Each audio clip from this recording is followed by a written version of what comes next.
The Project Gutenberg ebook of Flowers and Their Friends. This ebook is for the use of anyone anywhere in the United States and most other parts of the world at no cost and with almost no restrictions whatsoever. You may copy it, give it away or reuse it under the terms of the Project Gutenberg license included with this ebook or online at www.gutenberg.org. If you are not located in the United States, you will have to check the laws of the country where you are located before using this ebook. Title: Flowers and Their Friends. Author: Margaret Warner Morley. Release date: January 21, 2024. Ebook number 72776. Language: English. Original publication: Boston, Ginn and Company, 1897. Credits: Richard Tonsing and the online distributed proofreading team at https://www.pgdp.net. This file was produced from images generously made available by the Internet Archive. Start of the Project Gutenberg ebook Flowers and Their Friends. Transcriber's note: new original cover art included with this ebook is granted to the public domain. Flowers and Their Friends by Margaret Warner Morley, author of Seed Babies, A Few Familiar Flowers, etc. Ginn and Company, Boston, New York, Chicago, London. Copyright 1897, by Margaret Warner Morley. All rights reserved. 36.4 The Athenaeum Press, Ginn and Company, Proprietors, Boston, USA. A letter to the readers of this book. Dear children, it would be very stupid indeed to try to read a book written in Arabic or Hebrew. We should soon tire and put it down. It is just as uninteresting to read English words whose meaning we do not understand. We might as well devote ourselves to a foreign and unknown tongue. I hope you will never do it. If you do not know what a word means, find out. There is a list of words you may not know at the back of this book to help you. They are all words used in the book, and if you look you may not find them as stupid as you think. Someday you will discover that the dictionary is quite an exciting and interesting volume. Meantime, enjoy the flowers and their insect friends all you can, and be sure you know the meaning of all the words that tell about them. Your friend, the author. Contents.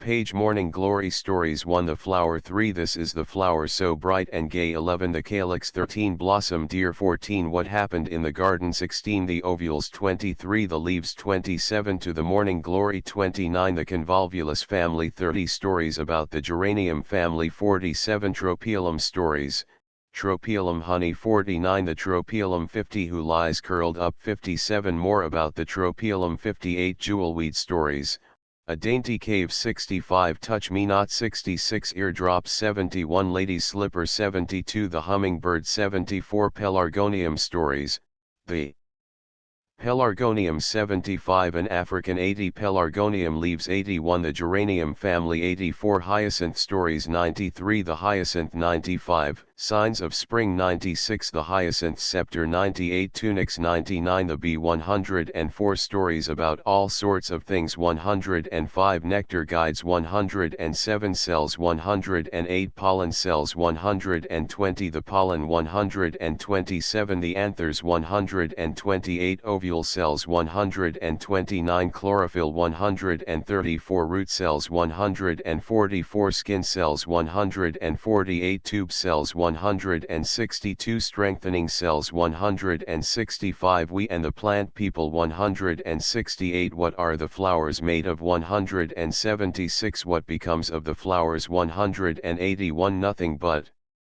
leaves 191. Signs of other times 214. Why are the flowers so large and bright 218. How Mother Nature makes new flowers 223. Tongues and tubes 231. Morning Glory stories. The flower. The morning glory and the bracted bindweed might be taken for sisters, they look so much alike. There is no doubt but that they are closely related, although the bindweed grows wild and the morning glory has to be sown by us. The bindweed lives in the country and twines over the hedges by the roadside. You can see its pink and white flowers all summer long if you look in the right places. It is a jolly sort of life the bindweed leads, always twining, twining, twining, with its leaves facing the sunshine and its flowers dancing on their slender stems. We often call the bindweed the wild morning glory, and we and the bees are fond of it. We enjoy looking at it, and probably the bees do, too, though they have yet another reason for liking it. Just watch one go into a wild morning glory some fine day. You will think she expects to find something very delightful indeed from the way she hurries in. And so she does. She buzzes down the white line to the very bottom of the flower, crowds her head as far in as she can get it, and then thrusts her long brown tongue yet deeper into where the honey lies. For the flower makes honey for the bee, and keeps it hidden as deep as possible. There are 5 openings in the bottom of the flower cup that go straight into the honey wells. You need only look into a morning glory and you will see them. All kinds of morning glories, as well as the bindweeds, have them. The bees know this, and wherever you see the morning glories you will see their little winged friends. Very many flowers provide honey for the insects, and it is fortunate for us that they do, for if they did not, we should see no butterflies and have no honey, for butterflies and bees cannot live without the honey the flowers give them. Flower honey has a special name, we often call it nectar, for a good reason which I mean to tell you another time. The places where the nectar is stored are the nectar holders, or nectaries. It must be a fine thing to go to a flower and take a drink of honey whenever you wish, but what will you say when I tell you the bees get bread as well as honey from the flowers? Yet this is what happens.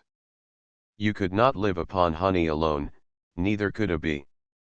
Perhaps you could not live upon bread and honey, but you could if you were a bee, that is, bee breed and honey. For bee breed is much more nutritious than the bread we eat. In fact, it takes the place of meat and eggs and milk and all the other things we take such pains to get.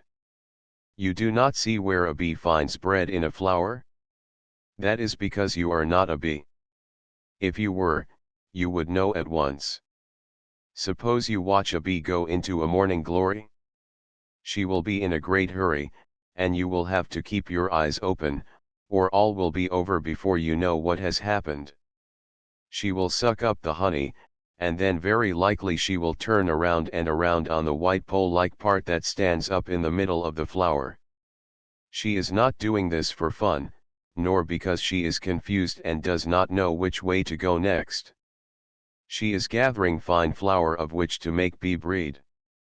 Put your finger into the morning glory and you, too, may gather this fine flower.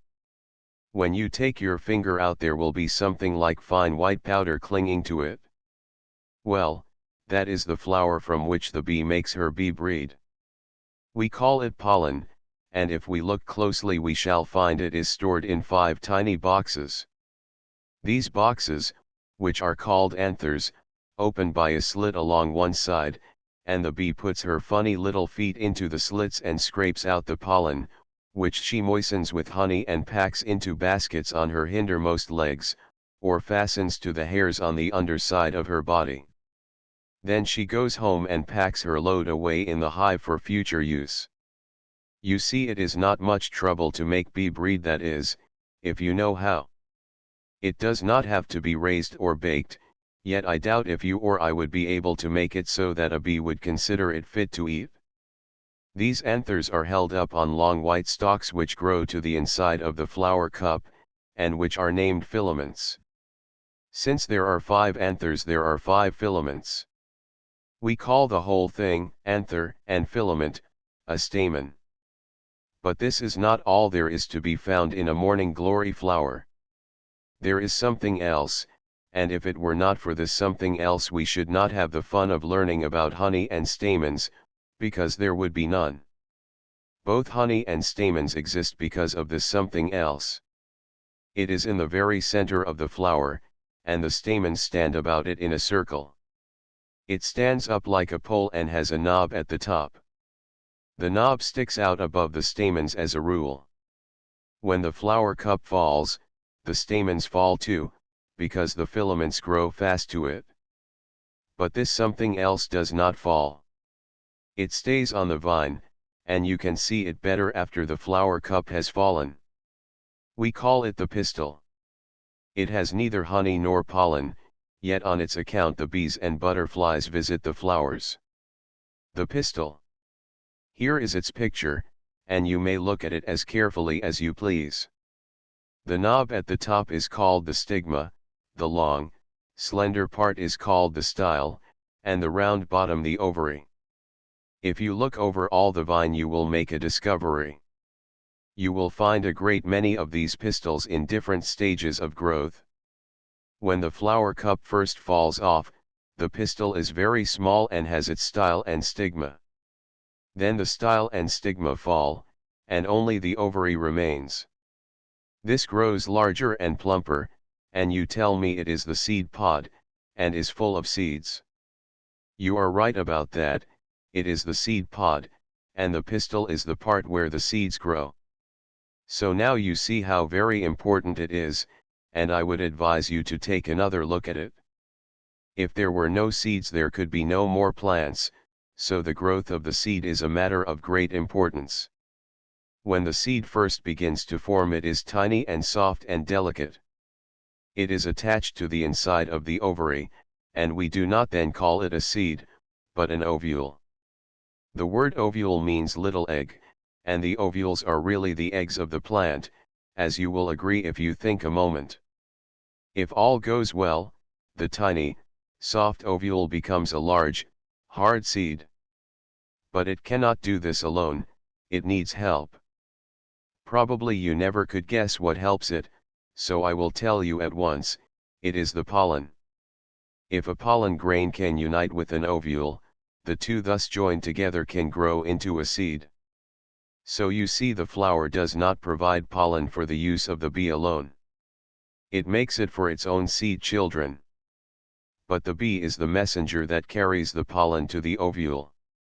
You see the pollen grain of our morning glory lies in the anther below the stigma, and it must reach the stigma so as to find its way down to the ovary. Just how all this comes about you will know later, only now remember that the pollen must get to the stigma, and that the bee puts it there. Not on purpose, though.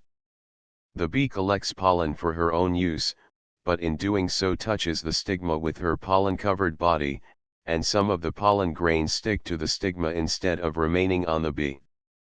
When the pistil is ripe, the stigma is sticky and holds fast the pollen grains that touch it. The union of ovule and pollen is called fertilization, and by flying about from flower to flower the insects carry pollen from one flower to another, and thus fertilize the plants. You will know a great deal more about this later. So we see the pollen is made for the sake of the seeds. The honey is also made for the sake of the seeds, for it attracts the insects that are necessary to fertilize the flower. Even the flower cup has its bright and beautiful coloring to attract the attention of the insects and call them to it. The name of the flower cup is the corolla, and means a little crown or garland. The corolla is not the only covering the inner parts have. Look at the end of the flower next the stem and you will see the green calyx. When the corolla falls off, the calyx stays and protects the tender ovary. The calyx has 5 parts, or sepals, and these fold about the ovary like a green cup and keep it safe. Calyx. When the ovules are ready for the pollen, the flower puts on its beautiful garland as a sign that the life of the plant is to be renewed. When we look at the flowers in the fields and gardens we may know that their loveliness is also a promise for the future. This is the flower so bright and gay. Most flowers have, like the morning glory, corolla, stamens, and nectar to assist the pistil in developing the seeds. The sweet pea has, and somebody once told a story about it that I am going to tell you, because I think it will help you to remember the parts of the flower and their uses. This is the flower so bright and gay. This is the stamen that lives in the flower so bright and gay. This is the anther that grows on the stamen that lives in the flower so bright and gay. This is the pollen that lies in the anther that grows on the stamen that lives in the flower so bright and gay. This is the bee that gathers the pollen that lies in the anther that grows on the stamen that lives in the flower so bright and gay. This is the stigma that brushes the bee that gathers the pollen that lies in the anther that grows on the stamen that lives in the flower so bright and gay. This is the style that leads from the stigma that brushes the bee that gathers the pollen that lies in the anther that grows on the stamen that lives in the flower so bright and gay. This is the ovary that stands under the style that leads from the stigma that brushes the bee that gathers the pollen that lies in the anther that grows on the stamen that lives in the flower so bright and gay. This is the ovule that hides in the ovary that stands under the style that leads from the stigma that brushes the bee that gathers the pollen that lies in the anther that grows on the stamen that lives in the flower so bright and gay. This is the seed that grows from the ovule because the ovule hid in the ovary stood under the style led from the stigma brushed the bee gathered the pollen lay in the anther grew on the stamen, and the stamen lived in the flower so bright and gay. The calyx. The calyx is green. The calyx is strong. The calyx protects the ovary.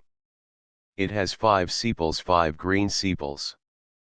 They overlap like the tiles on a roof and thus protect the ovary from rain. They also protect it from insects that otherwise might destroy it. The calyx covers the base of the corolla and forms a green urn, a little vase, in which to hold it secure from harm. It is not bright and delicate like the corolla, but what would the flower do without it? Blossom dear. Blossom dear, what is the power draws the shining wings to thee? Nestled in thy dainty bower I can always find a bee. Little friend, my bees find honey hidden deep as deep can be. Without fear and without money come they for these sweets to me. Flower, flower, give me honey from thy store. I will pay with love and money, stores of money, and love much more. Dear, I cannot give you honey. Shall I truly tell you why? Bees pay better worth than money as they have wings, but you can't fly. So I coax them with my honey, feed them with my very best, while their wings bear life to many waiting in the cradle nest. For the children of the flowers need the precious pollen dust, and the bees have winged powers to bear to them this sacred trust. What happened in the garden? The morning glory lay rolled up in the bud down under the leaves. One day it bloomed. The firm stem held it up, the bud unrolled, and the blossom stood there, fresh and fair. The bees saw it from afar, and came as fast as they could. They flew to the pink corolla, and, entering, enjoyed the feast spread for them. The morning glory, because of their coming, had filled the nectar cups and opened the boxes of snow-white pollen. One after the other the bees came, drank the nectar, and carried away the pollen. As fast as the cups were emptied they were filled again. The honeybees and the bumblebees were provided with baskets, which they filled with pollen, but the other bees carried it away on the long hairs of their bodies. The morning glory glowed in the sunshine all day long, happy, no doubt, in the consciousness that the little seed children had begun to grow. It was because of them the bees were made so welcome. We can imagine the flower might feel like saying, "This is my seed children's birthday party, come often, dear bees, and sip my nectar and take my pollen. But be like the good fairies and bring each a gift to my seed children." The bees buzzed and came and went and came and went. Each time they took away nectar and pollen to their hives, and each time left something for the seed children. Do you suppose they left a cap of darkness, and a pair of 7-league boots, and a sword that always conquered, and a magic carpet that took people wherever they wanted to go, as the fairies used to do in the times when fairies were alive and came to the christenings of little children? I do not think the bees brought any of these things to the birthday party of the seed children. The bees, not being real fairies, were obliged to bring what they could. Now, the day that the pink morning glory bloomed, a great many other morning glories came out of their buds, and they all gave the bees a welcome. They filled their cups with nectar and opened their boxes of snow-white pollen. Such a feast as was spread for the bees. Blue morning glories, and pink and purple and white ones, on all sides they stood, fresh and smiling, and invited the bees to come. And the bees came. They went from one to the other as fast as they could. They sucked up nectar from all, and took it home and made morning glory honey of it. And they gathered snow-white pollen from all, and took it home and made morning glory bee breed of it. But they did not carry home all the snow-white pollen. They bore some of it as gifts to the seed children. The seed children needed the pollen, they could not grow into seeds without it, and they needed the pollen from another flower, not that from their own. So the pollen the bees brought them was better far than caps or boots or carpets or any of those things the fairies used to bring to human children. And this is why the morning glories made the bees so welcome. They could not take their pollen to each other, for they could not leave their stems, so they employed the bees to carry it for them. The morning glories nodded to each other across the garden. "I will send my bee to you," one said to another, and the bee came and left a few grains of pollen from the friendly flower. In this way the morning glories exchanged pollen all day long, so that each had plenty of fresh neighbor's pollen to give the seed children. The flowers lasted all day, from sunrise to sunset, and the nectar lasted all day, and the snow-white pollen. But when night came the bees went home to sleep, and the morning glories, too, slept. They rolled in the edges of their corollas so that the way to the nectar cups was closed. Next day the morning glories did not open again. There was no more nectar in their cups and no more snow-white pollen in their anther cells. Other morning glories came out of their buds and invited the bees, but these stayed shut. Soon the corollas, faded now and no longer lovely to look at, fell off. Their work was done. They had been beautiful to show how happy they were and how lovely life was. By their beauty, too, they had brought the bees and gained the pollen they wanted to make other lovely flowers live. Now, their messages of love and happiness given, they fell off, and the pollen boxes, empty and withered, fell with them. But they left behind life and hope, for each tiny seed had received its grain of life-assuring pollen. For only the corolla and the stamens fell. The seed children still clung to the stem, they lay in their cradles, nicely wrapped up by the green calyx leaves. And then the little stems that held the seed babies' cradles turned down and hid the little cradles under the leaves. The seed babies grew and grew. They would soon have outgrown their cradles, only the strange thing is, the cradles grew too. They grew as fast as the seeds and kept them snug and safe. So all summer long, until the frost came and it was time for the morning glories to take their long winter sleep, the buds opened in the morning. All summer long the bright morning glories filled their cups with nectar and opened their boxes of snow-white pollen for the bees.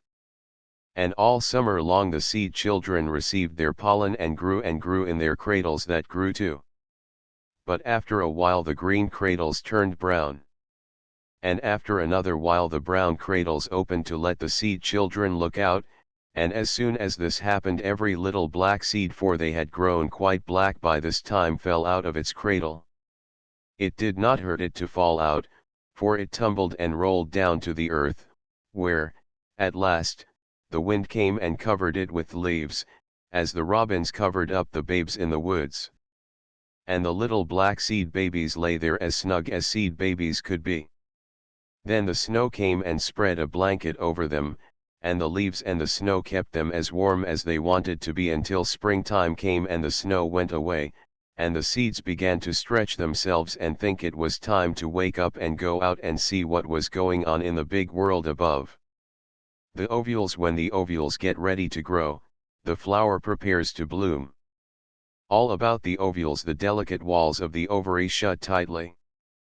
The white filaments of the stamens group themselves about it, you cannot see the ovary, they stand so close to it. Their anther cells reach halfway up to the stigma, for the white stigma stands above the anthers. The anthers and the stigma are there for the sake of the ovules. But this is not all. A delicate corolla of bright colors surrounds the stamens and pistil. It holds them in its white tube, and spreads the bright border out wide for the bees to see and come to the help of the ovules. But this is not all. The green calyx wraps its sepals about the end of the corolla tube, and when the corolla falls the calyx covers nicely the ovary and helps it protect the ovules. But this is not all. When the bees have been and have left their message of life, and when the corolla has faded and fallen, the stems of the flowers turn down and hide the ovary with its seedlets under the leaves. But this is not all. The leaves work day and night to make food for the plant, and some of it goes to the ovules. The leaves eat what is in the air and change it to food for the rest of the plant and the ovules. But this is not all. The roots suck food from the hard earth, they help the leaves make food. But this is not all. The stems carry the food from the roots to the leaves, and from the leaves to the flowers, where it gets to the ovules. Why should so much be done for the sake of the tiny ovules, white little atoms at the heart of the flower? Why should the flowers care? Why should they spread bright corollas and arrange these cunning protections and draw up the sap for the sake of the tiny white ovules? Look into the ovary and see them. 6 small white things are they, so small and soft you would scarcely think they were worth much care. But look again and think a little. They are very wonderful, although so small. They grow to the ovary by a little stem, they get the good sap to grow on through the stem.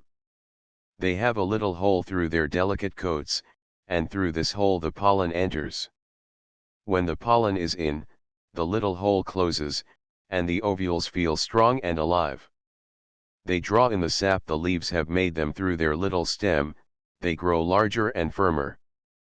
They cease to be tiny white round things, they get 2 leaves with a little stem and a bud between them.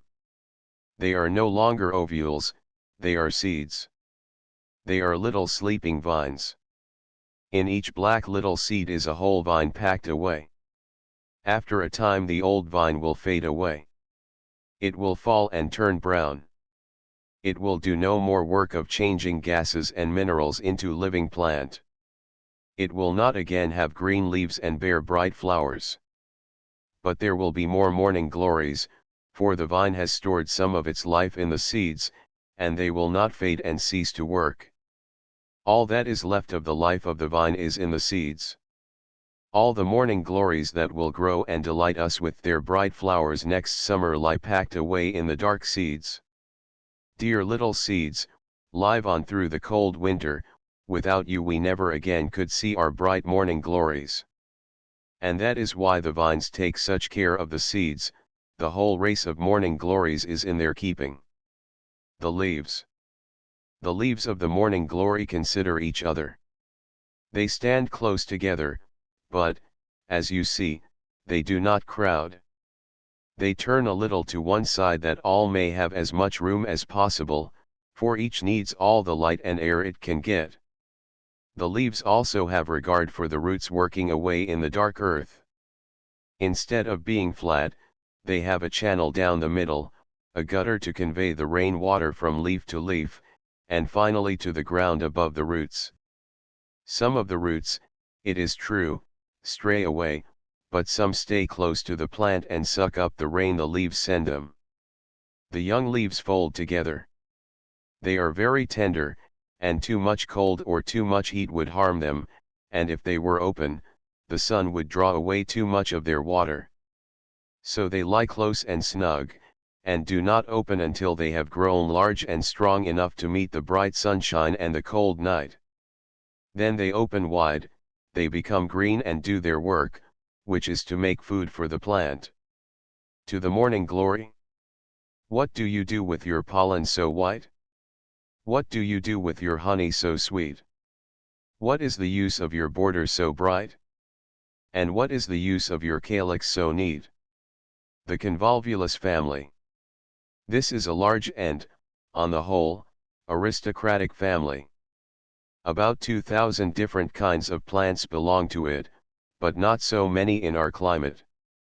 Perhaps not more than 200 of the Convolvulaceae, which is the proper name of this family, come as far north as we live. They are rather cold-blooded people, these Convolvulaceae, and prefer to stay in or near the tropics. Up our way are the morning glories, as you know. This is not their native home, though, as it is of the bloodroots, the bindweeds, and all the other wild flowers.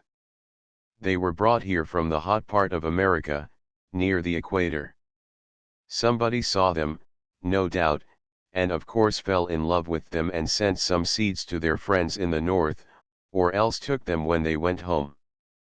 Perhaps a sailor boy, landing in South America and seeing the bright flowers in the morning sunshine, thought of the New England village where he lived and which he often longed for there in that strange hot country, and perhaps he sent the seeds of these bright flowers home in a letter.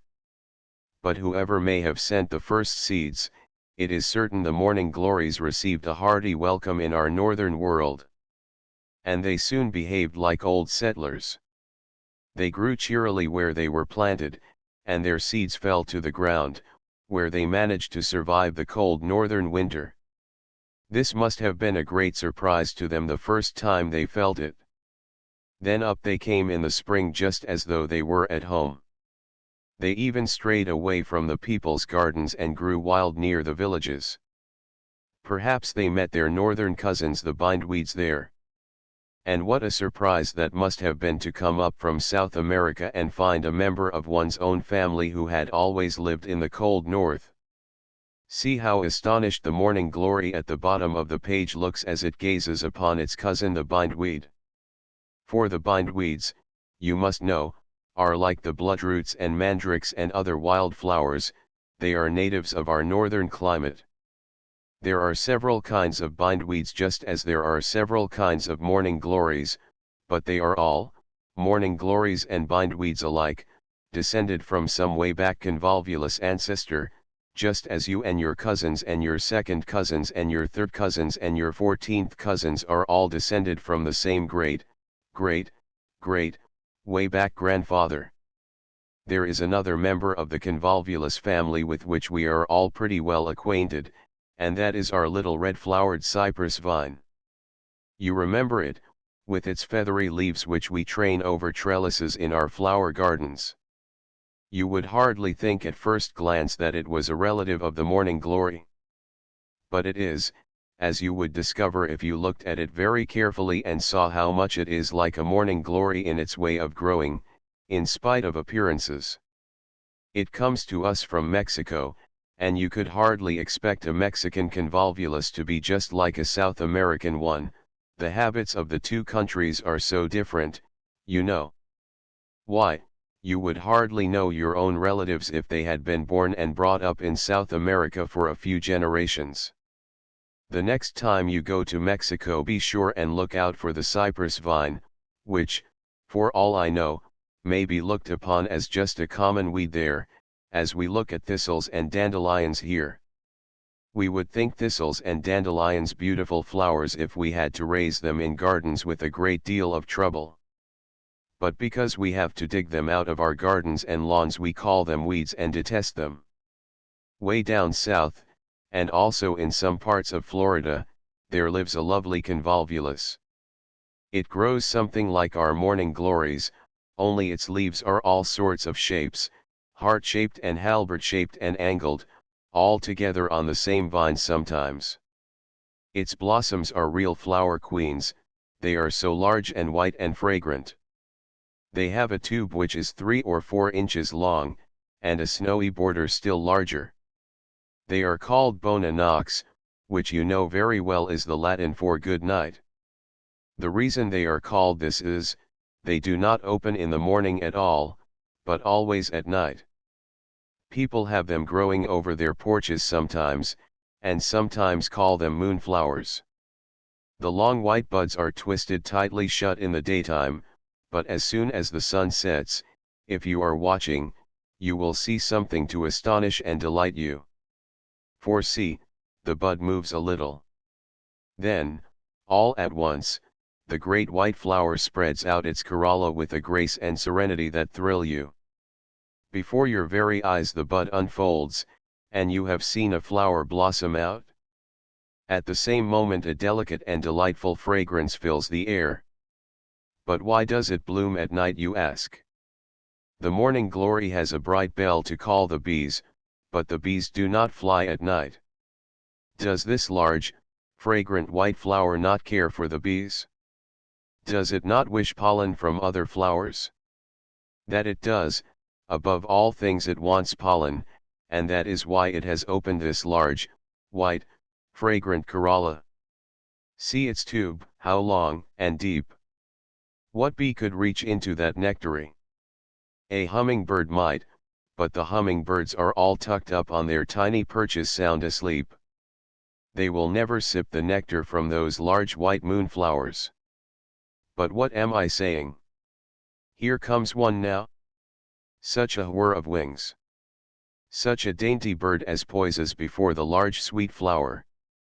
It thrusts in its bill, but stay. That is not a bird's bill finding its way to the bottom of those deep-placed nectaries. It is a long, slender tube such as butterflies have, and this is no bird, but a large night-flying moth. These moths are heavier than butterflies and look very much like hummingbirds when darting through the air. But if you see one at rest you know at once it is no hummingbird. When the hummingbirds are darting about in the sunshine, these moths are hidden beneath a leaf or in some other safe place. Perhaps they fear some bird with a taste for moths will eat them if they come out. Perhaps they love the quiet night. However that may be, as soon as it is dusk they fly out. They are hungry after their sleep through the long summer day, and dart about to find flowers that are still open. The morning glories, we know, are closed, for they love the bees, but the moonflowers are filling the air with perfume, their fragrance guides the moths to the white flowers that shine out in the dim light. Now you see why the moonflowers are white and why they are fragrant. They wish to call these friendly night moths to come and carry pollen from flower to flower. If they were red or purple the moths could not so easily see them, and if they had no odor the moths could not smell them a long way off, and so might not come close enough to find them. So our fair southern friend the moonflower loves the moths and not the bees. Into its long white tube their long, slender tongues can easily reach and find the nectar, and in taking it they brush the pollen against their tongues or their faces, and when they go to another flower it is rubbed against the stigma. The sphinx moths are the fellows with long sucking tubes that fly in the evening.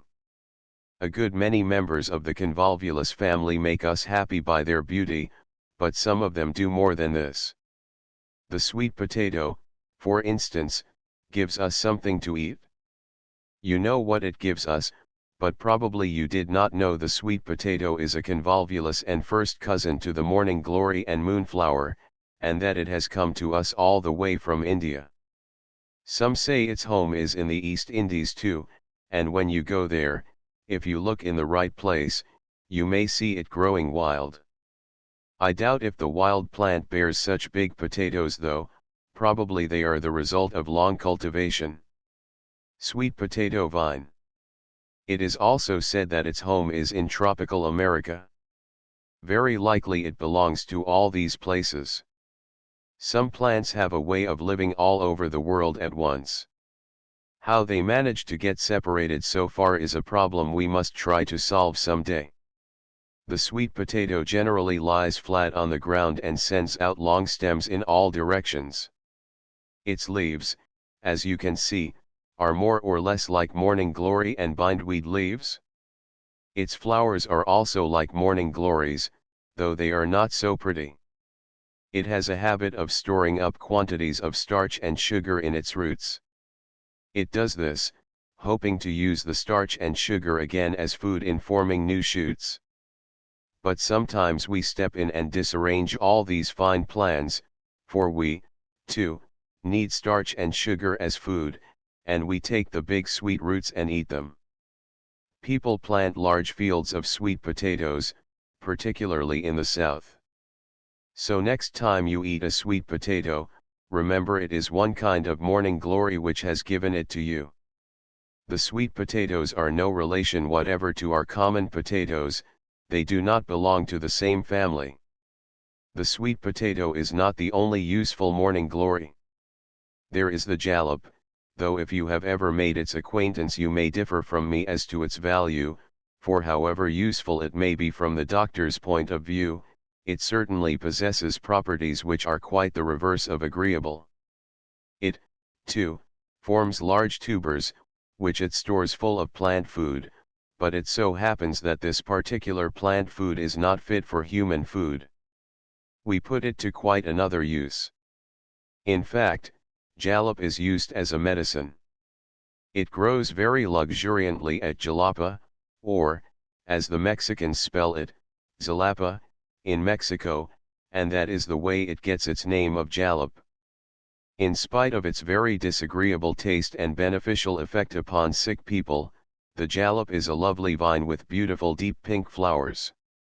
If you saw it growing along the eastern slopes of the Mexican mountains you would never suspect it of being a medicine plant, and you might not suspect it of being a convolvulus, since its flowers are flat instead of tubular in form. Scammony. Several members of the convolvulus family have the same medicinal properties as jalap, and one in particular, whose name is scammony, is very highly esteemed. It has an uncommonly bad taste, and its swollen roots are brought all the way from Syria and Asia Minor, not because of their bad taste, but because of their power as a medicine. The scammony, like the jalap, is a pretty plant in spite of its bad tasting, medicinal roots. Most of the convolvulaceae have a milky, bitter juice, even are pretty, harmless morning glories, and in the jalap and scammony this seems to be exaggerated in quality and quantity. A few of the convolvulaceae manage to make woody stems and become shrubs instead of vines. 2 of these live on the Canary Islands, and their sap, instead of being nauseous and bad-smelling, has a delicate and delicious fragrance. People take the wood from root and stems and press out the oil to be used in making perfumery. Perhaps you know the odor of oil of rhodium. Whenever you smell it you are inhaling the fragrance from a canary convolvulus. It is a little surprising to find our convolvulus so widespread and so really useful in different parts of the world, but there is another side to the history of this highly respectable family. Every family, probably, has its black sheep, and not even the convolvulaceae can hope to have all their relatives honest and useful or beautiful. Still, one hates to speak of the daughters. They are in the world, however, and they belong to the convolvulus family, there is no denying that, however much one might like to. None of the convolvulus family ever speak of them, at least I have never heard of their doing so. As a rule, the members of the convolvulus family are aristocrats. They have descended from a long line of plants that have gone on improving. That is what makes an aristocrat in plantland, to be descended from a long line of plants that have kept on improving. Simply to belong to an old family does not count for much in the plant world, unless that old family has kept on doing something to improve itself. We know the convolvulaceae are aristocrats for one thing by their tubular corollas. It took good, wide-awake ancestors to make corollas without separate petals anyway, and particularly tubular ones. Then their color tells their history. They are often blue or purple, which is a very aristocratic color among flowers. Instead of being blue-blooded, they are blue-colored. The moonflower is not blue, but think what a tube it has and what a large fine corolla, and then think, too, that it has learned to bloom at night so as to get fertilized by the moths, and that is a very aristocratic thing to do, I assure you. If a flower blooms at night, it is as great an honor as to wear a blue corolla. For you see, it has taken as much growth in the direction of progress to acquire the night blooming habit as to acquire a blue corolla. The cypress vine has a red corolla, which is a good color, but not quite as advanced as blue. You see, in the beginning of the world flowers were yellow, then some became white, then pink. Probably red was the next step, then came purple, and last of all blue. But the cypress vine has very finely divided leaves, as you remember, and in that it is ahead of the morning glories. For in the beginning of the world, we are told, leaves were not divided, and only after a long time did some plants learn to divide them, and so increase their usefulness as leaves. But when we come to the daughters, they have no leaves at all. The reason for this is, they do no work for themselves. The green leaves, as you know, prepare the food for the plant and work very hard to do it. If the daughters have no leaves, where do they get their food? That is just the trouble. They make other plants give it to them. They are very much like tramps, going about and living on other people. Only they are worse than tramps, for they do not say, "Please give me something to eat. I am hungry and want some starch and nitrogen compounds." They do nothing of the sort. They catch hold of another plant and take away its juices without leave or license. So you see, they are really thieves and robbers, these rascally daughters. No wonder the morning glories are not proud of them. Not that the daughters care. It is a question whether they even know they are related to the morning glories. They think of little but how to get something to eat out of other people. They begin their shameful career from the very seed. Instead of sprouting in the spring with the other seeds, they lie still until all the other plants have gone out of their seeds and are at work making green leaves and storing their stems with plant juices. Then daughter the robber comes out. But instead of sending down a root and up a stem like other seeds, he just pushes out a little thread-like body, which fastens into the ground. You might think this an honest little root going down into the ground if you did not know, friend daughter. But it is no root, it does not suck up juices from the earth, it simply anchors the little robber so he cannot be blown away. Now the thread-like body grows larger and sticks up out of the ground, carrying the seed coat with it. The seed coat is packed with food which the parent plant stored away there. The young daughter nourishes itself with this food until it is all gone, then it casts off the empty seed coat, and behold young daughter ready for the fray. What he very much wants at this time is a fresh young twig to cling to and suck the juice out of. If nothing of the sort is handy, he is in a bad way, for he is too helpless to do anything for himself. He has no green leaves, and does not know how to make any, and without green leaves he cannot get a thing to eat. Poor daughter! After all, it is not wholly his fault he is such a good-for-nothing specimen of planthood. You see, he came from bad stock. His parents were like this before him, and no one has ever taught him any better. Well, there he lies, as helpless a plant as you can imagine. But just let a green shoot come within reach. Then you will see. He twists around it without stopping to say by your leave. He pierces it with little suckers that draw out its juices. Now daughter is all right. He has plenty of food without the trouble of making a bit of it himself. And then how he grows. Up the poor weed he twines, a slender yellow stem that looks as much like yellow yarn as anything else. Around and around he turns, he has no leaves to make, only useless little scales that show where long ago his ancestors once had honest leaves. You will sometimes find the weeds in a damp place a perfect tangle of dodder vines, so that nothing else is to be seen. They cover the weeds, sucking out their juices and smothering them. And when the time comes, the dodder breaks out into innumerable bunches of flowers, which grow at short distances along the yellow stems. These flowers are small and generally white, and clustered so close together that they form a sort of knot or rosette on the stem. You would never imagine to look at them that they belong to our morning glory family. Their corollas are more or less cleft, being grown together only at the base. Sometimes the flowers are orange-colored or reddish, but they do not seem to attract the insects much. Nor do they care, for they can easily fertilize themselves, the anthers and stigmas being so close together. They have none of the ingenious arrangements for cross-fertilization that characterize their more fortunate relatives. They are thoroughly degraded plants. There lives a dodder in Europe which grows upon flax, and so does damage to the flax fields, and I am sorry to say this little pest has tramped his way across the ocean into our flax fields. We do not thank Europe at all for sending us such an emigrant. As the dodders have nothing to do but suck the juices of other plants and make seeds out of them, you may be sure they set any quantity of seeds to keep up the disreputable race of dodders.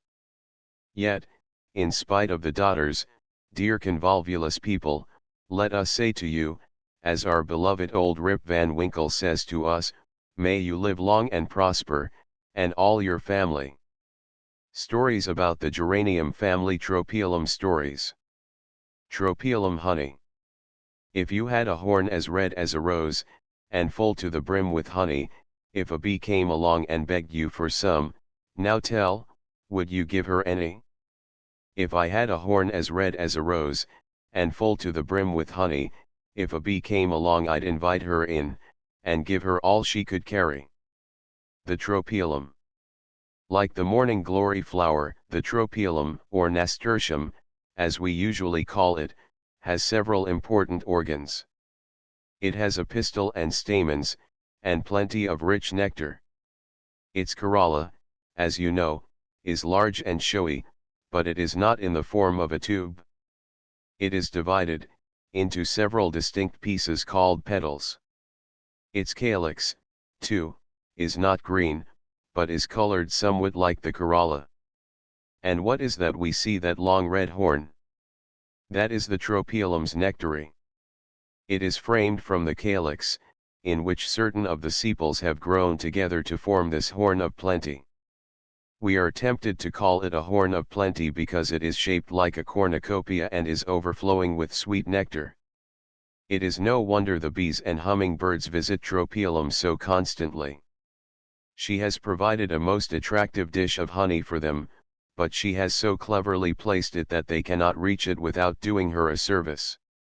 In our climate bees and hummingbirds are her constant visitors, but in her own home, in South America, she may have visitors we do not know. She may have a favorite moth whose tongue just fits into her long red horn, or it may be a hummingbird that comes to her there, for South America is the home of the hummingbirds, or it may be a butterfly. We do not know about that, but we do know that her red spur has doubtless grown to its present form to please some beloved bird or insect, and that the bill or tongue of that bird or insect is as long as her red spur. Why do you suppose Tropiolum makes honey for the insects and the birds? Why does she love to have them come and take the nectar from her long red horn? I think I know the reason why. She has placed her horn of nectar just back of her stamens. The bees must walk over the stamens before they can reach the nectar. The hummingbird must touch the anthers when he thrusts in his bill. Whatever takes the honey must touch the anthers. This is why Tropiolum has a long red horn full of rich nectar. She wishes the birds and insects that come to her for honey to touch her anthers, which are overflowing with red pollen. She has made the pollen for her friends, and not for her own use. She wishes her neighbors, the other Tropiolums, to have the beautiful gift, but how can she send it to them? She makes herself beautiful and bright, she fills her horn with honey and exhales fragrance. The bees and the hummingbirds see her and approach. No doubt they rejoice in the bright colors, the perfume, and the nectar. They come on bright wings, and as they approach the nectary the grains of red pollen cling to them.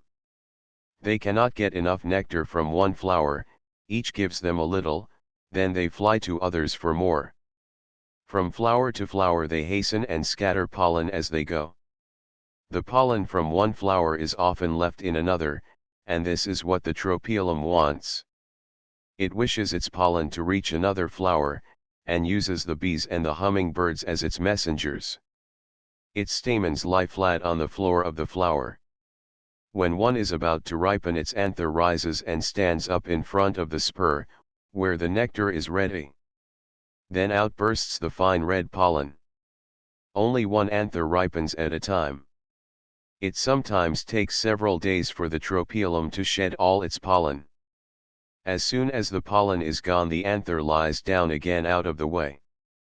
The stamens do not crowd the doorway of the spur, they lie down out of the way until they ripen, then they stand in front of the spur, and when their pollen is shed they lie down again. They do not obstruct the way to the nectary because they wish the bees and birds to find an easy entrance. Why does one anther ripen at a time? Why do not all shed pollen together, as is the habit of the morning glory, and finish in one day? Perhaps the tropielum fears the rain may ruin the chances of the seeds to get pollen. We know that water spoils the pollen, and though the tropielum has fringes to keep it from the nectary, and a roof to protect it, more or less would doubtless beat in during a hard shower. Does the tropielum bloom, then, in the rainy season in its own hot home in the rainy season when the showers are terrific? We should like to know that. If it did, that would be a good reason for ripening the anthers one at a time. If one were spoiled, another might succeed. We may be sure there is a good reason for this habit of the tropielum, though we may not have discovered it. When at last the pollen is gone and the anthers are empty and shriveled, the spur is still full of honey. In front of it has risen, not a stamen this time, but a dainty 5-rayed stigma. It is held in place by the style, and is ripe and ready for pollen. It has unfolded its 5 rays that it may catch and hold the pollen grains. But all its pollen is gone. The bees and the birds have carried it away. The bees ate some and carried some home to their hives. None remains for the 5-rayed stigma. But here comes a bee, a large, yellow-banded bumblebee. She has a ball of red pollen in each of her 2 baskets. She gathered it in another tropielum blossom, and intends to take it home to feed the young bees, but as she enters our pollenless flower for nectar, lo! She brushes aside the 5-rayed stigma. A few grains of pollen from her legs cling to the stigma, for it is sticky and holds them. The bee hurries away. She does not know what she has done, she does not know that in brushing aside the stigma that stood in her way she has given life to the seeds and provided for a new generation of tropielum vines. The flower gave pollen to its neighbors, and now in its need they have sent pollen to it. Soon the bright corolla fades and falls. Its work is done. It expressed its joy in life, it called the bees, and by them sent pollen to its neighbors, and took pollen from them in return. For many days it kept its long red horn full of sweet nectar, until its stigma rose and took the pollen, when the flower faded and fell. But the 5-rayed stigma did not fall. It remained attached to the green little fruit that lay hid in the heart of the flower. It is not easy to see this fruit when the flower first opens, for it is small and hidden by the stamens. But after the pollen has reached the stigma the fruit grows rapidly. The corolla falls, and the stem that holds the fruit curls up. It curls up until it has drawn the green fruit down under the leaves, out of the way of the buds that wish to open. The stigma and style fall off at last, and leave the fruit to ripen alone. Who lies curled up? Who lies curled up under the shields? Under the shields of its parents. A cunning young fruit peeps out o'er the world, from under the shields of its parents. It is parted in 3 with a seed in each part, this cunning young fruit I've told you about. It is parted in 3, yet the 3 are one fruit, lying under the shields of the parents. The stems curl up and pull it down under the shields of its parents. It lies there all safe, so near the warm ground, under the shields of its parents. More about the tropielum. The tropielum, which people call nasturtium, has shields to defend itself. Warriors are content with one shield, but the tropielum has many. They have only to protect themselves from the darts of the enemy, but the tropielum has a harder task. It has to protect itself against the pangs of hunger. It needs many shields to do this, for hunger is a tireless foe, and has his quiver always full of arrows. You see, in the tropielum the shields are the leaves, and they are held out on long stems to catch the darts Apollo, the sun, flings at them. These are not unfriendly darts, but as they strike the little shields of the tropielum they make them tingle with life. Then the shield leaves go to work and make food for the plant. They make starch and many other things. They make a spicy juice, for one thing, that causes our tongues to smart if we taste it. Sometimes we bite a tropielum stem, for we like the taste of the sharp juice. But we do not want too much of it, for it makes the palate at the back of the nose tingle, and that is why we call it nasturtium. Nasturtium, you know, comes from two Latin words, nasus tortus, which mean convulsed nose, and nobody likes to have a convulsed nose very long at a time. Nasturtium is not the right name for our plant with its many shields. There is another plant which convulses our noses, and which the botany tells us is the nasturtium, but which we call watercress. We eat it in the spring of the year. The right name of our garden nasturtium is tropielum, which comes from a Greek word meaning trophy, its many shields probably being likened to so many trophies taken from the enemy. Another name for it is Indian cress, and, like the watercress, it sometimes is eaten, only in this case it is the flowers instead of the leaves that find themselves converted into a salad. The fruits, too, share a similar fate. Like the rest of the plant, they are filled with spicy juice. This is a misfortune to them, since it tempts people to take these juicy, spicy fruits and pickle them to eat. Perhaps the plant learned to store up this stinging, spicy juice to protect itself from being eaten by animals. But what can it do to protect itself from the pickle jar?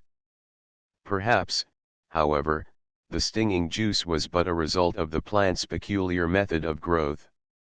Of course juice must have some sort of taste, and why not a stinging taste as well as any other?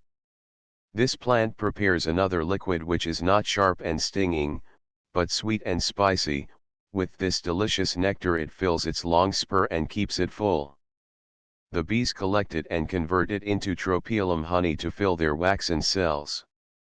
This the plant does not object to. It makes the nectar for the bees, and when they take it away and store it up for winter use, the tropielum suffers no loss. But when someone comes along and picks the fruits and stores them up for winter use, that is another matter. We are tempted to call the spur of the tropielum its horn of plenty, for that is the name of the horn overflowing with good things that never is empty. The goddess of plenty owns this horn.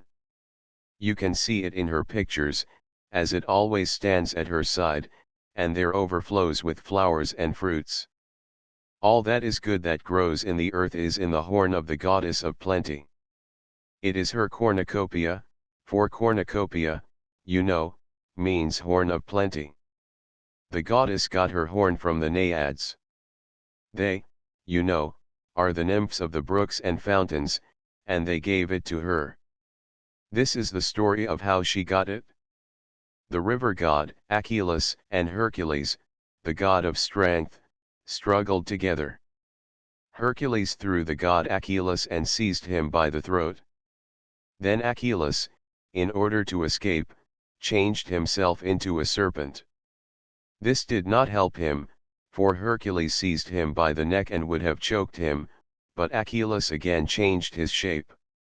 He became a bull, but this was not enough to defend him from the great strength of Hercules, who seized him by the neck and dragged him to the ground, and in the struggle rent one of his horns from his head. The nymphs of the brooks and the fountains, who were related to the river god, Achilles, consecrated the horn and gave it to the goddess of plenty, Saturn. That is one story, but some say the following is the history of cornucopia. You know Saturn, the oldest of the gods, had a bad habit of swallowing his children. When Jupiter was born, his mother, Rhea, did not wish his father, Saturn, to swallow him, so she gave him to the care of the daughters of the king of Crete. They fed him on milk from the goat Amalthea, and watched over him and protected him so that his father should not find him. The people of Crete danced about him and made such a noise when he cried that his father could not hear him. He must have cried very loud indeed to make all that necessary, but then, he was destined to become a very great god, so no doubt he did make more noise than ordinary babies. Out of gratitude to his kind nurses, and also as a token of esteem to the good Amalthea, Jupiter broke off one of her horns and endowed it with a very wonderful power. It became filled at once with whatever its possessor might wish. Jupiter. This was a horn of plenty indeed. Now you know both stories, and you may take your choice as to which one you will believe. Whether our tropielum had either of these in mind, it certainly made a very dainty cornucopia when it constructed its honey horn and filled it for the bees, the butterflies, and the humming-birds. The tropielums we have in our gardens are not the only kinds. There are, in fact, some 40 different tropaliums living in South America and Mexico, and in Peru there is one which has large tuberous roots filled with plant food, which is also good food for man, and is eaten in some parts of South America instead of potatoes. How would you like to dig your potatoes out of the nasturtium bed? It certainly would be a pretty place to work on a summer day, and how fine the fields would look all covered with gay tropielum blooms instead of plain green potato tops with their dull blue flowers. Jewelweed stories. A dainty cave. Touch Me Not has a dainty cave spotted with red and poised in the air. Touch Me Not is a pretty knave with ruby spots and yellow cave, swinging there so fresh and fair. Touch Me Not. Touch Me Not lives in moist places. Her feet stand in the damp earth and her head looks up above the bushes. Other plants love the damp, rich soil along the brookside, and Touch Me Not is sometimes crowded for room. She is a tender little plant, this Touch Me Not, and yet she is brave and wise. She knows that if she is to live she must have strong seeds, and that to produce strong seeds she must be strong herself and beautiful. She finds it easy to be beautiful in the pleasant world, where the sun shines upon her and the breezes fan her. So forth from the axil of every leaf she swings out her dainty buds. They open their petals at last, all yellow and spotted with red. Cunning caves for the bee, they swing on slender stems. The tangle of weeds by the brookside is dotted all over by the bright blossoms. Light as they are, their slender stems bend under their weight. The bees see them from a distance, they are attracted by the bright colors and fly to visit the Touch Me Nots. They search for honey, and of course they find it, for the Touch Me Not has wisely provided nectar for bees and birds. The pretty yellow flowers contain rich honey in the little spur at the back. The end of the spur turns down, and it is in this turned down tip the honey is made. From there it runs into the upper part of the spur, where the bees can reach it. The moist roadside in many places is dotted with yellow Touch Me Not flowers. They hang like earrings from their stems, and many call the plant jewelweed because of them. It is a pretty sight in the morning to see the bright jewels sparkling in the dew. Ruby throat flashes about among them. Ruby throat is our northern hummingbird. His throat is ruby red and sparkles in the sun.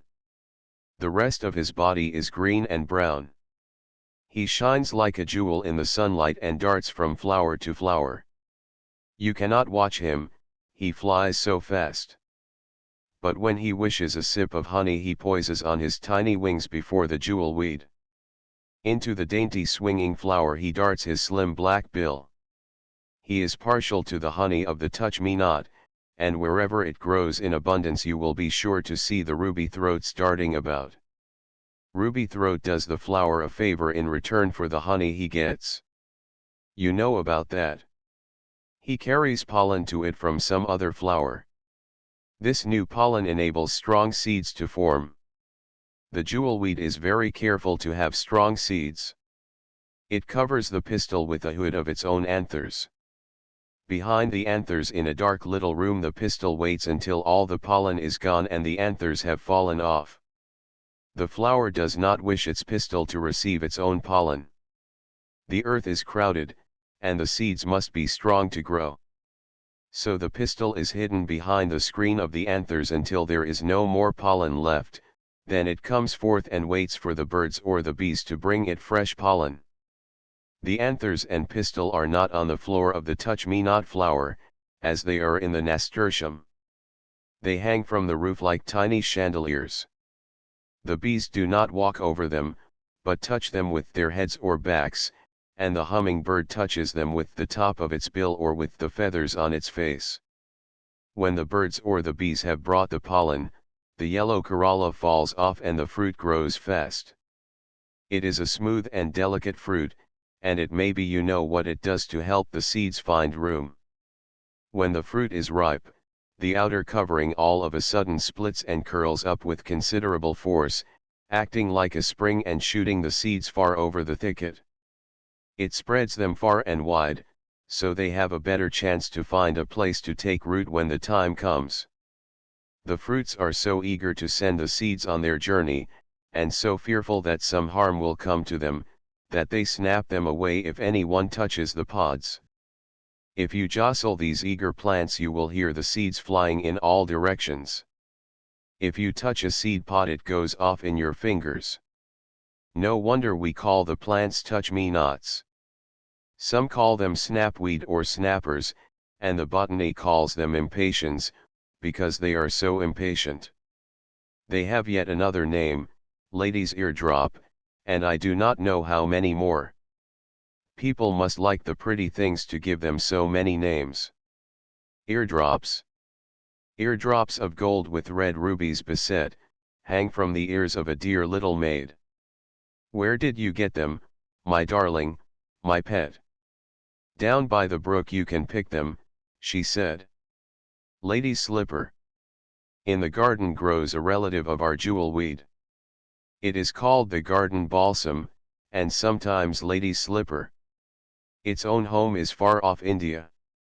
Its flowers are larger than those of the jewelweed and are not yellow, but white, or red or pink, and sometimes pink and white spotted.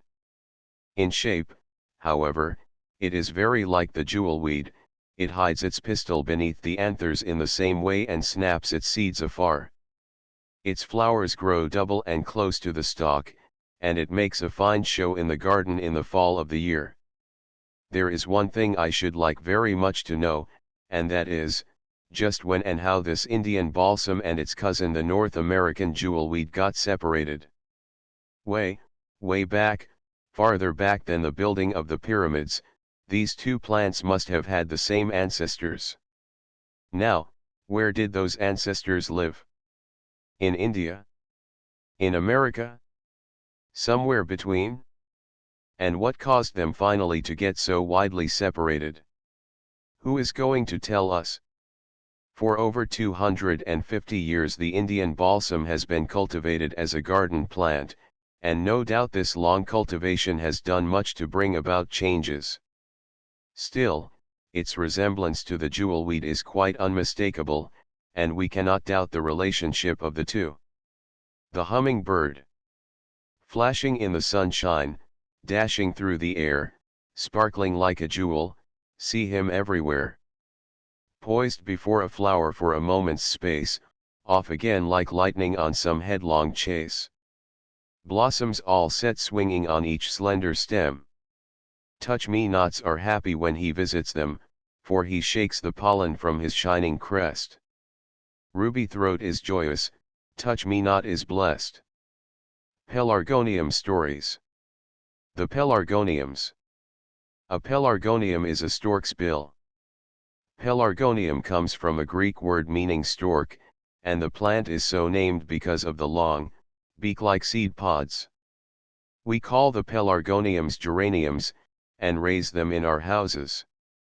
Geranium means almost the same as pelargonium, for a geranium is a crane's bill, geranium coming from a Greek word meaning crane, and the plant is so called because of the shape of the seed pods.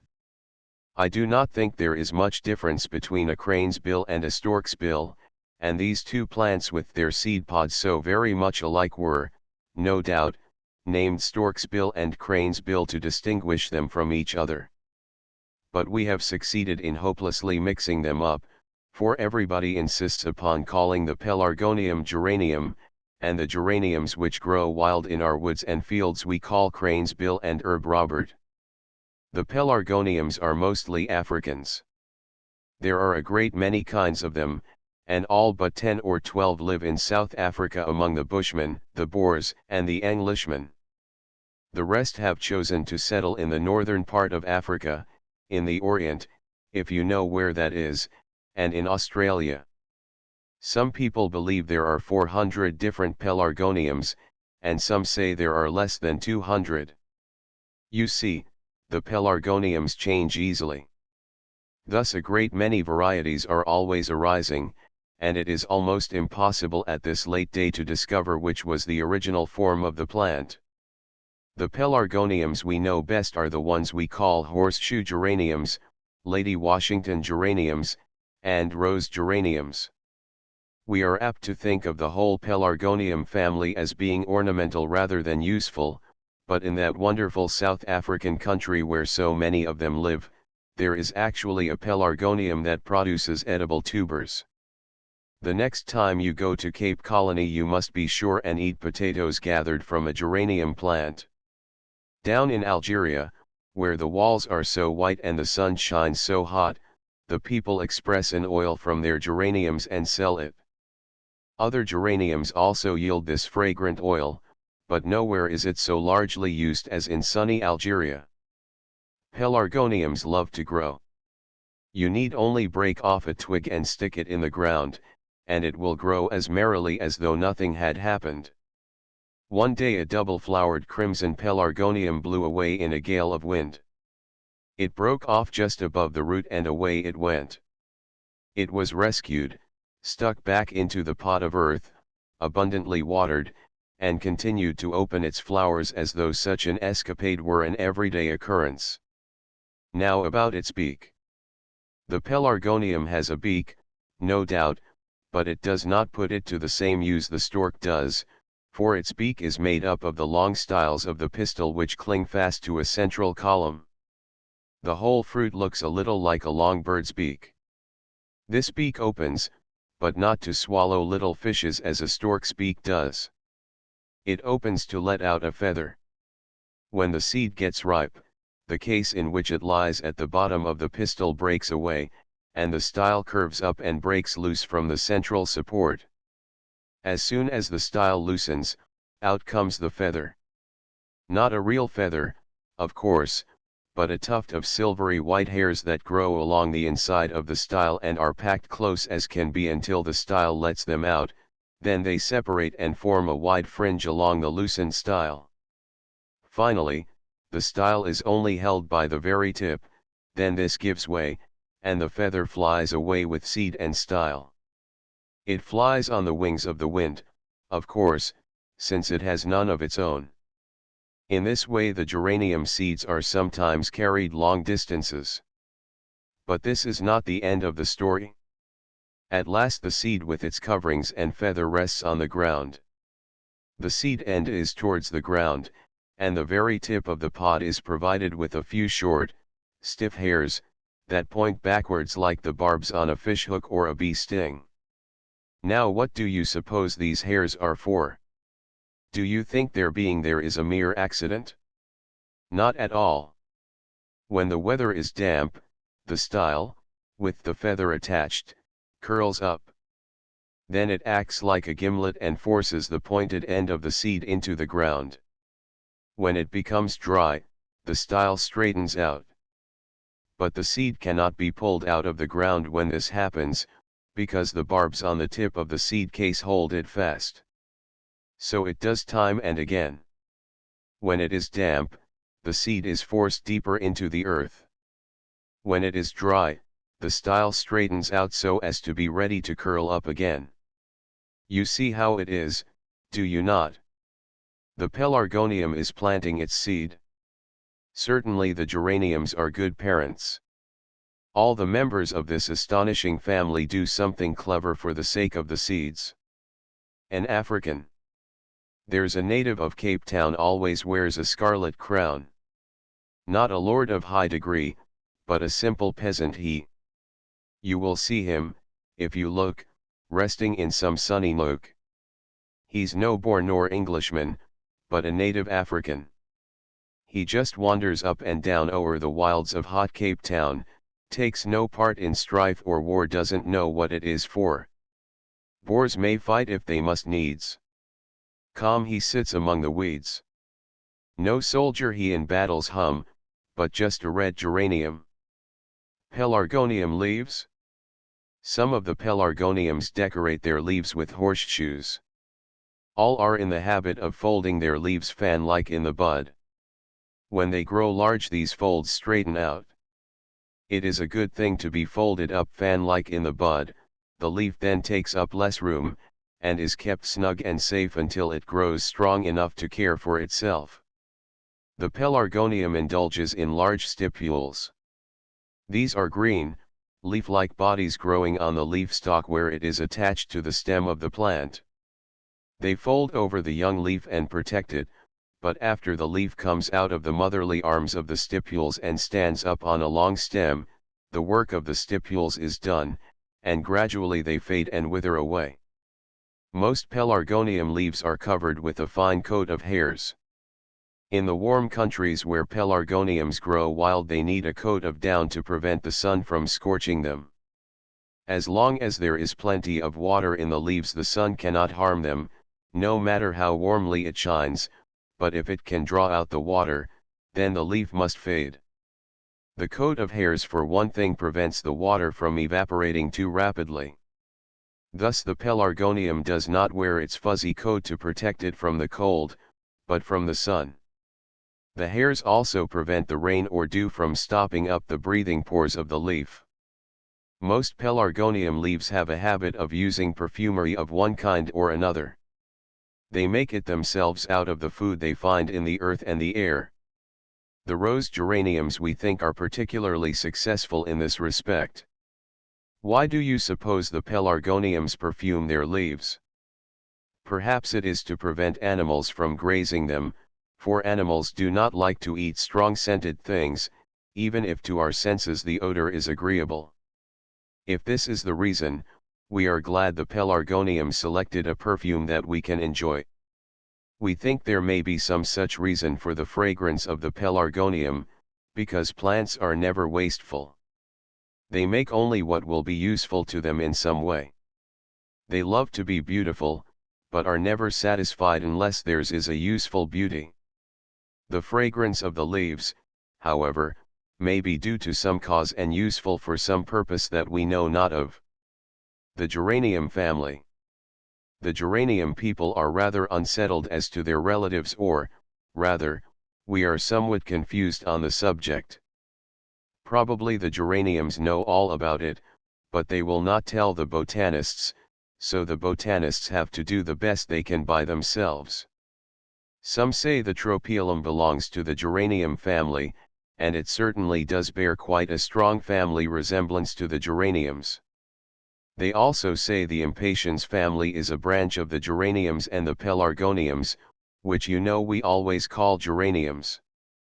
The cranes bills and herb roberts and all their near relations of course are geraniums, and some say the wood sorrels belong to this distinguished family. Whether these all belong to one family or not, one thing is certain, they are all agreeable to us, and are not so very numerous even when taken all together. The whole of them do not number half so many as do the branches of the convolvulus family. Like the race of white people, they belong principally to temperate climates. They do not all belong to our climate, however. The nasturtiums, for instance, are South Americans and Mexicans. They like to keep warm better than some other members of their family, and their seeds cannot, as a rule, live through our cold winters. But if we gather the seeds and put them away out of the fierce winter cold and plant them in the spring, then the nasturtiums will grow their best and please us with their bright flowers. We cannot help liking them, they are so jolly with their gay flowers and their round leaves with twisting stalks. We like them, too, because the flower stem curls up and draws the seeds under the leaves out of the way of the young buds that are waiting to bloom. I do not know whether wild nasturtiums are as large and bright as the cultivated ones. Very likely not, as people have taken great pains to make them large and bright by selecting the seeds of the largest flowers from year to year and giving them good soil in which to grow. Perhaps the members of the geranium family we really know best are the pelargoniums from the Cape of Good Hope. It is about as warm in their African home as it is in our Florida, so of course they cannot live out of doors through our cold northern winters. But we take them in the house when cold weather comes, and sometimes put them in the cellar. Of course they do not grow much in the cellar, but they rest there, and when they are taken out in the spring are all ready to wake up and blossom. The whole geranium family seems to take extra care of its seeds. We know how the nasturtium curls up its stem so as to draw the seeds below the leaves out of the way, giving the buds a chance to come out, and also protecting the seeds. The pelargoniums do not do that, but they do something much more elaborate for the sake of their seed children, as we know. They give them a parachute to fly with, for one thing. A parachute, you know, is a contrivance by which bodies can be sustained in the air while falling or blowing along in the wind. But the parachute is not all. They give them an auger by which to bore into the ground and plant themselves. The North American crane's bill seeds perform in a very similar way, their flowers and seed cases being quite like those of the pelargonium. How do you suppose North American crane's bills came to be like South African pelargoniums? This is a matter which needs investigating. The pelargoniums are not as juicy as the nasturtiums, but they are somewhat juicy, and their juice has a slightly acid taste instead of being pungent, like the nasturtium juice. Where pelargoniums live out of doors the year round, they grow very large and have stems that are quite woody. Some of them, as we know, are useful to the human race as well as ornamental, supplying food and an oil highly esteemed as a perfume.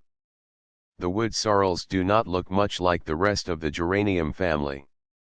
But they do resemble it in their habit of caring for their seeds. Out in the fields you will find the small, yellow-flowered sheep sorrel, with its clover-like, sour-tasting leaves. Now hunt for a seed pod. They are pretty little things that stand up something like Christmas candles. Touch a ripe one and it splits open down each of its 5 cells and shows you a row of white seeds in each. You think the seeds are not ripe because they are white, and you touch one of them. What has happened? That seed surely exploded.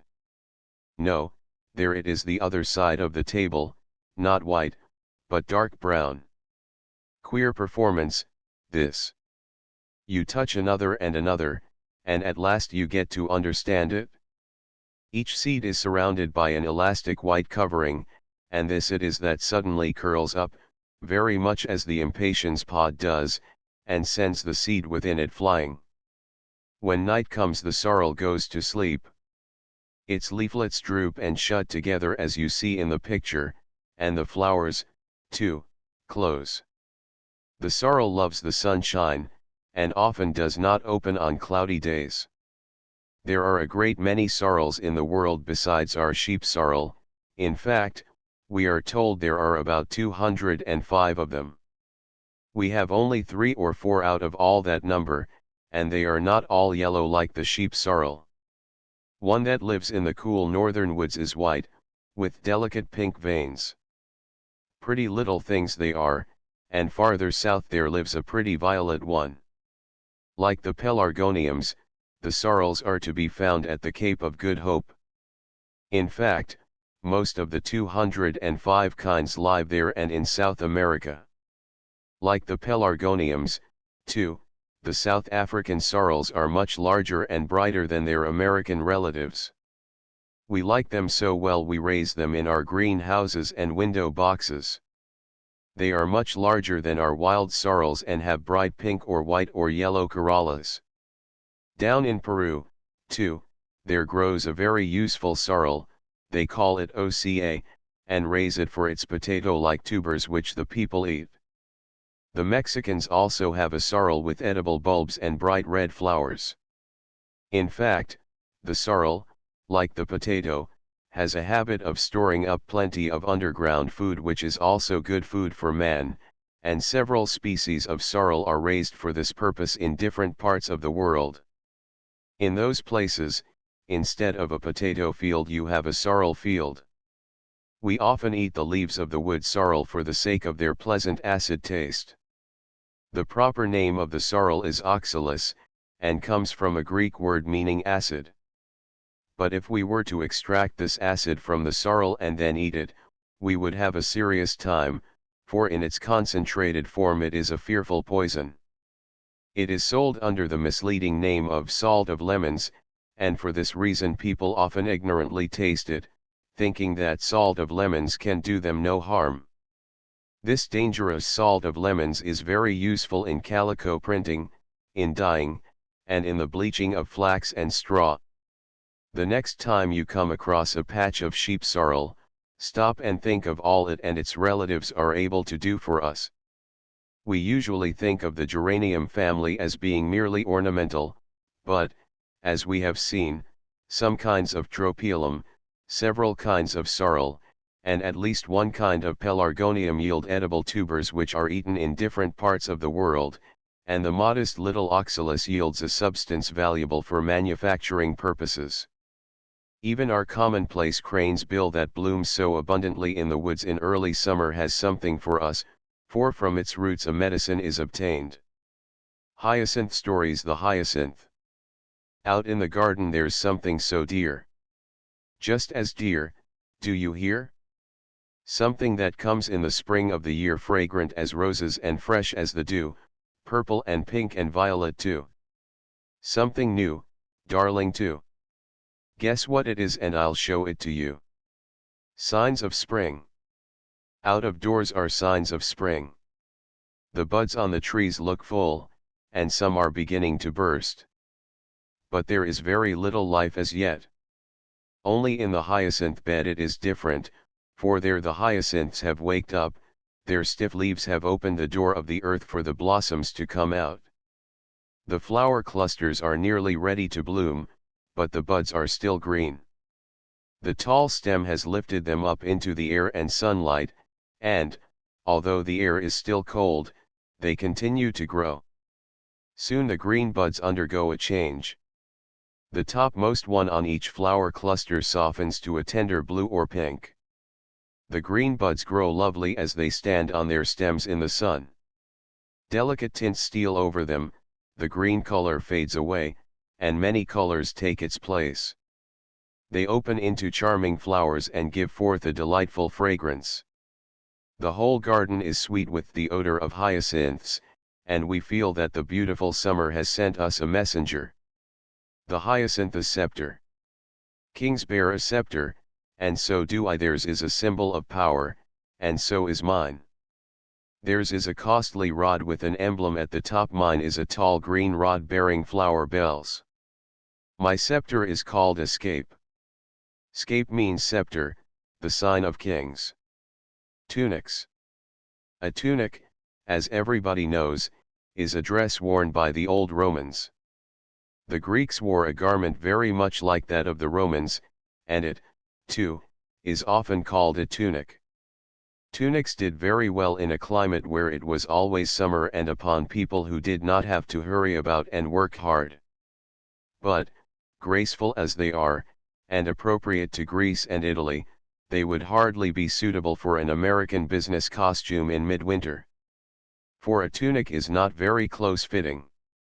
It is a loose garment which would be apt to fly away in our northern gales. The tunic was sometimes confined at the waist by a girdle and sometimes let to hang loose.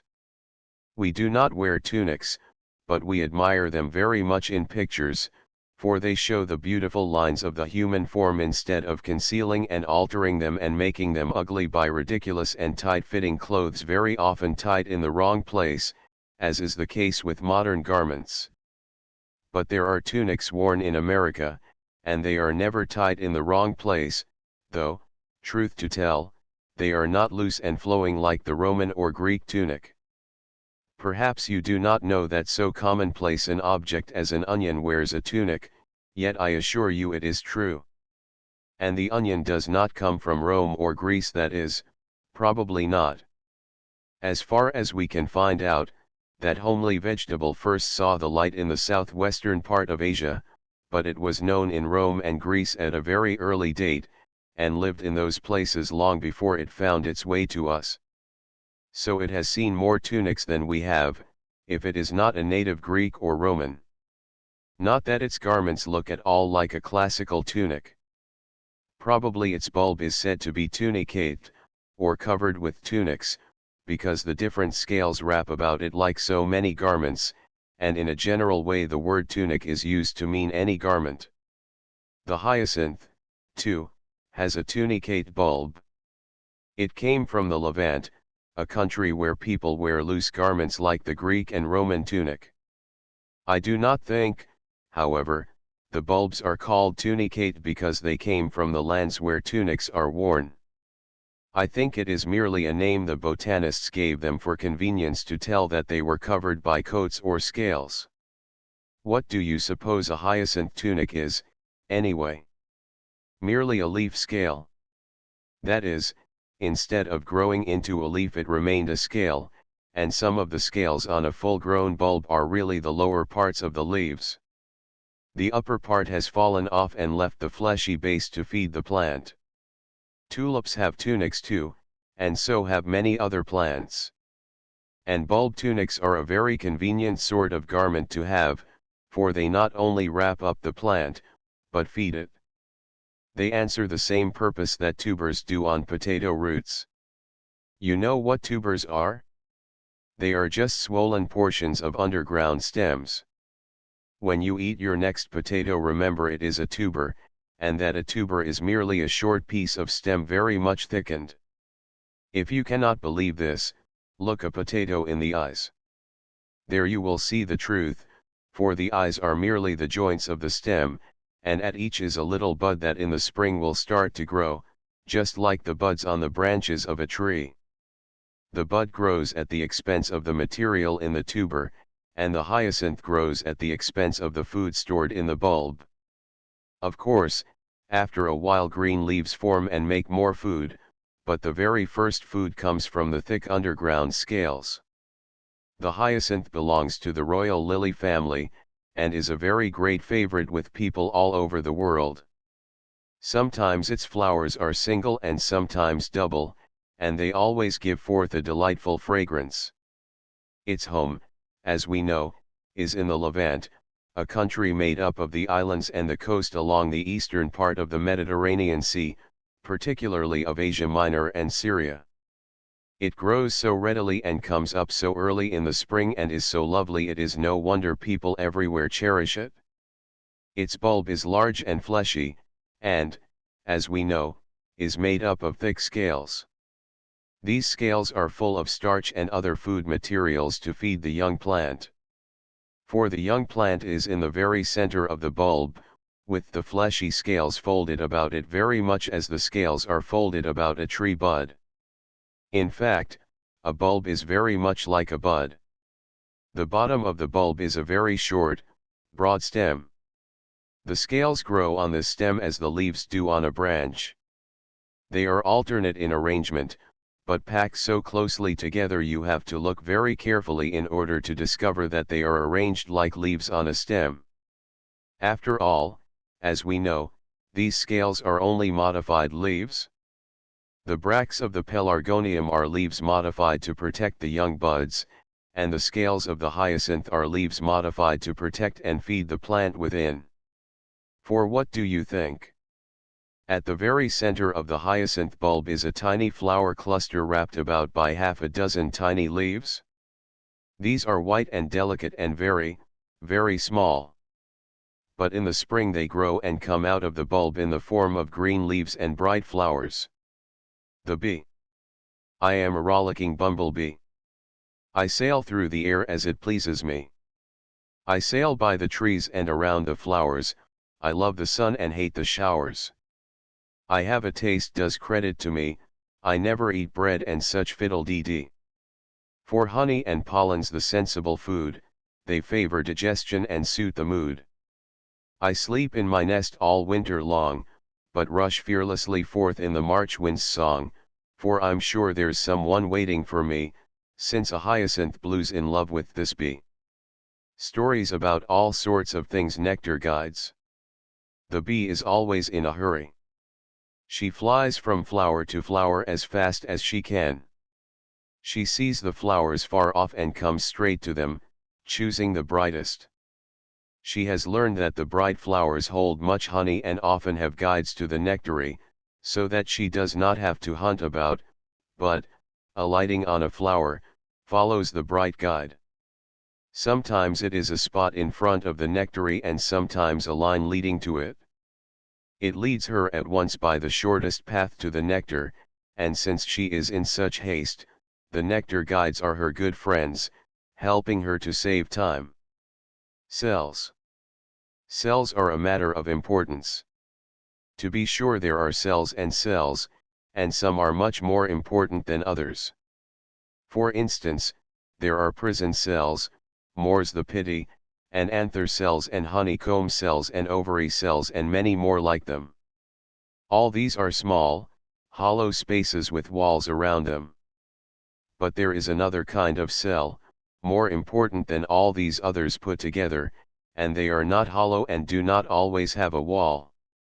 Perhaps you are not very much interested in cells, but you had better be in these we are going to talk about, for they have a great deal to do with football games and dancing and going to parties and picnics.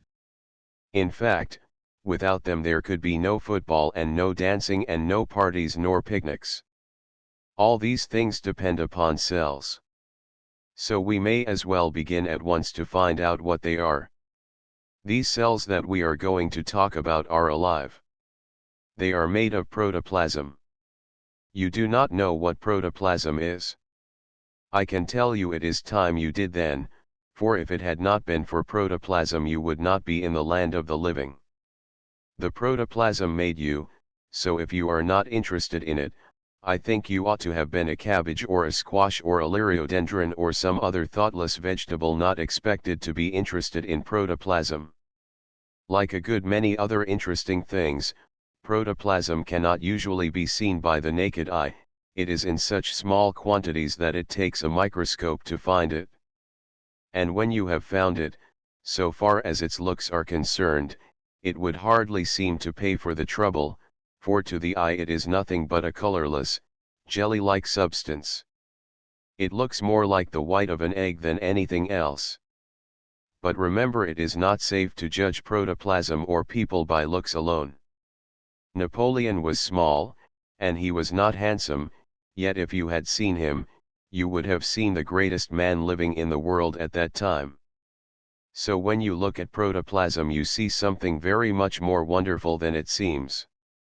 In fact, the great Napoleon himself owed his physical life to protoplasm, as did also Shakespeare and Plato, and every person who has ever lived, for protoplasm is the only living matter in the world. You cannot understand that all in a minute, but you begin to see that protoplasm is rather important, and as well worth knowing about as the latest fashion in bicycles or sleeve patterns. Sometimes a bit of protoplasm lives all by itself. It is just a little speck of colorless, jelly-like substance. Yet it can do a number of things. One little creature, which is only a bit of protoplasm, has a name much larger than itself. We call it amoeba. Rather a pretty name, on the whole, and very uncommon. I doubt if you know a single person by that name. It is a name, too, that everybody ought to know. Well, as I told you before, and shall probably tell you a great many more times, for I do not want you to forget it, the amoeba is only a bit of protoplasm. Yet it can go about. You watch it some fine day under your microscope and see it travel. It runs out a little, thin bit of its body, so and then the rest of the body sort of pulls itself up to that. In this way, by putting out little finger-like projections and drawing the rest of the body up to them, it can move quite a distance if you give it time enough. You can imagine so changeable a creature as the amoeba can scarcely be found twice of the same shape, and how its friends recognize it is more than I can tell. Suppose you were in the habit of changing your shape whenever you moved, being long and thin 1 minute, short and thick another, having 14 arms one day and none the next? How could you expect people to know you when they met you? But perhaps the amoeba has an unsocial nature and does not care whether it is recognized or not. Because it changes its shape so often, the amoeba has received its pretty name. For amoeba, you must know, comes from a Greek word meaning change. It is sometimes called Proteus for the same reason. Of course you know all about Proteus, the sea god who lived at the bottom of the ocean and paid homage to the great god Neptune, who was ruler of the seas. Proteus took care of the sea calves, and he had a queer way of changing his shape whenever he chose. He used to go to sleep on the rocks while the calves were sunning themselves, and because he was very wise and could help people who were in trouble, they used to go there and catch him. But he was not as friendly as he was wise, and would never tell anything unless forced to, and when he found himself a prisoner, he would at once change his form, and so try to escape by frightening his captors. He had a pleasant habit of all at once changing into an enormous serpent and opening a mouthful of frightful teeth. Then, if that did not frighten badly enough, he would all at once turn into a bull or a raging fire or a fierce torrent. He has been known to change into a dozen dreadful things in as many minutes, so no wonder his name has come to mean something that changes. And no wonder the amoeba is called Proteus, not that it indulges in any such outrageous transformations as the sea god, for it never does anything worse than change the shape of its own little jelly-like body. Although it can move along, I do not think it would amount to much in a race, as it only moves a few inches in the course of a day. Still that is a good deal, considering its size. A great deal depends upon size in this world. You could go as far in 10 seconds as a snail could in as many hours. The distance would not count for much as far as you are concerned, but it would be a good day's work for the snail. So when an amoeba travels a few inches, that counts for as much in its life as a long day's walk of a good many miles would in yours, or as a few hundreds of miles on a railway train. The amoeba can do more than travel. If you touch one, it will shrink together, showing that this little bit of protoplasm has a sort of feeling power. When it is hungry, it eats. For an amoeba can get as hungry as anybody. Hunger does not depend upon size. You can get as hungry as an elephant, although you cannot eat as much. You would starve to death, too, as soon as an elephant, perhaps sooner. An amoeba no doubt gets as hungry as you do, and it certainly would starve to death if it did not have something to eat. How can it eat without a mouth? Just as easily as it can travel without feet. You do not know protoplasm if you think it cannot eat when it is hungry. Very likely the reason it travels about is because it wants to find something good to eat. It does not care for roast turkey and cranberry sauce, nor for apple pie and plum pudding. That is not what it is looking for. It is looking for some tiny speck of food smaller than itself. It lives in the water, of course. It would dry up if it were out in the air. You should think it would melt in the water? Well, it does not, any more than a jellyfish melts. When it comes to some little speck of dead plant or animal, or, for all I know, to some living speck small enough, it proceeds to eat it. It glides over it in the way you know about, and wraps the food speck up in its body. Then it draws out all the good part of the food into its own substance and goes on, leaving behind the waste particles. Do you not think that is a good deal for an amoeba to be able to do? But it can do more than this. It can divide itself in two and make two amoebae out of one. The little amoeba is called a cell. After a while you will see why. The whole amoeba is just one cell. As to whether it is a plant or an animal you will have to ask the amoeba, for I cannot tell you. Some think it is a plant and some say it is an animal.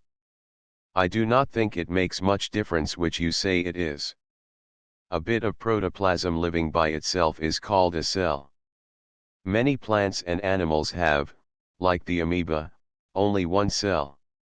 Very often the little one-celled being has a thick outside wall. The protoplasm changes part of the food into a hard substance, that is, it builds itself a wall. Very often cells live together in colonies instead of living alone. In such cases, the first cell divides into two cells, but the two stay together instead of entirely separating. Then each of these two cells divides again, and the four cells stay together, and so it goes on until a large body is built up of many cells. The truth is, plants are only collections of cells which have agreed to work together.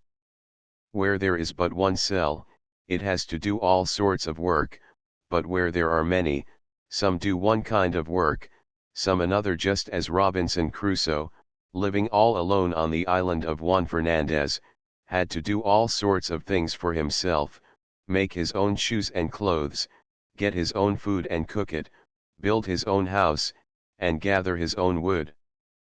But in a town one set of men makes shoes, another chops wood, another raises vegetables and grain, another grinds the grain, and another bakes the bread, then they all exchange with each other, and everybody has enough or ought to have. So in the plant made of many cells. One set of cells makes hard walls to protect the plant. Another set draws up water from the earth for all the cells in the plant, for living things require a great deal of water. Another set takes gas from the air and changes it into food. Another set makes tubes for the sap to flow through. Other sets do other things. Each set of cells does something for the whole plant. If you look at a leaf or a bit of skin from a stem under a microscope, you will see they are built up of cells, as a house is built of bricks. Only the cells are not placed regularly like the bricks in a house, and they are not solid like bricks. The walls of these cells are sometimes hard and sometimes soft, sometimes tough, and sometimes tender, but the walls were all built by the protoplasm that lived in them. Sometimes the protoplasm leaves the little house it has built and goes somewhere else. Then the empty, wall-surrounded space is left like a cell of honeycomb before the honey is put in, or an anther cell after the pollen has fallen out and left nothing in it. Before microscopes were as perfect as they are now, these empty spaces with their surrounding walls were discovered. Even where the cells contained protoplasm, the microscope was not strong enough to reveal it, so only the cell walls were seen. Some of the cells in one plant. It was soon known that plants were built up of these little compartments, and because they resembled cells in being small and shut in by walls, they were called cells. After a while it was discovered that the living part of the plant was the colorless, jelly-like protoplasm which lived in the cells. Yet later, particles of wall-less protoplasm were found building up plants and animals. What were these soft little protoplasmic atoms to be called? The plant was really built up by them, and only part of them had walls, so they were called by the name the people had already given to the walled spaces which they supposed built up the plant, and so got the name of cells, which is not at all an appropriate name.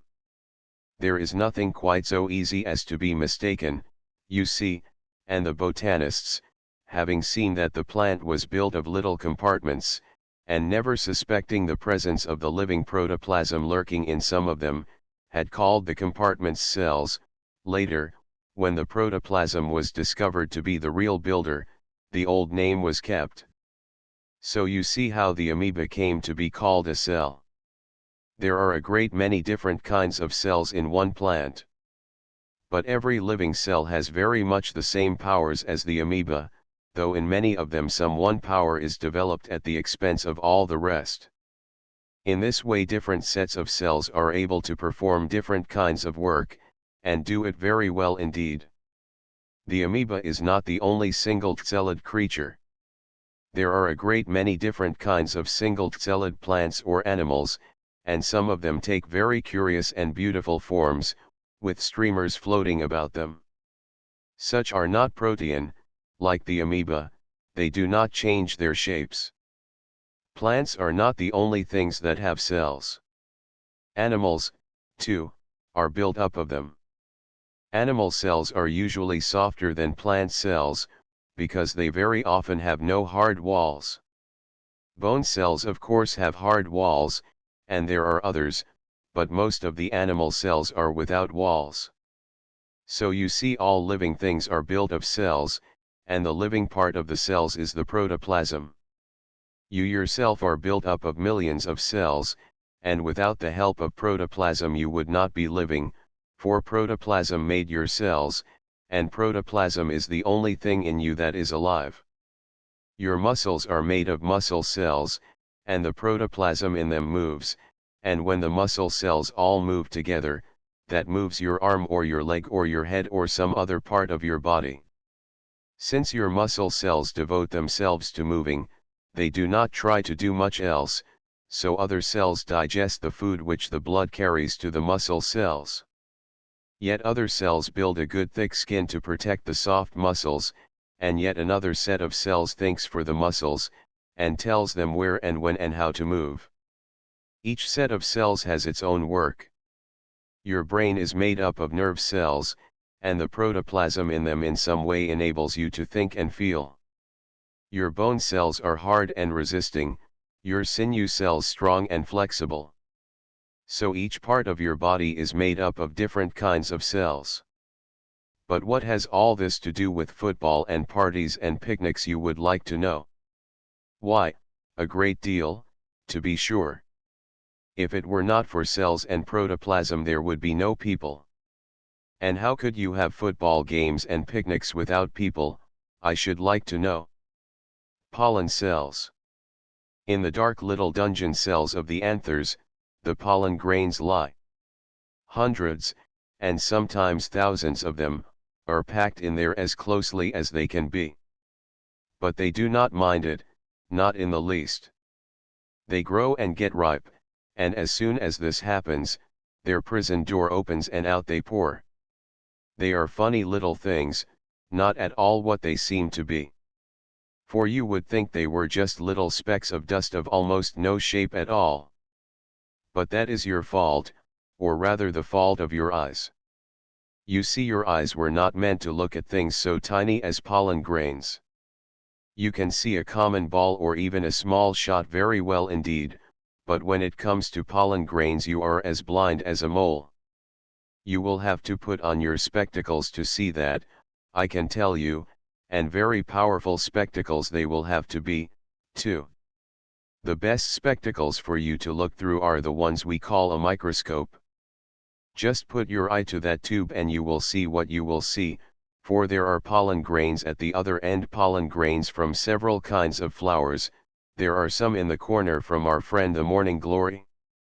And now you know what I meant when I said you could not see a pollen grain, for those little specks of dust have all at once become large and important objects. Some are round and some are not, and all are creased or pitted or ridged or covered with little points or marked in some other way. Now you see why they stick so easily to the hairs on the bee or the butterfly or whatever comes visiting the flowers for nectar. They are not smooth, but all roughened over by these ridges and points. And this is not the end of it. You have not yet seen a pollen grain.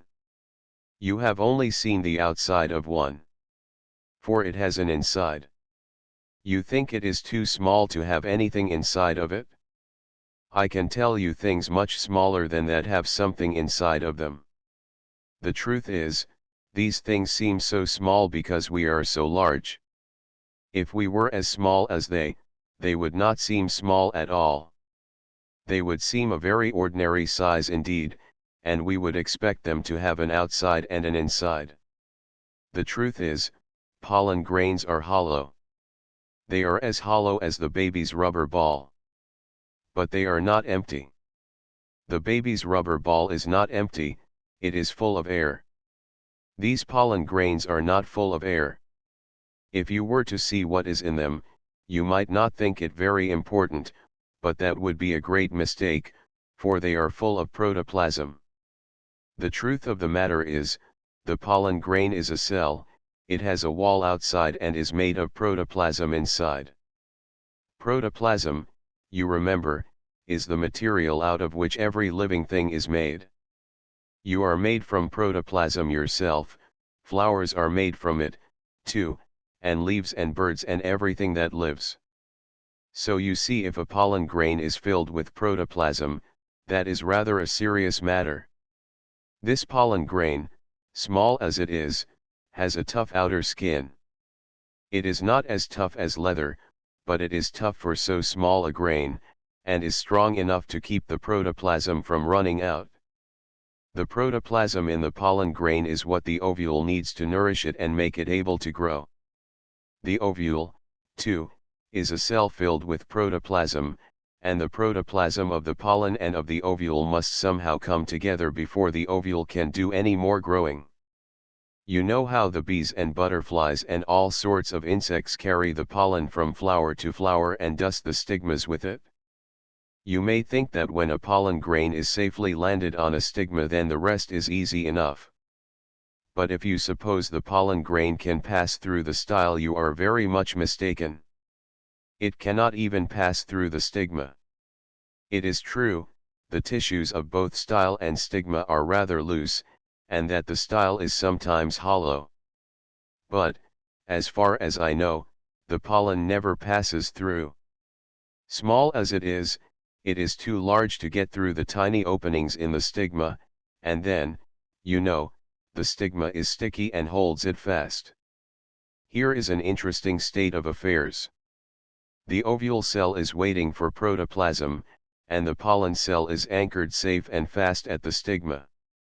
But you may be sure there is a way out of this difficulty. To begin, the pollen grain has two coats, a tough outer one and a delicate inner one. There are openings, or at least weak places, in the outer coat, and after the pollen has lodged on the moist stigma, the protoplasm inside swells and comes bulging through these weak places. The inner coat is forced out, as though some extremely small fairy had stuck her finger through the wall from the inside and pushed out a part of the inner lining. Well, this finger-like part that comes through the wall does not break open, but begins to grow. It grows longer and longer until a tube is formed, a tube so small that only the microscope can enable us to see it. This tube pushes its way through the stigma into the style, there it continues to grow like a long root, only it is not a root, and it is hollow, and the protoplasm from the inside of the pollen grain runs down this tube. You can guess what happens next. The tube grows and grows, it finds plenty of nourishment in the tissue of the style, which is made of material suitable to feed it. Of course, it grows down the style into the ovary, because the style opens into the ovary. When it reaches the ovary, it finds its way to an ovule, and goes in at a little door which the ovule keeps open for it. Now, you see, there is an open path between the pollen grain and the ovule, and the protoplasm from the pollen grain which has run down the tube enters the ovule.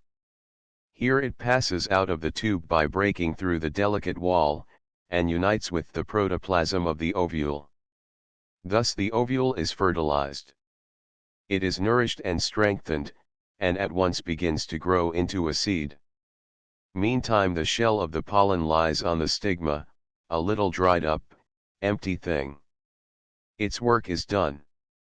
Thanks to the bee or the butterfly or some other flower-loving friend, it has been taken to the right place, and all that was living in it, its protoplasm, goes on living in the little ovule. The pollen grains the bees carry home have a very different fate. They are crushed and soaked and kneaded with honey and fed to baby bees. But the flowers are willing the bees should have some to live on, and so each flower makes thousands more than it needs. You see, if it did not give the bees something to eat, they would not come and they could not live on honey alone. They, too, need the protoplasm in the pollen to nourish them. Some kinds of flowers use their own pollen. They do not need the bees and do not want them. So they keep their pollen shut up tightly and do not make any honey to coax the bees to come. But nearly all flowers wish to have other pollen than their own. And this they can only get by the help of other people's wings, as they have none of their own. The pollen. What does the pollen do? It helps the ovule change to a seed. It feeds the bees and the wasps and the flies. But above all, it helps the ovule change to a seed. The anthers. Anthers, full of pollen, cunning cupboards of the bee, stamen flower amply hiding, what have you for me, for me? What have you for me?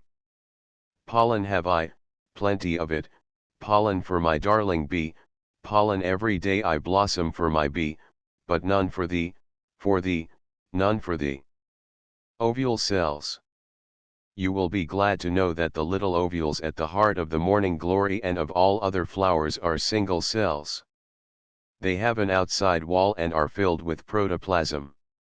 When a pollen cell is formed from the inside of the anther, it separates and is no longer connected with anything. This is not the case with the ovule. It is fastened to the ovary by a little stem, for it will stay there and grow, and it must have a way to get food from its parent plant. It gets the food through this little stem. You know what happens when the flower opens. The bees bring pollen, and the protoplasm of the pollen joins that of the ovule. As soon as this happens, the ovule begins to change. We say it grows. It gets the food to grow on from the mother plant through the little stem which is fastened to the inside of the ovary. The protoplasm in the ovule first divides and makes two cells instead of one. These two cells do not entirely separate from each other. They stay together to do their work. Soon each of them divides into more cells. These cells again divide, and this continues until a great many cells are formed. Meantime the ovule has increased in size as well as complexity, and its cells do several different kinds of work. In the morning glory, for instance, some build a hard outer wall about the young plant, this is the seed case. Other cells form two little leaves, others make a little stub of a stem. So the change goes on until the single tzelate ovule becomes a many tzelate seed with a young plant rolled up under its walls. If you open a morning glory seed you can see this little baby plant, only you will have to soak the seed first to soften the food that is stored about the young plant. The cells made this food to nourish it, and it stays dry and hard until the rain moistens it in the spring, when it gets soft, like boiled starch, and is then ready for the little plant to use. When the ovules grow on one plant and the pollen comes from another, the seeds will contain the protoplasm of two different plants. Now protoplasm remembers the plant it came from, and tries to make the new plant like it. The ovule protoplasm tries to make the seed remember the plant it grows on, and the pollen protoplasm tries to make the pollen remember the plant it comes from. So if the pollen comes from a plant bearing white flowers, it wants the seeds to grow into white flowered plants. But if the ovules which fertilizes it grow on a pink flowered plant, they try to make the seeds grow into pink flowered plants. Now what happens? Very likely some of the flowers will be white and some of them pink. Some will take after the plant the pollen came from and some after the one the ovule came from. But sometimes the flowers will be a mixture of both plants and will be pink and white. The ovule is the mother part of the plant and the pollen is the father part, and sometimes the seed children take after the mother, sometimes after the father, and sometimes after both. This is very strange and we cannot quite understand it. How can the protoplasm remember the exact shade and color of the plant it came from? How can it make seeds that grow into plants just like the old plants? Protoplasm, you are a very great mystery. By knowing about pollen and ovules we are able to help form a great many lovely new flowers and fruits. We get variegated flowers by fertilizing a flower of one color with pollen from a flower of another color. When we do this we must cover over the plant with a piece of netting just before it blossoms, so the bees and butterflies cannot get ahead of us and fertilize the plant. Then we must put a bit of pollen from one flower on the stigma of the flower we want to experiment with. We must always use the pollen from the same kind of a plant, however. It would be of no use to put nasturtium pollen on a morning glory stigma, for instance, for it could not affect the ovule in the least.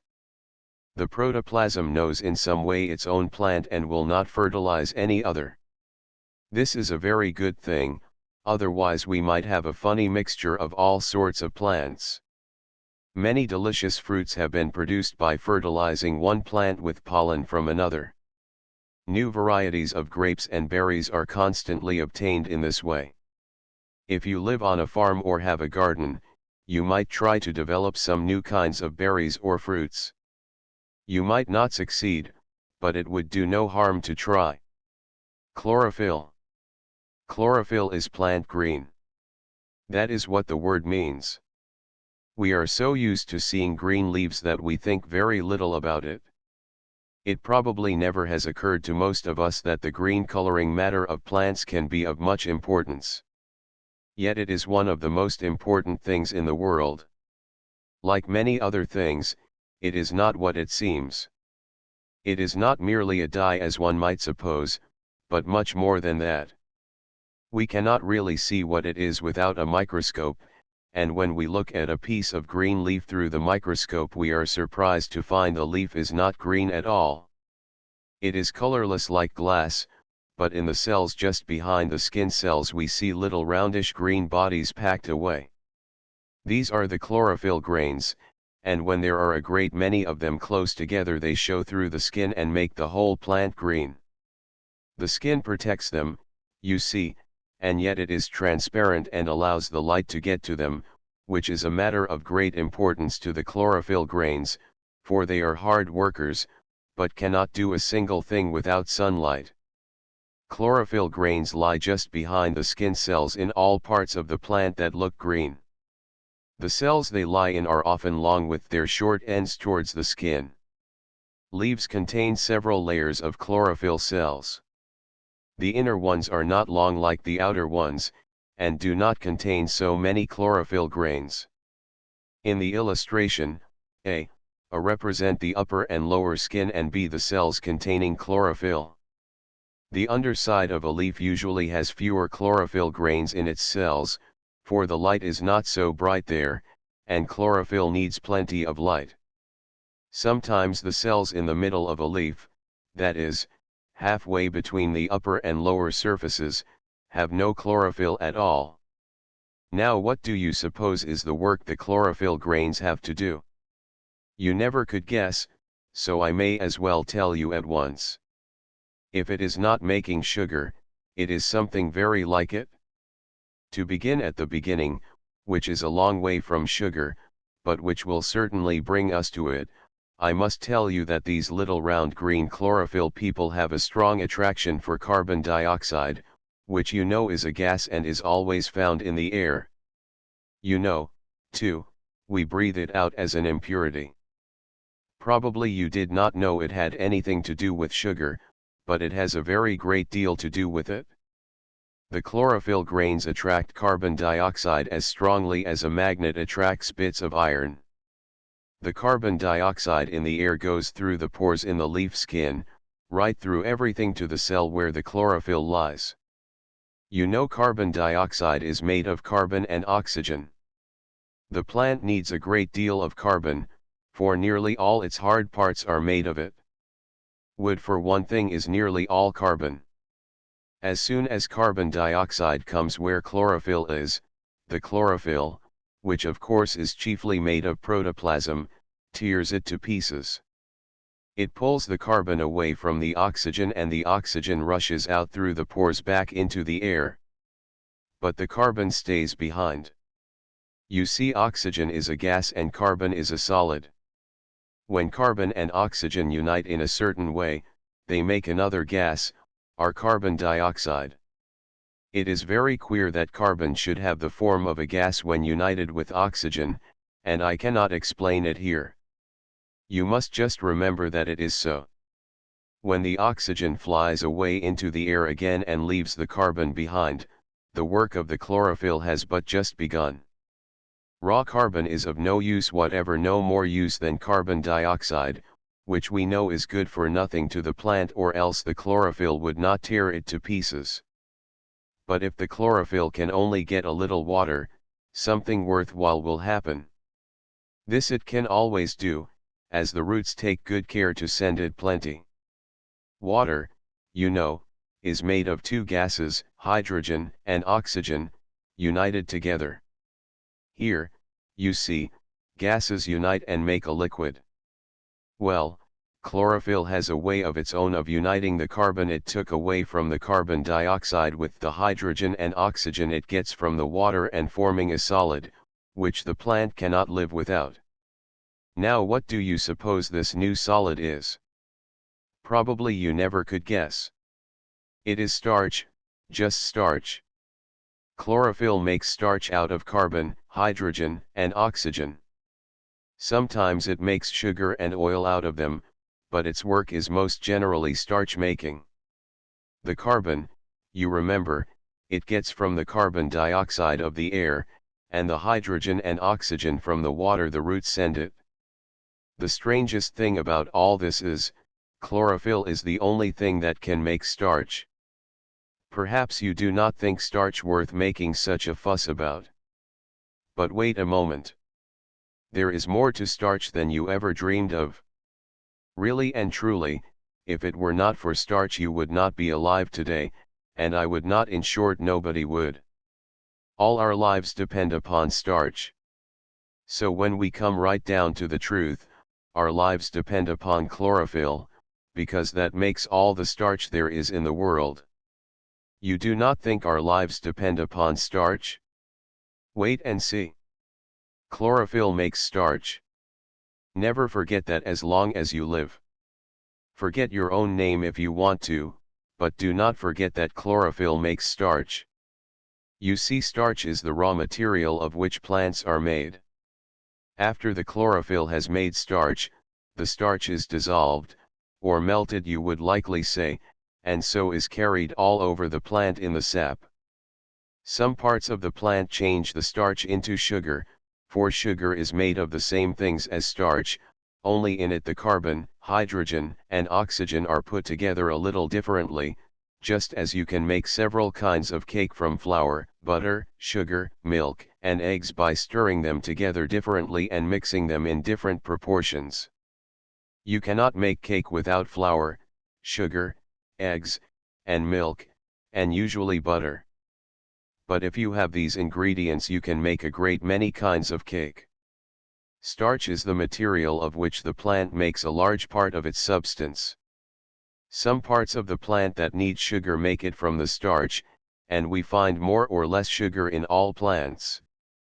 There is, as you know, a great deal in the nectar of flowers, but other parts of the plant need it too, so sugar is a matter of importance to plants as well as to people.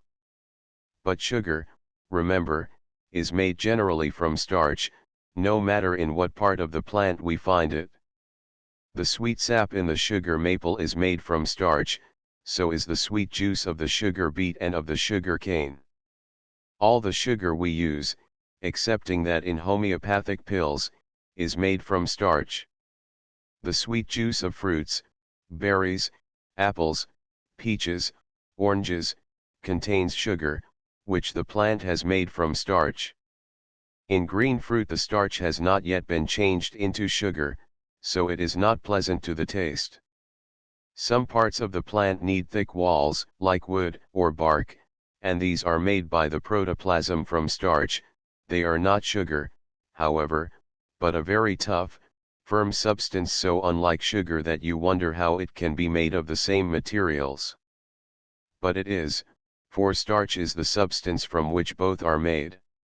There are other things in the plant besides starch, and there are things which are not made from starch. For instance, there are acids and minerals of different kinds and there is protoplasm, but the greater part of every green plant is formed from starch. Some plants make more starch than they need at once, so they store it away for future use, just as people raise extra supplies of wheat and corn, and store them away until they want them.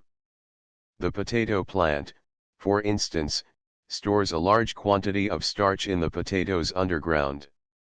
A potato is nearly all starch, and the sweet potato stores up sugar as well as starch in its underground parts. The potatoes have a reason for this, and, if let alone, would use up the starch and sugar another season, but we do not let them alone, as you know. We too need starch, and so we dig up the potatoes and eat them instead of leaving them for the plant. A great many plants store up starch in their seeds that the young plant may have food enough to start growing. All our grains do this. Wheat, rye, oats, barley, rice, corn, and all other grains are only the seeds of plants which have been stored full of starch. Peas and beans are also starch-filled seeds. Cabbages store food made from starch in their big thick leaves. Beets store sugar and other starch food materials in their thick roots, so do carrots and parsnips and turnips. Onions store it in their bulb leaves underground. You begin to see now how important starch is to our lives. Nearly all the vegetables and grains and fruits we eat are composed almost entirely of starch or the materials of starch. Even meat is made from starch, for what do the animals we kill for meat live on? Why, plants of course, and chiefly the starch they find in plants. So now we are just where we started. We see we really do owe our lives to starch, and we owe starch to chlorophyll, so of course, we owe our lives to chlorophyll. I wonder if we shall think of this next time we look at the green leaves everywhere in the fields and woods. I wonder if these green leaves will not look more beautiful than ever when we think of the work they are doing. Root cells. Roots do their work underground as a rule. You might prefer not to be a root. If you had your choice, you might prefer to be a leaf or a flower. I have never heard that the roots complained of their work, however. For one thing, it is easier.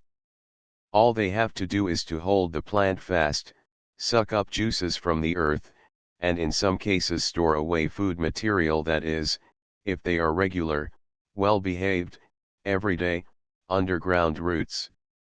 Sometimes, however, roots come out of the ground and do all sorts of things, cling to walls and hang in the air and perform in other unroot-like ways, but these are not what we are talking about.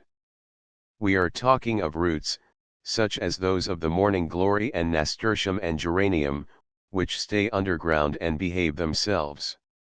Since it is dark where they live, they have no chlorophyll grains, and do not have to make starch. They merely use up the starch that comes to them from above. Since they are not blown about by the wind, they do not need complicated, stiff, supporting tissues like tree trunks. On the whole, they are rather a simple people. They are made of cells, of course. But there are not so many kinds of cells in them as in the stems and leaves. They have skin cells, but no pores. Out of their skin cells grow their most interesting and important parts. These are called root hairs. They are made of cells lying next each other, like other hairs, but they do all the sucking up of food materials for the whole root. These root hairs draw the water and other food out of the soil for the use of the plant, and the rest of the root only stores it up and conducts it to the stem and leaves above and anchors the plant to the ground. The root's work as an anchor is important, as you can imagine. Just suppose that plants had no strong roots twisting around stones and bits of earth underground and holding them fast. What a time there would be whenever the wind blew. Even a light breeze would be worse than a cyclone at present, for it would send the wheat in the wheat fields flying before it. All the plants would go hurry-scurry wherever the wind blew excepting the morning glories and others that were twined about trellises or fences or rocks, and even they would be blown all out of shape. And when a strong wind came, if the trees had no roots to anchor them they would go hurry-scurry in the direction in which the wind blew, even if they were balanced so that they could not fall over, and we should see the forest sliding about the country and probably right on our houses, knocking them down, so we would not be able to have any houses, but would have to live in caves. It is a very good thing for us that the plants are held fast by their roots. Well, the root hairs do the most important work of the plant after all. It is they who go poking their noses through the soil, and with their cells draw up water and potash and nitrogen and sulfur and iron and many other things which have become dissolved in the water. They are even able to dissolve rocks and such delicacies for themselves. Now a growing root tip is a very delicate thing. You could not expect it to go pushing its tender tip through the hard earth without some kind of protection.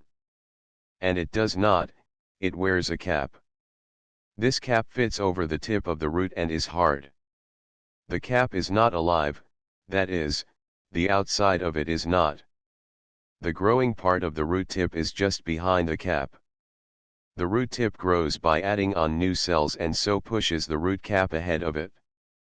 The hard root cap finds its way between the particles of earth and so opens a channel for the growing root tip behind it. The cap wears off on the outside as the bark does on a tree, and, like that, is continually renewed from the inside where the cells are alive. Skin cells. Skin covers over and protects what is underneath. It is thin compared with what it covers, but it is important, as we discover when we lose a piece of our own skin. A fluid substance or even blood oozes out, and the spot where the skin is off is very painful. Plants have a skin too, and it does for them what our skin does for us. It is tough and protects the soft inner parts and keeps the sap from oozing out. Skin, of course, is built up of cells. These cells generally lie close together, touching each other, except at certain spots, where there is an opening. Skin cells are usually long and wide, and their outer walls, as you would expect, are thicker than the inside walls. The protoplasm builds up hard material on the outside to protect the rest of the leaf or stem. Leaves and young stems and roots and flower parts all have skin. The skin is alike in all in a general way, just as all houses are alike in a general way. They all have a roof, walls, partitions, doors, and windows, though these are of different sizes and arranged differently in different houses to suit the needs of the people who live in them. So with plants. The skin cells are different in size and shape and thickness in different plants to suit the needs of the plants, though in all there is a general resemblance. Here is a row of skin cells, A, with other cells, B, back of them. See how thick the skin cells are on the outside, C. They are very tough there too. D is an opening between two cells, and all is magnified several hundred times. Sometimes there are several layers of skin cells where the plant needs a particularly thick skin, In the illustration is an example of such a skin. But it would not do to have an airtight skin, even for a plant. Our own skins are full of holes, or pores, as you know, to let out the extra water and other waste materials in what we call perspiration. The plants need such an arrangement as much as we do. So in their skin we find pores. You see, the plant needs a great deal of water. The water is used in making the substance of the plant. It is also used in the sap to carry food about from place to place. Sap contains a great deal of water in order that it may flow easily. This water cannot all be used by the plant, and when it comes up from the roots in the sap, a large part of it has to be got rid of by the leaves. If the skin were solid, the water could not escape. But you know what protoplasm can do. If the skin needs pores, it will make them. And this is how it does it. If you peel off a bit of skin from the underside of a leaf and put it under the microscope, you will see something like this. The round forms are the pores. The crooked lines between are the edges of the cell walls, and you are looking at them right through the outer wall of the skin, which is transparent like glass, otherwise you could not see the edges of the partitions. Let us look at these pores, or stomata as we must call them, if we want to talk like botanists.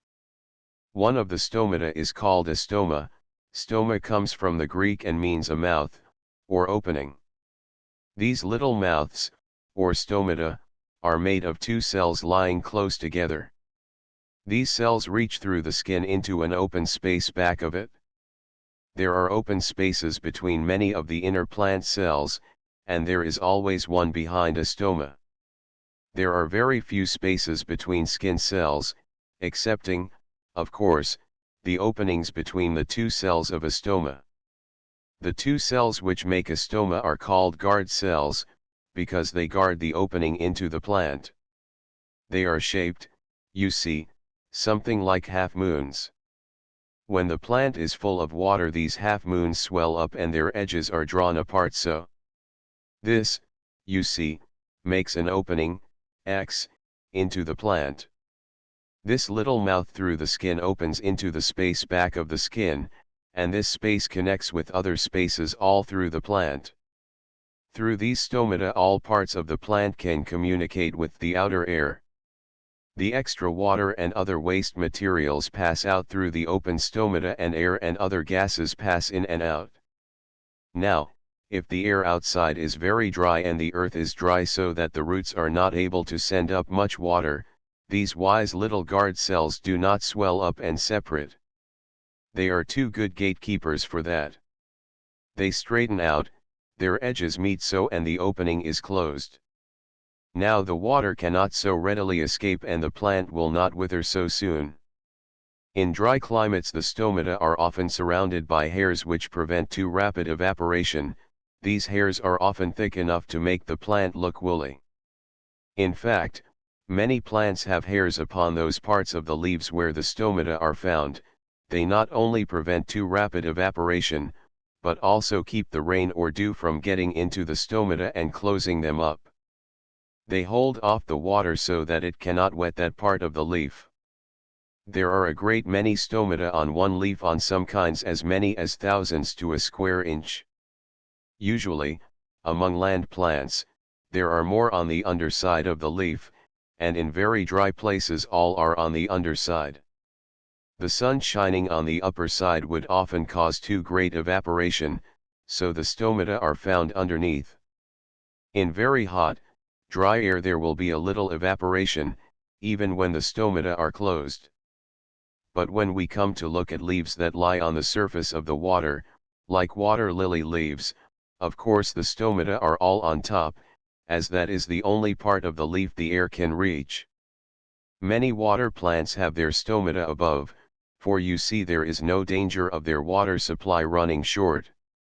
It is very important for a plant to keep its pores open, and it is quite ingenious in contriving ways to do this.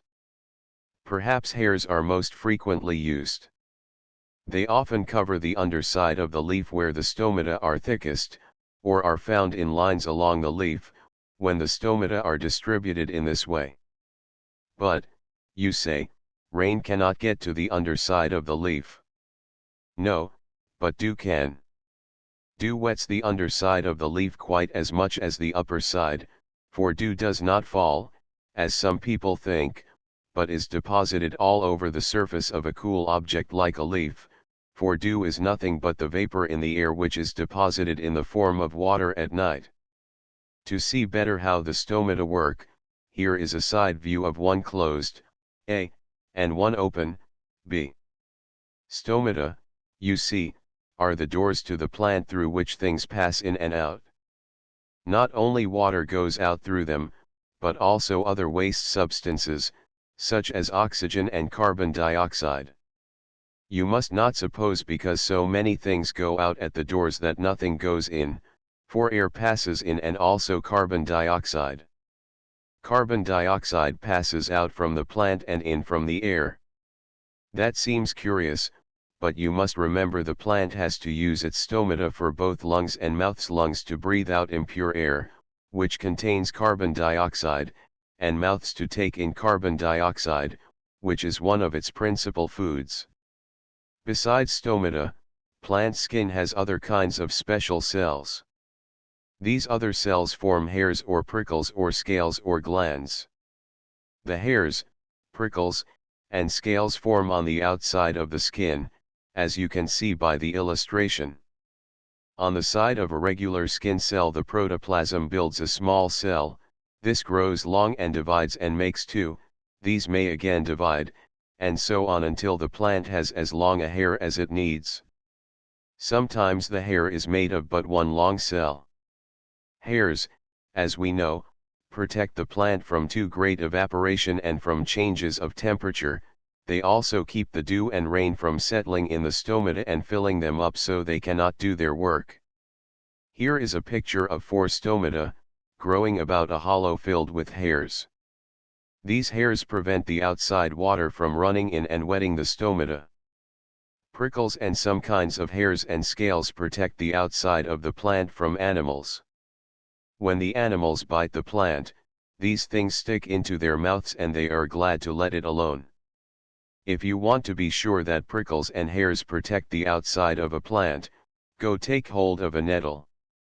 Madam Nettle does not wish to be taken hold of nor eaten nor touched by cows or sheep or anything else. So her skin has hairs on it that sting. The hairs are very sharp and they are hollow. There is a poisonous juice inside, something the protoplasm has made, and when the sharp end of a hair sticks into your finger, the little turned up end breaks off, and the poisonous juice gets into the wound and irritates and causes the finger to swell a little. There is a way to take hold of a nettle so that it cannot sting. The little poison-filled hairs all point up, as you see in the picture.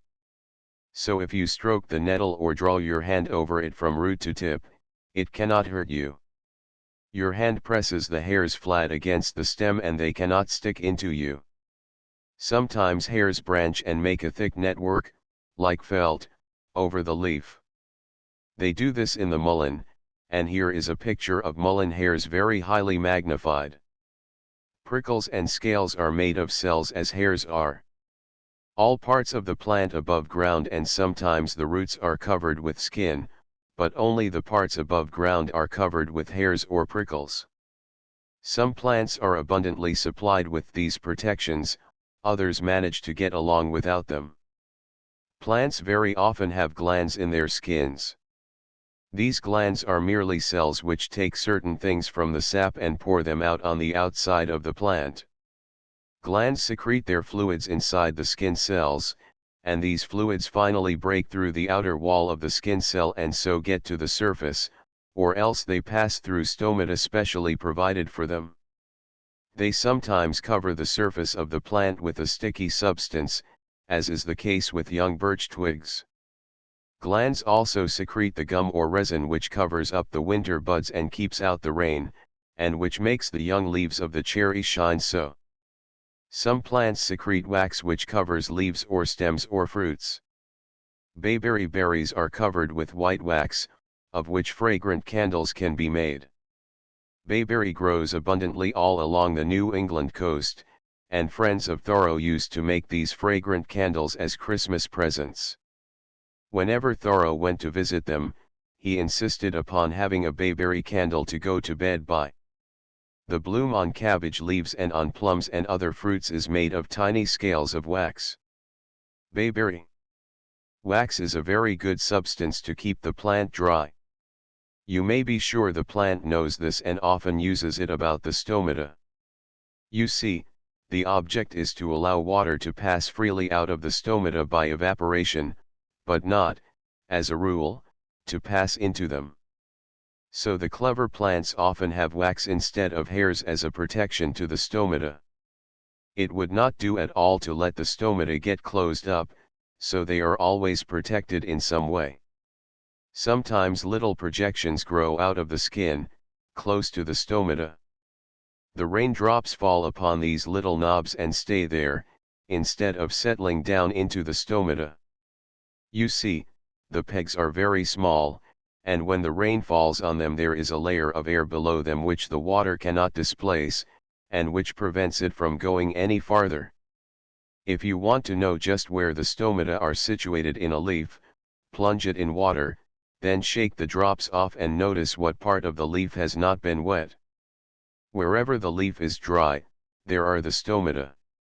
In many plants, as, for instance, the jewelweed, it is quite impossible to wet the leaf. Soak it in water for an hour, and when you take it out it is dry. The parts that cannot be wet usually have a silvery, glistening appearance. Put the leaf in water and notice where it glistens. There are the stomata sometimes all over the underside of the leaf, sometimes in lines or patches, sometimes on both sides of the leaf. Wax, gum, and resin are not the only things plant glands secrete. There are the glands in the flower cups that secrete nectar.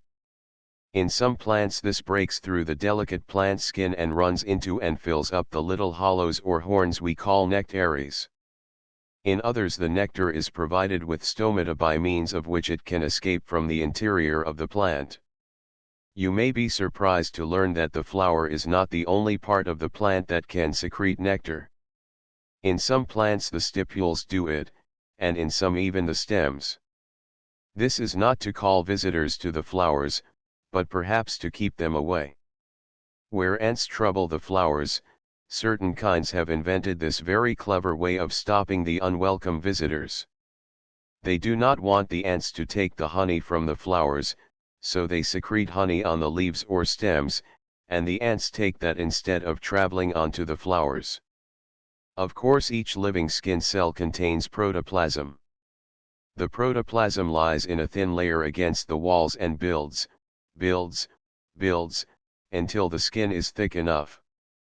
When a good thick wall has been built, the protoplasm passes out through tiny openings in the inner wall into the inside cells, where it goes to work doing something else. The skin cells are then empty of protoplasm, they are only filled with air, and we say they are dead cells. Their hard walls are a good protection to the plant. In stems there is often a layer of thick cells behind the skin cells which also protects. These are called cork cells. All very young plants have their stems covered with living skin. Older plants, particularly woody ones, have their stems covered with the tough, dead skin. And trees have finally a thick layer of dead cork cells. In tree trunks the skin cells have disappeared entirely. The skin protected the young shoot, then its empty cells finally peeled off, as the cork cells formed underneath and made a thick bark. The bark then does the work of the skin. It protects the stem. It becomes very thick sometimes, as layers are constantly added beneath. The outside of the bark keeps peeling and scaling off. Of course there are no stomata in bark. We find them only in the living skin. Bark does not need stomata, as it does not regulate the water supply. The young green parts of the plant do that by means of their covering of living skin. Living skin is usually transparent like glass. It is tough and yet transparent. You see, the light must get through it to the cells which lie behind it. There is usually no green color in skin. Sometimes there are other coloring materials, though not as a rule. The living skin covers the leaf or stem or other part of the plant like a window of tough glass. Even where the skin is several cells thick, the light can pass through, just as it can through thick glass. Tube cells. The top of a tree is a long way from the roots. Yet the leaves must have food from the roots, and the roots must have food from the leaves. It is not an easy matter to move all this food material up and down, you may be sure. I wonder how you would manage it? Why, you say, if I had to raise sap from under the ground to the top of the tree, I should certainly build some pipes and have a pump at the top. That is the way the plant has decided. So pipes there are, plenty of them, pipes or tubes of many sizes and shapes. You know how cells grow, lying next each other. Well, tube cells are long and contain protoplasm in the beginning. They lie end to end. But, you see, it would not be very easy for the sap to pass through millions of cell walls on its way up. So when the protoplasm has built a row of cells with good thick walls, it passes out through thin places or openings it has left in the walls. The end partitions between the tube cells are thin and break away, and lo and behold, we have a long, strong tube with nothing in it but air. Up this tube the sap creeps or down it the sap runs. A great many of these tubes, which are as fine as hairs or much finer in some cases, are needed in a plant. They run all through the stems and out into the leaves. They are collected into bundles, and form part of the veins and the framework of leaves. I do not know what the plant would do without them. But what makes the sap run up the tubes? Now you are asking questions. It took a long time for people to find that out, for there is more than one reason why the sap runs up. For one thing, the root cells keep drawing in water and other things, and the fluid already in is pushed up by that behind, so there is a sort of pump at the bottom of the plant, you see, a force pump. The sun shining on the leaves and stems evaporates the water above, and the water below then easily takes its place, so there is a sort of suction pump at the top. Then the tubes are so very fine that the fluid in them tends to move up, just as water will soak up into a towel if the fringe happens to get into the water, for you know that if you hang a towel so that the fringe dips into a basin of water, after a while the whole towel will be wet, as a result of what we call capillary attraction. For all these reasons the sap creeps up the stems through the tubes the cells have made. Every plant has these tubes, from the tiniest weed in the garden to the tallest forest tree. Although so small, they are often very prettily marked by lines and dots. Strengthening cells. Plants need something more than cells of working protoplasm and something more than tubes, just as we need more than flesh and blood vessels. We would be in a sad plight if we had no bones to keep us in place, and plants would be in a sad plight if they had no, well, not exactly bones, but something to serve the same purpose. Think of the weight a tree has to bear. You could not begin to lift the crown of a large tree, yet the tree trunk has to hold it up in the air.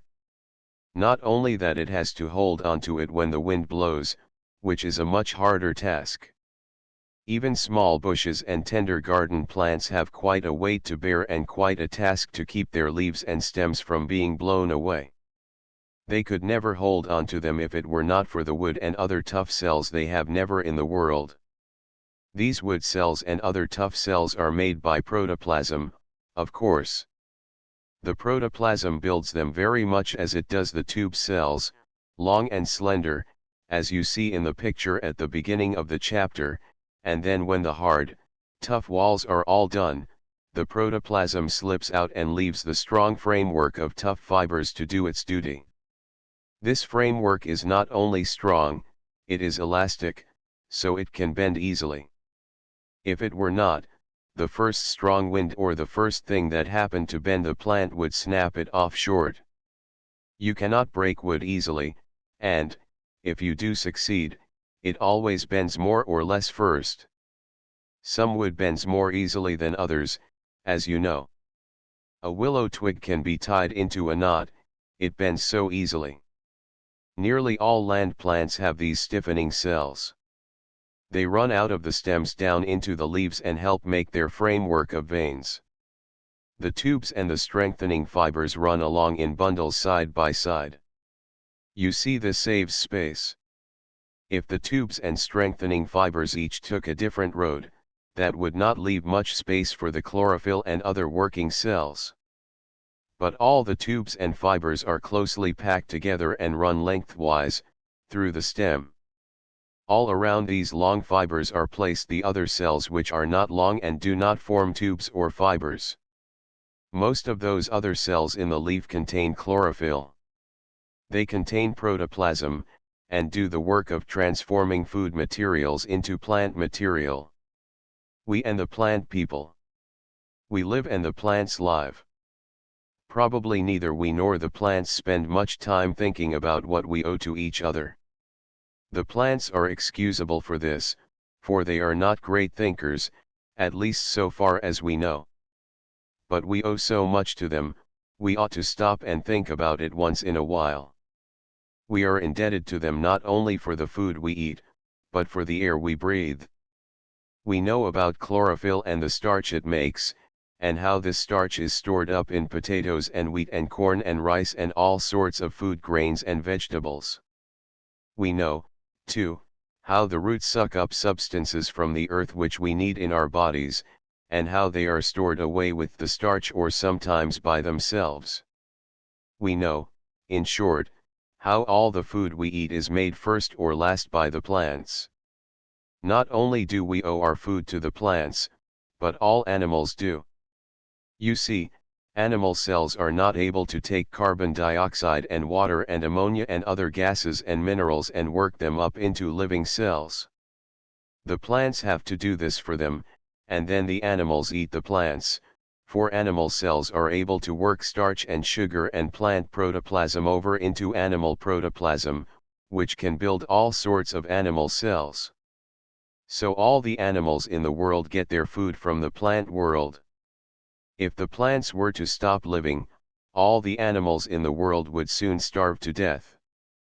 The word animals, you know, means every living thing that is not a plant. In this sense, flies and bees and oysters and caterpillars are animals, as well as dogs and cats and such large creatures. Last of all, we ourselves are animals. So the animal world would be in a sad predicament if anything should happen to the plants. But there is more to thank the plants for than food. That is a pretty large item certainly, but what do you think of having to thank them for the air we breathe as well? Yet this we shall have to do if we begin thanking them at all. You know about oxygen, of course. It is one of the gases that make up the air, and I may as well remind you that air is composed principally of oxygen and nitrogen gases, about 4 times as much nitrogen as oxygen, but the oxygen is the most important to us. We do not use the nitrogen in the air at all probably. It serves the purpose of diluting the oxygen, which would be too strong for us if it were not mixed with nitrogen. But what we do use is the oxygen. That goes into our lungs, and some of it does not come out again. It passes into the lung cells and from them into the blood, and is carried by it all over our bodies to all the millions of cells. We need a great deal of oxygen, and if the supply should be cut short we would die. All animals need oxygen, even the worms in the ground and the fishes and oysters in the water must have it. So great quantities are being used up all the time. Now, you know, when the plants pull carbon dioxide to pieces, they keep the carbon and return the oxygen to the air. In this way we get it to breathe. But there is more than this to the matter in hand. We are all the time breathing out carbon dioxide as an impurity, so are all the millions upon millions of animals in the world. The air might in time contain enough carbon dioxide to kill us if there were not some way of getting rid of it. You know what that way is. The plants use it up. So by giving oxygen into the air and taking out carbon dioxide, the plants keep the air fit for us and all animals to breathe. But there is more than this we have to thank them for. They shade the earth and regulate the rainfall and the water supply. Where forests grow there are always streams of water, and the large water courses are kept full the year round. The Mississippi River depends upon the faraway forests for its broad stream. The spreading crowns of the trees shade the earth and prevent the water which falls as rain or dew from evaporating rapidly. It collects into streams and flows through the land, keeping the earth fresh and beautiful. More than this, large forests cause the rain to fall and the dew to collect. Their leaves condense the moisture in the air and cause it to fall as rain or be deposited as dew. When people recklessly cut down the forests in a country, the water courses dry up, and even the largest rivers are affected. When the spring rains fall over a country whose trees have been cut away, the water rushes down the little streams all at once and causes a terrific flood in the large rivers. It soon drains away, then the rivers fall lower and lower until they nearly dry up. This state of affairs is a great calamity, because the people can no longer raise crops on the land near where the old forests stood, for it is parched and dry months at a time. Moreover, boats laden with coal and grain and all sorts of things can no longer pass up and down the rivers, because the water is too low. People ought to think of these things and not destroy too much forest land. After a while we shall have to go to work and plant trees instead of cutting them down or burning them, but it takes a long time for trees to grow, and a wiser way would be for us to take care of those we have. You have heard a great deal about plants eating and the good they do us by eating the carbon dioxide in the air. They take this in through their leaves, and you remember they take in all their other food materials: water, nitrogen compounds, sodium, potassium, magnesium, and many other substances through their roots. But they do more than eat, they also breathe. They breathe everywhere over the surface of their bodies where there are stomata or where the skin is not too thick for the air to penetrate it. And I must tell you they breathe just as we do, that is, they take in air, use the oxygen, and give off the carbon dioxide. It seems rather inconsistent of them to take in carbon dioxide as food and throw it off as a waste at the same time, but that does not trouble them, they do not care whether they are consistent or not. And it is true they take in carbon dioxide and give off oxygen, and take in oxygen, in the air, and give off carbon dioxide, in one breath as it were.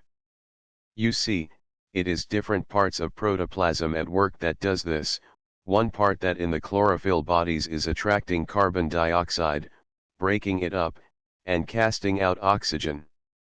Other protoplasm in the cells outside the chlorophyll bodies attracts and uses the oxygen, while the carbon dioxide comes to the stomata from different parts of the plant as a waste material, just as it comes to the cells of our lungs to be cast out.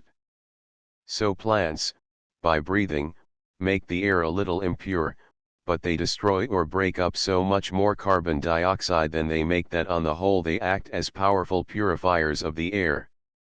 When we think of the great forests of the tropics, all overgrown with luxuriant vegetation, we may remember that those tangles of vines and trees and strange growths are our friends no less than the grass and bushes in our dooryard. For there is a carrier always at work bringing the pure air to us and carrying away the impure air which we create. This carrier is the air currents. The great winds sweep about the earth, bearing the oxygen from the forests to the crowded cities, and sweeping away the carbon dioxide from the cities to the fields and woods. The winds, too, stir up the water where the water plants and fishes live, and help keep it full of air for the things in it to breathe. The tides and currents help, so as far down in the water as there are living things, you may be sure there is air for them to breathe. There would not be air enough for you, because you need so much, but for them there is plenty. Swirling around the earth go the winds, carrying the oxygen to the people and the carbon dioxide to the plants, for the plants are as glad to get the carbon dioxide we breathe out as we are to get the oxygen they give off. And we are glad, when we come to think about it, that we are able to give them something in return for all they give to us. You see, we need each other, plants and people, and the winds are friends to us both. What are the flowers made of? I think flowers are made of sugar and spice and everything nice. At least, if it is not that, it is something very like it, as I have good reason to believe. What flowers and all other parts of the plant are made of depends upon protoplasm, and if protoplasm can make sugar and spice and build up flowers that way, we should like to know it. We do know about sugar and how the little green chlorophyll people run their starch factories in all the green parts of the plant under the skin of stems sometimes as well as of leaves, for wherever a stem is green, we may be sure chlorophyll is at work making starch in it. And we know how the protoplasm in the different cells changes the starch into sugar. We know, too, how wood and other tough substances are made of starch. But there is something else in plants as important as starch and very different: the protoplasm. Protoplasm itself is not made entirely of starch, it requires materials not found in starch. These materials are nitrogen, sulfur, and phosphorus. Nitrogen is the most important, and this the plant gets chiefly through the roots. Nitrogen is found in the earth combined with hydrogen and other substances. The protoplasm tears to pieces these nitrogenous substances which the roots suck up, and so enables the plant to take the nitrogen. The other two substances which the protoplasm needs, sulfur and phosphorus, the plant gets partly from the air and partly from the earth.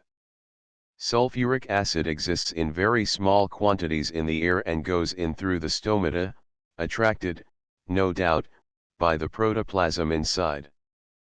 But other sulfurous and phosphorus compounds are taken up by the roots.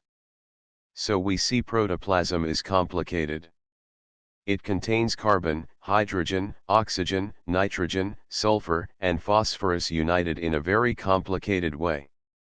Although protoplasm itself is made only of carbon, hydrogen, oxygen, nitrogen, sulfur, and phosphorus, it can make use of a great many other things.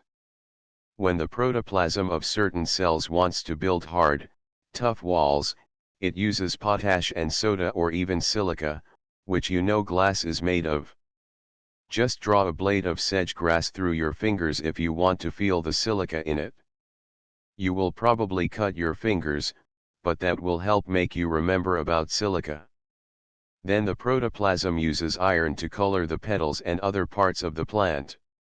It uses magnesia, too, and salt and lime and a number of other materials for building walls or making dyes or something else.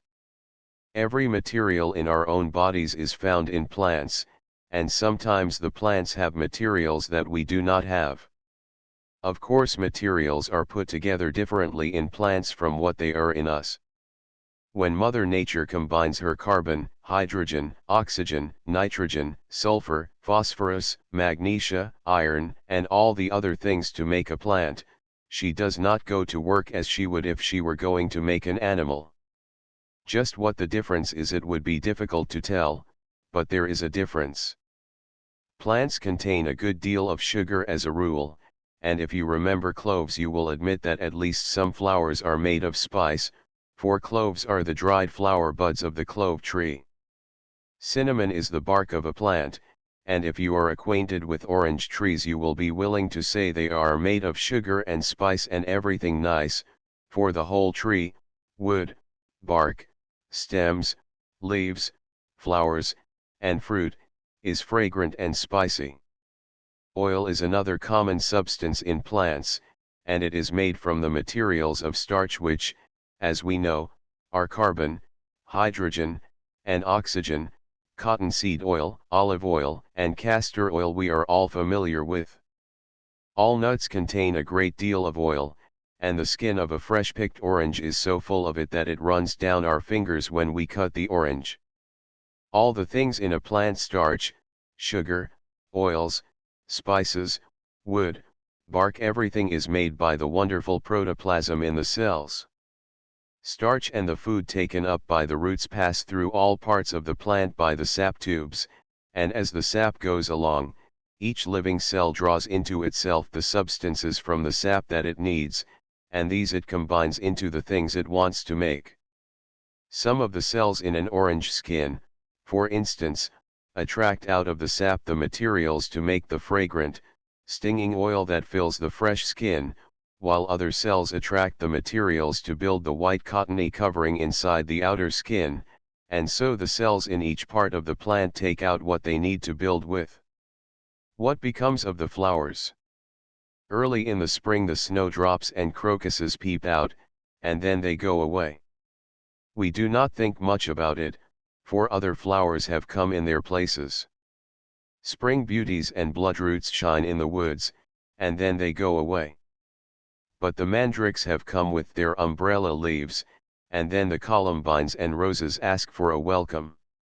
After a while we can find no more mandrakes and columbines, only yellow apples and brown seed pods. Jack in the pulpit jumps up quite early in the summer, and then we cannot find him. Only in the late summer we sometimes come across little clusters of bright red berries lying on the ground. We would scarcely suspect them of having any relation to Jack, yet they are his berries. But what has become of Jack? In the autumn the rose leaves fall off, and there is left only red stems and red berries. The morning glory vine wilts and turns black at the first frost, it sinks to the ground and we see it no more, or else its stems linger brown and hard for a time, but in the end it all disappears. What has become of it? And the nasturtiums, what a wreck the frost makes of them. The leaves are wilted and black, the stems, too, are soft and lie flat on the ground. Why, you say, the frost has killed them. But that does not at all tell what has become of them. Besides, the frost did not kill the snowdrops and crocuses and bloodroots and spring beauties, nor Jack in the pulpit, nor the umbrella leaves of the mandrakes. Yet they are all gone. All we can find of Jack and the mandrakes are red berries and yellow apples. Not a sign of the snowdrops or spring beauties or crocuses is left. If you will just step down with me under the earth a few inches I will show you something. Make believe you are a gnome or a fairy and can see as well in the dark earth as anywhere else, and come along. Now look about. Did you ever dream of anything so cunning in all your life? Everywhere and everywhere old Mother Earth is packed full of little white and brown bulbs. There they are, as snug as peas in a pod, thousands of them, in every direction as far as you can see. And besides these bulbs, there are thick, fleshy root stems, red and brown and yellow, everywhere and everywhere. Do you want to know who they are? They are our little friends of the early summer snowdrops and crocuses and spring beauties and dogtooth violets, mandrakes, too, and Jack in the pulpit. These bulbs and thick roots are full of plant food, and this is where the plant has gone to. It has curled up, so to speak, in these bulbs and roots and gone to sleep till next spring. Then it will wake up. It will hardly wait for the snow to go off before it pushes out a bud. The snowdrop does not wait, but sometimes blossoms right under the snow. In a few days the woods that look so dead and bare are as gay as you please. That is because the plants sleeping in the bulbs and thick underground stems have waked up. They have eaten the rich food stored up there and have grown like magic. Up into the sunshine they spring, they wave sweet flowers, they call the little insects that have ventured out to come and taste their nectar and bring them pollen. Their leaves are green and delicate, but they work hard, for the plants have used up the food in the bulbs or in the thick underground stems, and the leaves and roots must make new bulb material or store away more food in the thick underground parts. It is spring, and the air is moist and warm. It rains often, and the plants have all the water they need. What fun it must be to come out in the world. What joy to unfold bright flowers in the shadowy woods. They dance on their stems and ripen their seeds, before the slow roses have thought of opening their eyes. The bulb people and the underground stem people have done all their work of growing. The seeds are ripe and ready to be scattered, new bulbs are packed full of plant food, and fresh food is stored in the thick underground stems. The bulb people and the underground stem people have had a good time. They were up early in the summer and saw the sweet, fresh world. Their leaves worked hard, and their work is all done now. They are tired and want to sleep. They fear the heat and dryness of the summer. They do not want to be crowded by the other plants that are beginning to look out everywhere. We will go to sleep and let the other plants have our places. We have had our share of the air and the water and the dear sunshine, they seem to say. We have caught the sunbeams and stored them away in our bulbs and roots, and we will now rest. So they go to sleep. They open the channels from the leaves to the bulbs and the underground stems, and then all the living part of the leaves passes quickly down into the part that lies underground. There is only left the hard framework of the leaves. This is not alive, it never was alive. The living part of the leaf built it for a house to live and do its work in. Now the house is empty, the living part has run down into the bulb or the underground stem. The part of the leaf that is left soon falls to pieces, as any old abandoned house will do. It falls on the ground, the rain soaks it, and it crumbles apart. It changes into food for other plants. It is not lost, it is taken up by other plants and again built into good plant material. So it is with the seed pods. When the seeds fall out, the part that is left behind is not alive. All the living part has gone out of the dry pods down into the bulbs or the underground stems, and the pods, too, crumble to pieces and make good food for other plants. But the seeds are alive. They lie in the earth and wait for the time to come when they may wake up and make new plants with young bulbs or thick underground stems. But how about the roses? Do they not die in the fall? Why, what are you thinking of? Do they not wake up next spring and cover their stems with leaves and flowers? Dead bushes could not do so. You see how it is. The leaves work all summer long. They store up food in the roots and the stems. When the frost comes and pinches them, they know it is time to stop work and go to sleep for the winter. They have roots down in the ground. And now you know as well as I do how they manage it. When the leaves have done their work and fed the flowers and the stems and the seeds, and when the stems and the roots are stored full of food, the leaves stop working. The green little cells that made them so bright all summer go away, the living part of the plant and the rich juices find their way into the roots and stems. Only the dead frames of the houses that the living parts of the leaves built in which to do their work are left. They are dry and lifeless, they never were alive. The living protoplasm has left them and unhinged them so that they soon fall off. You know what becomes of them. They change into a great many substances. The little particles in them let go of each other and unite with other particles. In this way gases are made which go out into the air, but some parts are solid minerals which the roots took out of the earth to build the frame of the leaves. All these minerals fall back into the earth for the roots to use again next year. So you see the leaf frame simply changes back again into the gases and minerals of which it had been made by the leaves and the roots.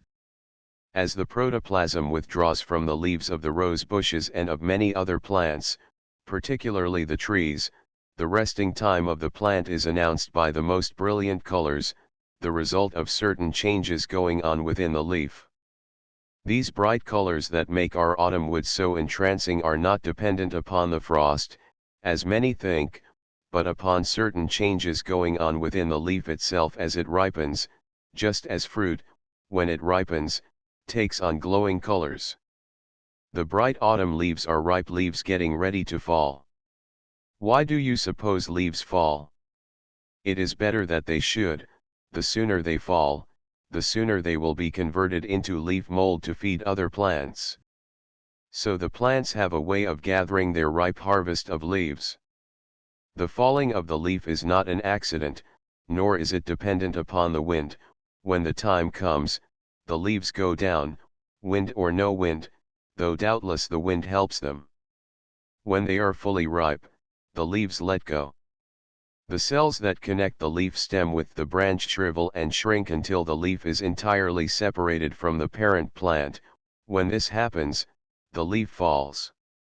The ripe leaf is less juicy than the young leaf, its juices have departed and left the stiff, lifeless framework and the hardened skin, with the emptied cells beneath, to find their way to the earth. But while the trees and bushes, the bulbs and underground stems store away the living part of the plant, what about the morning glories and nasturtiums? They do not send their living part into roots or stems, for they do not grow again another year. What now becomes of them? They die, you say. I do not say that. I say they change. Of course the seeds live on. The morning glory seeds, and the seeds of all the plants that grow wild in a climate like ours, are not hurt by the cold. You very well know that some of the life of the plant is folded up in the seeds. But the vines and leaves seem to be hurt by the cold. They fall limp to the ground. They change.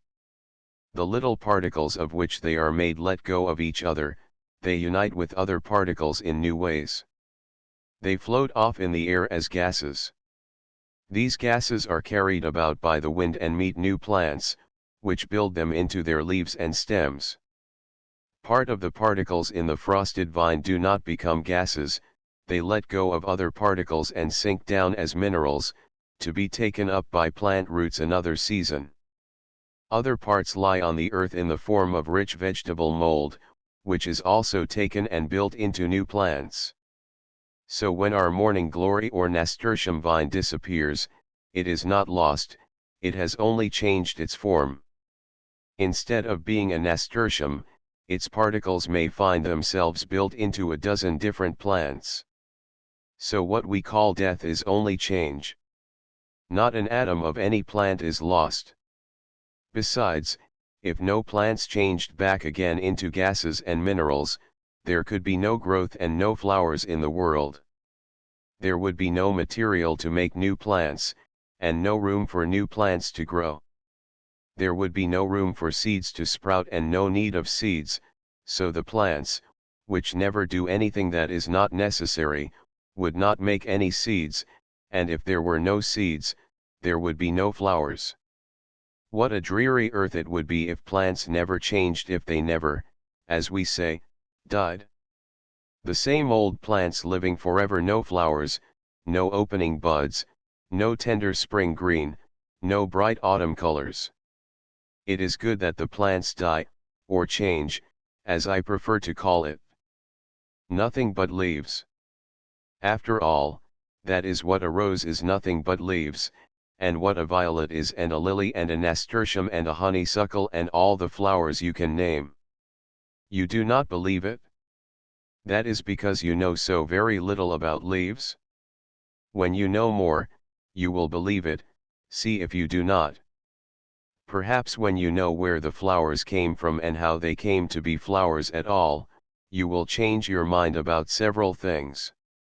Anyway, there is one thing you do know, because you have studied geography and about the stars and about the earth's crust and all that. You know that once upon a time there were no flowers in all the round old earth. You do not know it? Why, of course you do. You know that once upon a time there was no life on the earth, at least not what we call life now.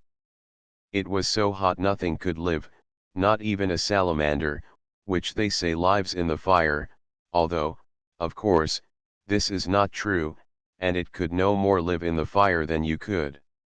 Well, We are told that once the earth was about as hot as the sun is now, just a mass of blazing gases and melted rocks and metals. You would not have known it if you could have seen it, and, what is more, you would not have wanted to see it, you would have been afraid to come near enough. You could not have found Lake Michigan on it, nor even the Atlantic Ocean, nor the Rocky Mountains, and the reason you could not have found them is, they were not there. There was no Lake Michigan and no Atlantic Ocean and no Rocky Mountains. You see, they had not been made yet. All the water and minerals were bubbling and seething and whirling around in the most awful storms. You would have wanted to get as far from the earth in those days as you possibly could. Not even the North Pole was cool enough to rest upon with any comfort. This went on for a few millions of years probably, but the earth was all the time getting a little cooler, until it got so cool that things began to harden and the dry land to appear. But Mother Earth was in a state of terrific excitement even then, and every once in a while would heave such a sigh that an earthquake or volcanic eruption would break forth. But as old Earth, or young Earth I suppose it was then, grew older and calmer, it settled more and more into its present form. It got so cold and old after a while that it became wrinkled, like the skin of an apple in the late fall.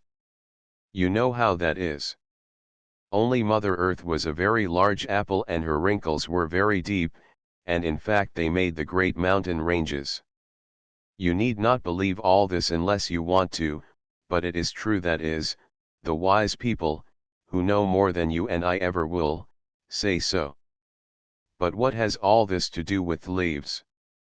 It has as much to do with leaves as the fire in the stove has to do with the boiling of the tea kettle. Of course, while the earth was in this overheated state, nothing could grow on it. But it kept getting cooler and cooler, until at last life began to appear. Just exactly what this first life looked like I do not know. Nobody does, because, you see, nobody was living then to tell about it and write it down. But very likely queer mushy plants were the first to come along, and they were about all leaf. So far we may be pretty sure. After a while plants with stems and leaves grew up and flourished. They were queer enough, no doubt, for there are pictures of some of them which the rocks took and kept for us, and people often break open a rock nowadays and find these old plant pictures. They are what we call fossils, and now I have no doubt you know all about it. If you do not, you will someday, that is, if you care to. From what the rocks tell us, and for other reasons, we feel pretty sure that the earlier plants had only leaf and stem, but no flowers. And the very first leaves were not like the leaves we see in the woods and gardens about us, for they were probably large and mushy and had no veins to speak of. If you had picked one up, it would have been flabby and squashy, and you would have been glad to put it down again. But nobody ever did pick one up, because nobody was there. The earth was not ready for us yet. It was all soft and swampy or hard and cheerless, and we had to wait until these queer pioneer plants gradually changed into other plants and made the earth fit to live on. But these flabby old friends of ours went to work with a will to get things in shape for us to come. Their green leaves and stems, where they had any, ate the gases in the air and stored them up as plant material. Then they died. They did us as much good by dying as by living, for only part of their substance went back as gases into the air, the rest went into the ground and began to make soil for other plants to grow in. So Mr. Flabby Leaf was a very good life starter. One thing we are quite sure of, and that is, these earlier plants did not have any seeds. When new plants came from the old ones, they merely sprouted out from the leaves or the roots, as a certain fern that grows in Fayal and other places does today. It is fun to raise this fern in a window box and watch the young ferns sprout out of the edge of the leaves of the old fern. After they get 2 or 3 tiny green leaves and the cunningest little curled up frond, just like a big fern, off they tumble down to the ground, where they strike root and grow as calmly as though they had come the regular plant way and sprouted from a seed. They do come the regular way the very early plants did, instead of coming the way modern plants do, for in some such way the earlier plants, no doubt, reproduced themselves. They had no flowers and no seeds. Leaf and stem did it all. You see, these first plants were simple people, not complicated at all, and so each part of the plant was able to do all its own work. But after a while the plant world became more complex, the earth grew drier, for one thing. The first plants lived in the water, no doubt, and so everything was much easier for them, at least they could always get plenty of water, which is a matter of great importance with plants. No water, no plant. Then, too, the earth cooled more and more, and from being uniformly warm and moist, which was just the best conditions for plants to live without taking any trouble about it, the air was sometimes colder and contained less moisture. So the plants that grew on the land had to invent ways of getting and keeping an extra amount of water, and even those that lived in the water had to look around and find a way of protecting themselves against changes of temperature. As the earth grew cooler and drier, and the changes from hot to cold at the different seasons became more marked, the plants that grew on the prairies and mountainsides, where it was very hot and damp at one season and very dry or very cold at another, had to find ways to protect themselves against these changes. So the leaves and stems began to be a little more particular about their work. The leaves may have said, "We will do one kind of work in one part of us and another kind of work in another part. We will have stiff veins and ribs to protect us from being blown to pieces, and we will have our sap flow through veins, instead of soaking all through us everywhere. And we will have a thick skin to breathe through and to protect us from the sun when it is too hot." So some lived on the hot plains with small, thick, hard leaves, and others lived in the damp shady woods with large, thin, tender leaves. Thus, you see, there came about a division of labor. Not all at once, oh, no.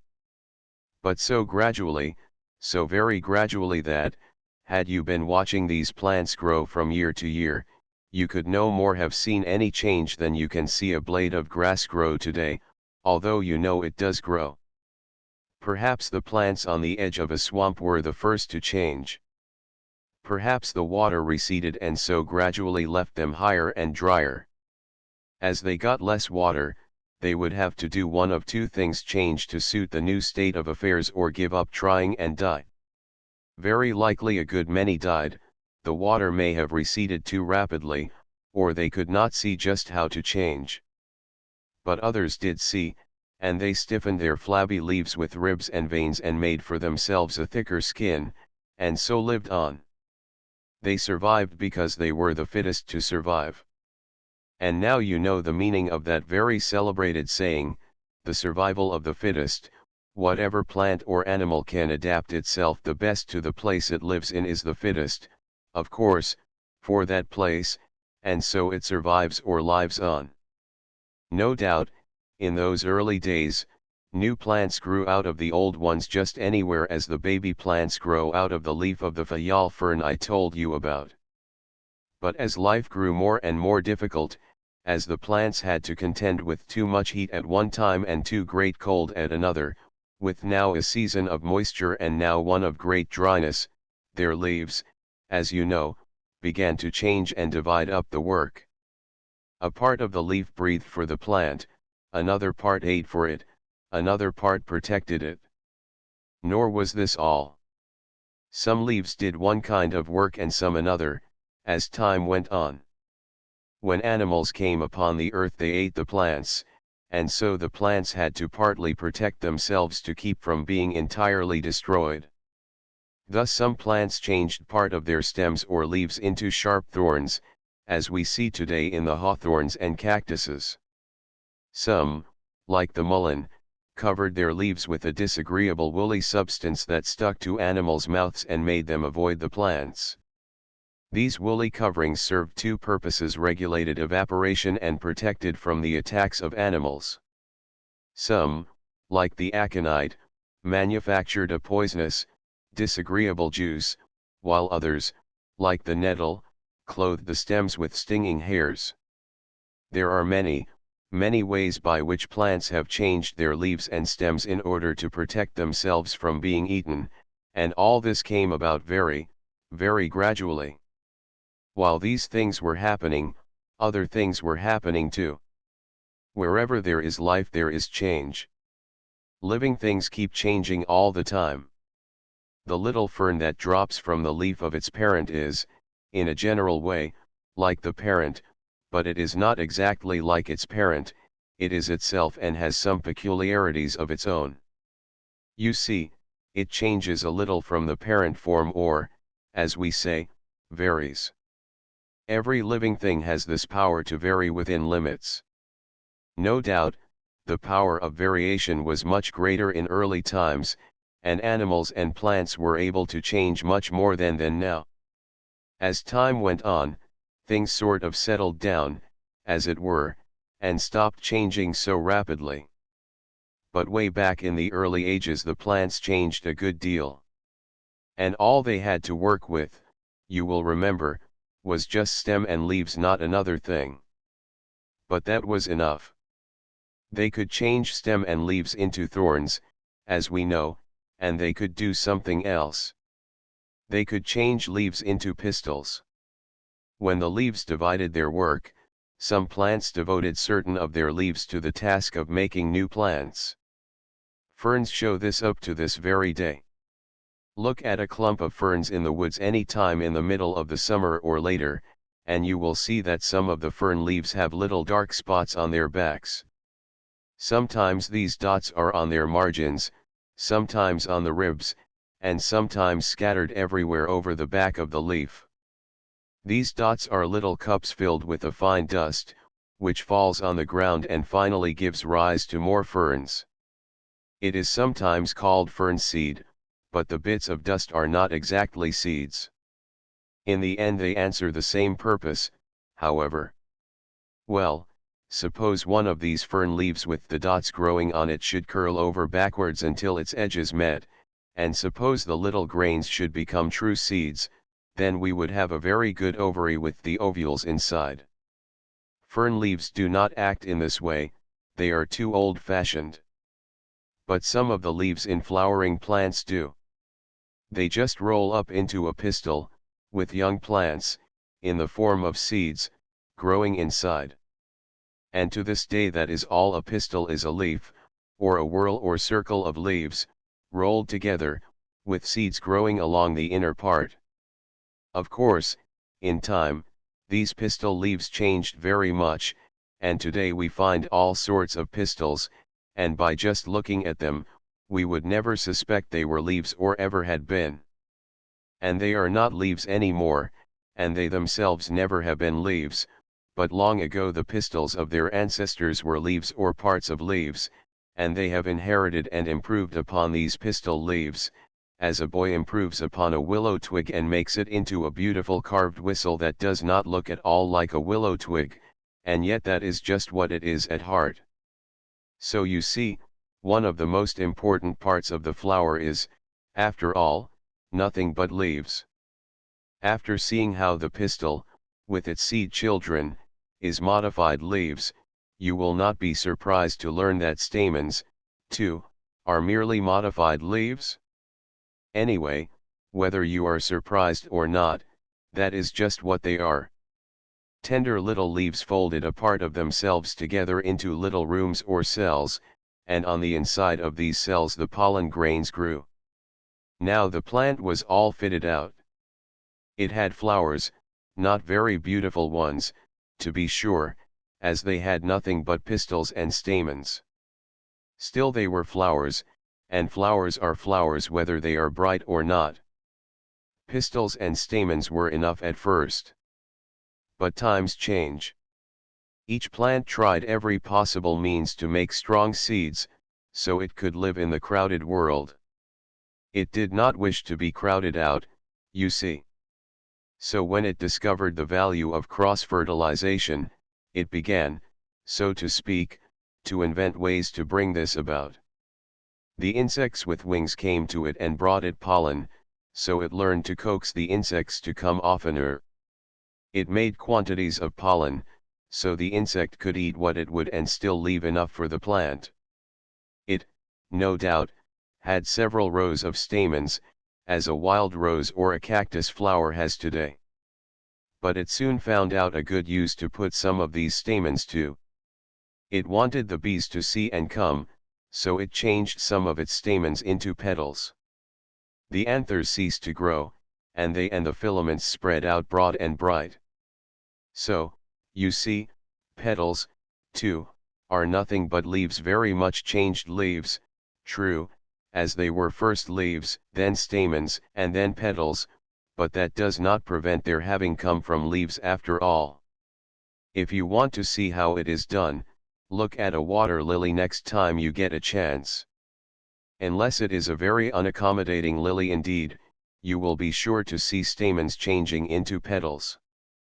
Some of the inside petals are small with an anther at the tip. Of course, flowers do not go through all these changes every time they bloom now. They used to way back, when things were in a general state of change, but after a while they found out just how to do it, and so out of the tiny buds at once made pistils and stamens and petals and sepals. For sepals, too, came from stamens. The plants made all these new forms out of the materials of their leaf buds and wrapped them all together into a flower bud, so when this opened, there were the parts all ready to go to work without any more shifting around. The calyx was ready to protect, the corolla to call the bees and butterflies, the stamens to make pollen, the pistils to make ovules. Sometimes flowers forget and go back to the old ways of doing things, and if we are lucky enough to find such a flower, we can see just how it happened. Sometimes roses behave in this peculiar way, and the flower goes back to leaves. I used to know a bush whose roses did that. The pistils were leafy and also the stamens, and sometimes a branch grew right out of the middle of a rose as it does out of a leaf bud. Of course it was a very ugly looking thing, neither flower nor leaf, but it was very instructive.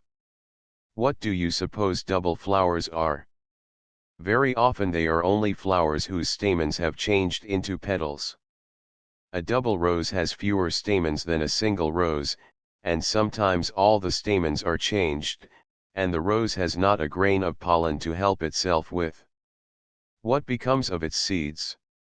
It does not have any, as a rule. Where flowers become very double, the vitality goes to make petals instead of essential organs, as stamens and pistils are called, and such flowers often set no seeds. Then how do they continue the life of the race? Sometimes simply because somebody takes care of them. Almost always double flowers are cultivated ones.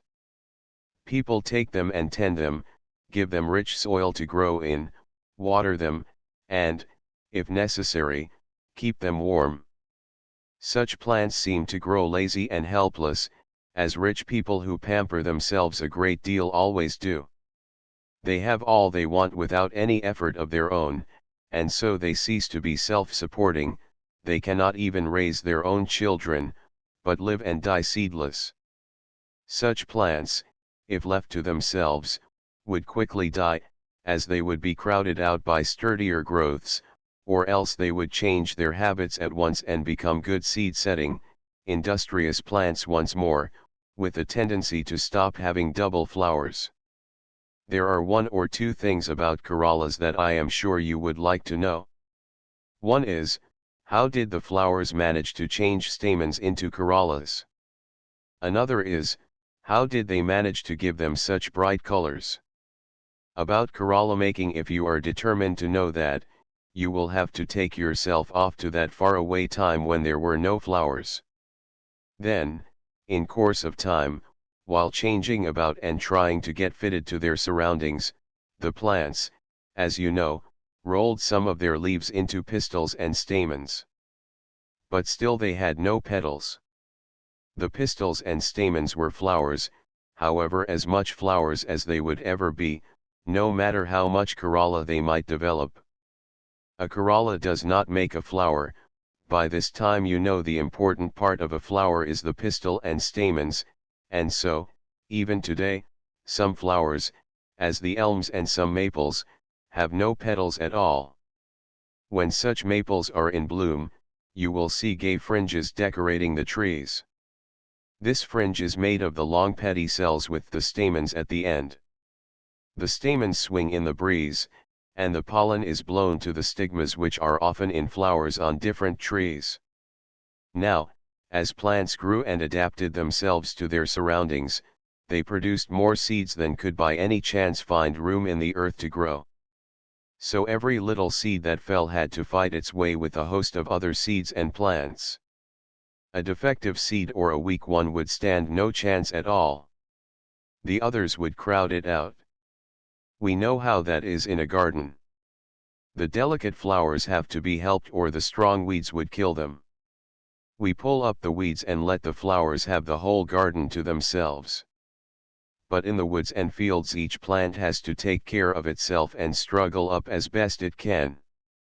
This fight of the plants for a place to grow in is called the struggle for existence. Now, whatever would help a plant in the struggle for existence would, of course, be of great benefit to that plant. As we know, cross-fertilization is a very great help. It makes stronger and better seeds, and the plants whose seeds were regularly cross-fertilized would be the ones to survive. Where pistils and stamens are forming, there is a great deal of nourishment brought to that part of the plant, and substances are being changed there. Very often sweet juices are present.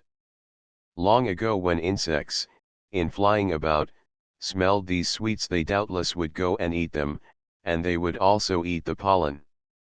As they went from flower to flower looking for food, they would carry pollen sticking to their legs or bodies, and so would sometimes fertilize the flowers. The seeds from such flowers would be strong and would have the best chance to survive. The plants that grew from these seeds would also inherit the tendency to secrete sweet juices near the flower.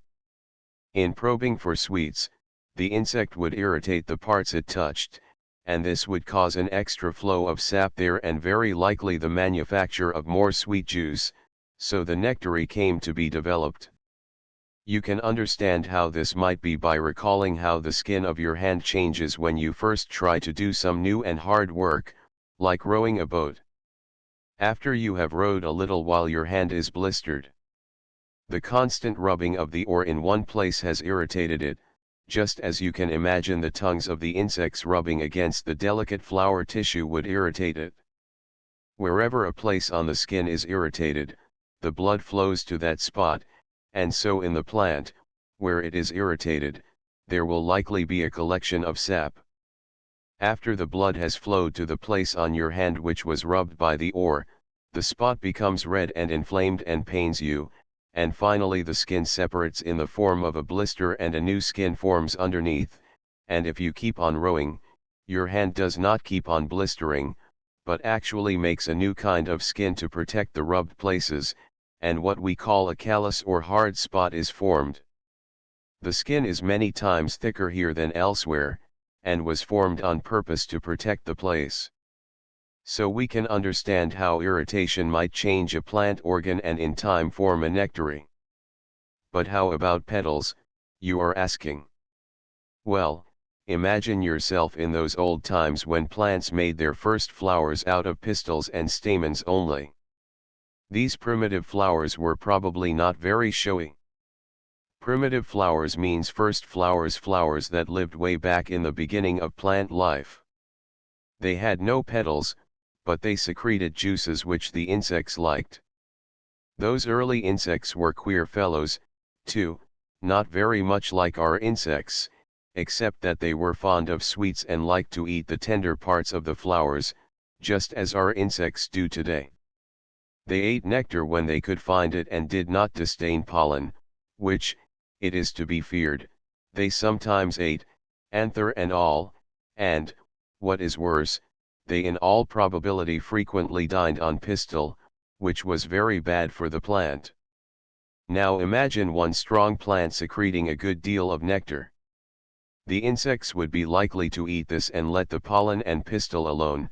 Only in getting to the nectar, they would be apt to dust the pistil with pollen from another plant which they had been visiting and would also brush off some pollen against their bodies. Thus the strong plant with the abundant nectar would be cross-fertilized and would keep its pistil unharmed. It would be very likely to develop good strong seeds that would grow and again bear strong flowers with plenty of nectar. Now, remember the essential organs, that is, stamens and pistil, seem to find it a little easier to change than other parts of the plant, so it would not be surprising if in time some of the stamens were to become different. You see, the insects in visiting the flowers would irritate them more or less, walking over them and clinging to them, and they would be likely to undergo change for this reason. And if it happened that in some flower a row of stamens got too full of sap to know what to do with themselves and so spread out a little broader and more leaf-like and kept their yellow stamen color or bleached out white, that flower would be seen far and near and the insects would go straight to it, for insects have the sharpest kind of eyes for seeing bright colors a long way off. You see what would happen. All the flowers whose stamens had done so would be abundantly cross-fertilized, that is, all their seeds would get fresh pollen from another strong plant, and the plants growing from these seeds would inherit the tendency of their parents to form petal-like parts from some of the stamens. The flower could well afford to lose part of its stamens for this purpose. Of course, as time went on, these stamens, which were half petals, might develop more and more in the direction of signals, that is, might become more and more perfect petals, finally losing all trace of their old life as stamens. Of course no one can say that is just the way it came about, but it is likely that in some such way it happened, for there are proofs of it which you may like to read when you grow older. So, you see, flowers are nothing but leaves after all, very much changed leaves, to be sure, but yet just leaves. Sometimes when plants and animals have changed into a new form, they change back again. We know some plants which once had petals but which have again lost their petals and gone back to a form which has no petals. Such backward changes we call retrogression, and it is sometimes difficult to find out whether a flower with no petals is a primitive form which for some reason has not changed, or whether it is one which has changed and gone back again. Usually, though, we can find traces of petals and sepals in flowers which have retrogressed. You see, a flower depends upon its surroundings for its shape. If its surroundings, and of course this includes its insect visitors, are such as to favor its growth in the line of petals, it does so. But if for some reason it becomes easier for it to grow and be fertilized in some other way, perhaps by making abundance of light pollen which is blown by the wind, as in the maple trees, then it may gradually lose its petals, as it depends less and less on insects and more on the wind for cross-fertilization. Nothing in life stands still, it is always moving, going on or going back. And this, we know, is just the same in human life. We cannot stand still, we must keep growing wiser and stronger and better, or else we must do the opposite. Signs of other times. In the beginning flowers seem to have had their petals all separate from each other. Some do still, and these we call polypetalous, because poly means many, and they have many petals. But other flowers, like our morning glory, have no separate petals, all are grown together into a tube with a bright border. But this tube and border tell us a little story if we are able to hear it. They tell us of the time when the morning glory had several petals. More than this, they tell us just how many it had. If we were to guess, we should probably say 5, because it seems so fond of the number 5, with its 5 nectaries, 5 nectar guides, 5 stamens, and 5 sepals. If we guessed 5, we should guess just right. There is no doubt but that once upon a time the plants from which our morning glories are descended had 5 separate petals. The morning glories themselves manage it differently now, but it took them a long time to do it. They were working away, long before the great pyramids of Egypt were built, to get their 5 petals united into one piece. But it is done, and they have learned how to twist the flower up tightly in the bud and then unroll it in all its glory. They never have 5 petals now, but they still bear traces of it. Look at the little notch on the border, halfway between 2 nectar guides. Does that tell us anything? Count the notches. 5, you see. Look at the line that runs from the notch down to the bottom of the flower. The corolla looks as though it had been folded along those lines. You can easily see 5 long creases ending in a notch. The flower is folded along these lines in the bud, but we think the lines have yet another meaning. Carefully tear the corolla down the lines, you see, a very little pressure does it. Now we have the corolla in 5 parts, like 5 petals, only it is so weak it can no longer hold itself up. Once upon a time we think it grew this way, with 5 separate petals, only the petals stood up then, for they must have been stiffer and perhaps were not so long. It was long, long ago, oh, very long ago, that it had its 5 petals. Then the edges of the petals began to grow together, and they kept on doing this until, in course of time, the whole length of each petal had grown fast to the next one, all except that little tiny spot where the notch is. We are glad our morning glory kept this little notch and the line where the sides of the petals grew together, for that is what tells us the story of long, long ago when all the petals were separate.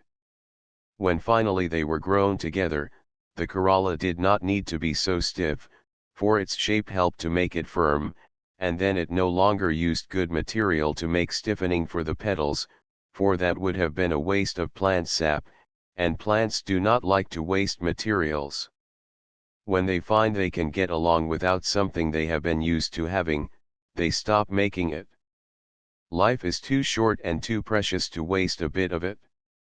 Our flower only kept the stiffening in the corolla along the paths where it wished the bees to go to its honey cups and where, when folded, it could best protect the bud. The morning glory, you see, is as wise as it is beautiful. Why are the flowers so large and bright? Why are the flowers so large and bright? We cannot say that they were always so. It is probable they were not. But good Mother Nature has watched over them as they came upon the earth, and she has lovingly made them so large and bright. How could she do this? Let us see. Here is a tangle of plants. They all bear flowers and all set seeds. Some are stronger and more beautiful than others. The seeds fall to the ground. Those from strong and beautiful plants are larger and stronger than the others. After a while the seeds sprout. Not all do this, however. The very weakest do not sprout. Dear Mother Nature has other work for them. You are not suited to struggle in the earth with the strong seeds, dears, she whispers and lays them to rest. They do not wake up, the materials in them change. These materials let go of each other, they depart from the seed, some as gases float off in the air, others as minerals sink in the earth. The gases and the minerals are not lost. They join some other plant and help to make it strong. It is better to help another than to try to grow yourselves, Mother Nature whispers to these little seeds that could not sprout. And they are happy. They are glad to change into gases and minerals and help another plant to grow. Many of the seeds sprout, but not all grow up and blossom. There is not room in the earth for all the seeds to grow, there is not food enough in the air to feed so many.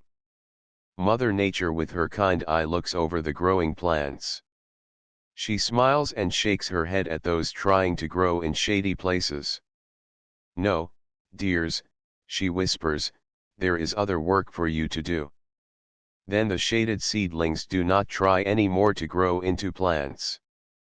They give up the materials they have collected to the little brothers and sisters who have started in the good ground and the sunlight. They fade away, but they are happy, for they, too, are doing their work. The materials in them let go of each other. They change into gases and float off in the air, or to minerals and other substances and sink to the ground.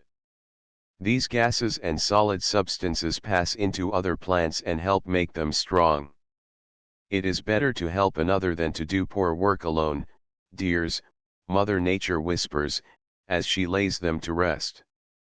Then she visits all the weak plants, and all those in poor soil or in too much light or too much shade, and lays them to rest. Their materials go to nourish the strong plants, who are doing good work in the world and growing in beauty. Not all the plants that live to blossom are good alike. Some are better than others, but Mother Nature lets them grow if they are strong enough and can find food. At last the blooming comes. The flowers do their best.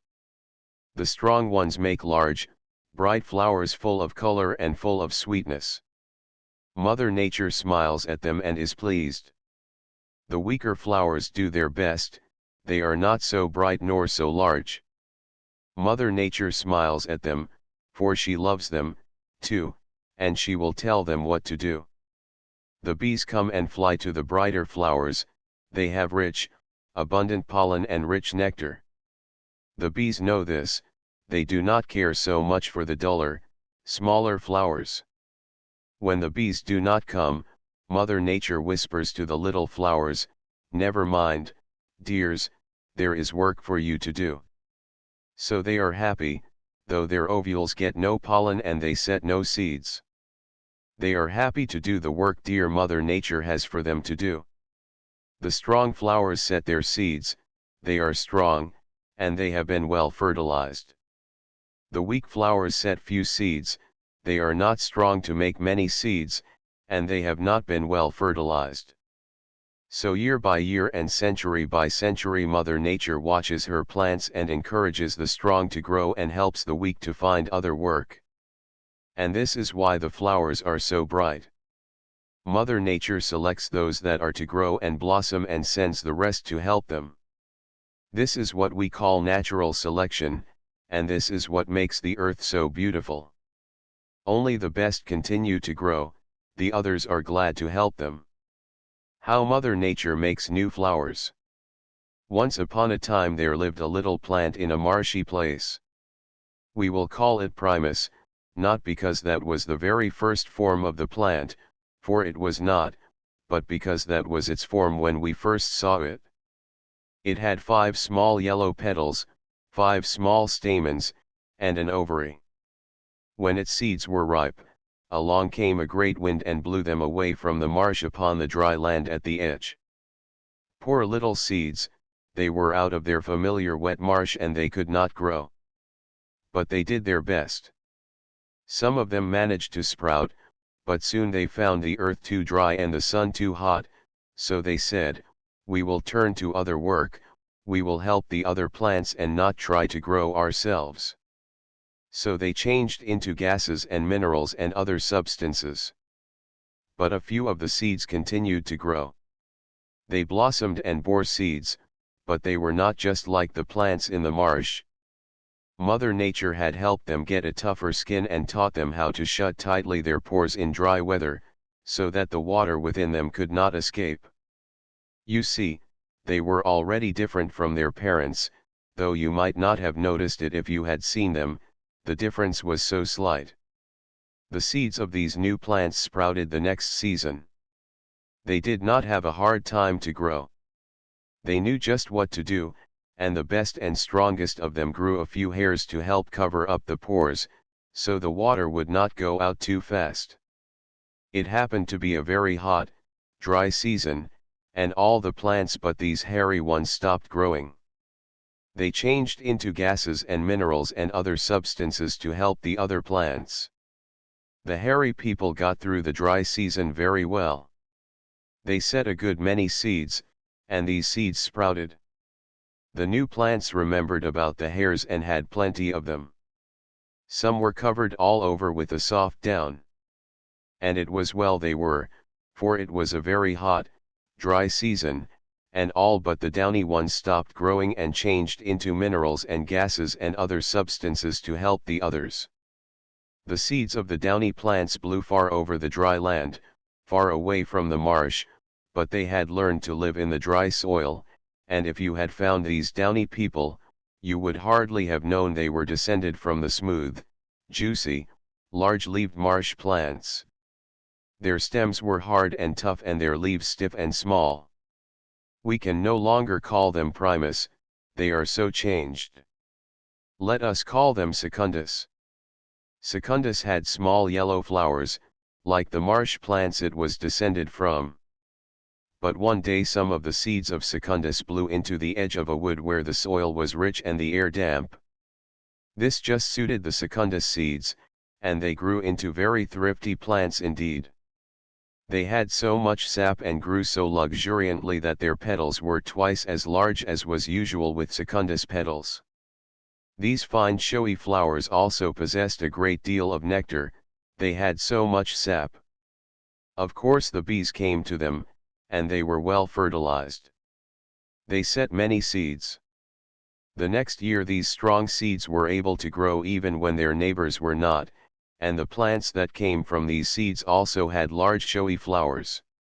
These stronger plants held their own, you may be sure, and at last there was more of them than of the small flowered plants.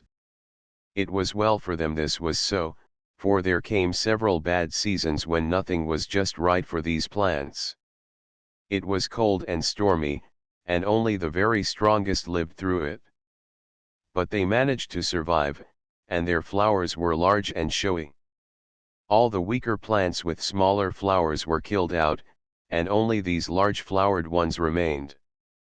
They were very different from their ancestors the marsh plants, and we shall have to call them tertius. One day some of the seeds of tertius were blown into a new kind of soil, they sucked up the juices of this new soil, and lo! Some of their flowers opened white instead of yellow. It so happened that the white-flowered plants were stronger than the others. The bees liked them, too, for, being so strong and full of sap, they made plenty of honey. So these white-flowered ones increased in numbers very greatly. At last only the white ones could be found, the yellow ones had gradually given way before them until no yellow ones were left. So we will call the white-flowered people Quartus. Quartus lived a long time, each year bearing seeds, the strongest and best of which grew up and bore flowers. One day some of Quartus seeds were blown into a hot, sandy place, this almost killed them, but some of them managed to grow. Their leaves were smaller and stiffer than ever before, but they had a great many of them, and their flowers were large and white. They grew to like the sandy soil, and what they got from it changed their sap in some way so their petals were delicately tinged with pink. The bees liked these pink flowers, perhaps their honey was a little richer, perhaps they could see them better. However that may be, the bees almost deserted the white-blossomed plants and visited the pink ones. So the white flowers set few seeds and the pink flowers many. When the seeds sprouted, the pink ones were the strongest, because in their change of color there was somehow added a change in strength, they were stronger than the white flowers. They grew fast and took the materials from the earth and the air, and when the white flowers saw this, they said, "It is their turn now," so they changed into gases and minerals and other things and helped the pink flowers to grow. Soon there were no more white flowers to be seen, they had stopped growing, and only the pink ones kept on, so we shall have to call these pink flowers Quintus. But a great danger threatened Quintus. Cows and goats and sheep bit off their leaves. They ate so much of them that many plants were killed outright. Only the stiffest and hardest were left to blossom and set seed. The seeds of these plants with the stiff leaves and stems grew into other stiff-stemmed and stiff-leaved plants. The cattle browsed the tenderest of these and again left the stiffest. This went on for many years, the plants growing stiffer and harder each year. Some of them got so stiff and hard that they threw out prickles all over their stems. These prickly ones were not eaten, and in time you would have found them grown into woody bushes with prickly stems. We shall have to call these sextus. Sextus spread all over the sandy plains. Hardly any other plant was to be seen. The strong sextus seeds sprouted and took the materials in the earth and the air, and the other seeds that happened to be blown among them did not grow. They changed into gases and minerals and other substances and helped the sextus plants to grow. One day some sextus seeds blew upon good, rich, damp soil, and there they sprouted and grew. They had plenty of water, and there were no cattle to disturb them, so those with the fewest prickles were the best off, because they could use the food material to make larger flowers instead of prickles. So the plants with fewer prickles had larger flowers and better seeds, and these seeds sprouted and grew, and the others gave way before them. In the course of time these plants growing on the rich soil lost their prickles, and their flowers were large and very deep pink, in fact, some of them were a bright red. These bright red flowers attracted the bees, and so they lived on and set seed. These we must call septimus. For some reason some of the seeds of the septimus flowers developed unusually thrifty plants. These plants had flowers with petals so full of sap they overlapped, and finally, just because they were so full of the growing spirit, the edges of the petals grew together. Finally, the flowers with the edges grown together were the most successful. The tube their flowers made kept the nectar for the bees, and the bees liked to go into these red bells. You see what had happened, the flowers were no longer polypetalous. Their petals had grown together, they were gammapetalous. Their corollas formed snug tubes, something like a morning glory corolla, for the bees. We shall have to call these people octamus. And we will not follow them any farther, only be sure they kept on changing ever and ever. Whenever the seeds fell in a new soil, they had to change or die. The reason they could change so is because no two things are ever just alike, and out of a great many plants some might be fitted to survive in the new surroundings. These would live, and their descendants would be like them, but they would be different from their ancestors. In some such way, no doubt, the many different kinds of flowers have come into existence. If you ask me for the exact name of our plant that has changed so many times, I cannot tell you, for I do not know. But that, we believe, is Mother Nature's way of making new flowers. Tongues and tubes. A flower tube is a most convenient and safe place to keep stamens and nectar. If it is protected by scales or hairs or a sticky juice, as is often the case, the ants and other small insects are given a gentle but convincing hint to keep out. They might readily infer their presence is not wanted, and though it may hurt their feelings a little, they have nothing to do but obey. Some flowers like ants and little crawling insects, but they have open, spreading corollas with the nectars easily reached, but you may be sure a flower with a tube is no friend to them. Its tube says keep out as plainly as though it had put out a printed sign, and then a tube is a sign anybody in the insect world can read, no matter what language he may speak or whether he knows his letters. But tubes are not intended to keep all visitors away far from it. They are as much an invitation to one kind of insect as they are a request to keep off these premises to another. If you happen to be a large insect with a long tongue, you will be sure to find a welcome in many a flower with a tube. And no doubt, if you are fond of honey and are industrious about collecting it, you will find that the flower whose nectar you like the very best and which you visit the oftenest has a tube just the same shape and size as your tongue, and what is more, it will be in the most convenient position for you to reach it. It seems to be your flower, and no doubt it is, for flowers have a way of making their tubes to fit the tongues of those who love them best. Not that they do all the fitting, for no doubt the tongues also grow to fit the flowers. Of course other insects with similar tongues can get the honey too, and a good many, whose tongues are quite different, can reach more or less of it, but the bulk of the honey is for the favorite visitor. He can reach clear to the bottom of the nectary, and in some cases, where the favorite insect has a very long and very slender tongue, the spur, or tube, will be so long and slender that none but that particular kind of insect can get the honey at all. Everybody who lives in New England, and a good many who do not, knows the white azalea, often called swamp honeysuckle. Swamp honeysuckle and the large night-flying moths are great friends. The azalea has provided honey for the fellows, and protects it, too, against other visitors, all but the bees and hummingbirds. The hummingbirds are welcome, and the bees have a way of coming whether they are welcome or not. If you go just at dark to where the azaleas are blooming, you will not see the moths, but you will hear them. The chief sounds in the woods are the rustling of twigs and leaves in the breeze, the calling of frogs from the ponds, the noises of the insects, and the voices of the night-flying birds.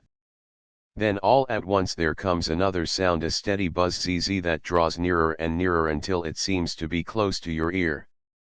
This is the moth come to visit the honeysuckle.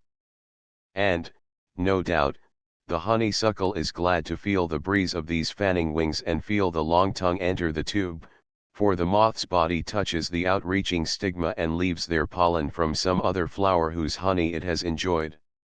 From the stamens it detaches pollen grains to carry to another flower, and this, too, no doubt, gives happiness to the azalea, for it makes its pollen, not for its own use, but for the sake of its azalea friends. You see, the azalea has long, upturned filaments that reach far out of the tube, and the style is yet longer, so that only a large insect or a hummingbird, collecting honey while on the wing, can really give pollen to the stigma. Bees alight back of the anthers and take the honey. If they want pollen they collect it from the stamens without touching the stigma, except once in a while by accident, as it were. So however much the majority of flowers may love and respect the bee, our azalea has no liking for her. Besides, the bee has a bad habit of biting a hole in the flower tube and getting the honey that way. This would be a thoroughly disreputable performance on the part of any insect, and if bees are not ashamed of it they ought to be. The azalea does several things for the moth it loves. It may be its beautiful white color is for his sake, anyway. If the flower were not white the moth would not be likely to find it, since he flies abroad after the birds have gone to rest, that is, in the evening, when it is dark in the damp thickets where the honeysuckle loves to grow. Azalea has a sweet white corolla with a long, slender tube containing nectar that moth or hummingbird can reach, but which bees cannot reach. Watch a bee try sometime. If the flower is between you and the light, you can see the bee's brown tongue through the flower tube. She appears to be standing on her toes and reaching in as far as she can. She darts out her tongue to its full length, and you can see it wriggling and straining to get to the abundant honey low down in the flower tube. But there is no use trying, the tongue is too short and the tube too long. The honeysuckle tube was not made to fit the bee's tongue, and the bee can get only the outer rim of the honey. Perhaps this is why the bee so often breaks in the back way. Besides being white, the azalea flowers grow in clusters, which makes them yet more visible in the dusk. They exhale a delicious and far-reaching perfume too, and this is a note of invitation to the moths.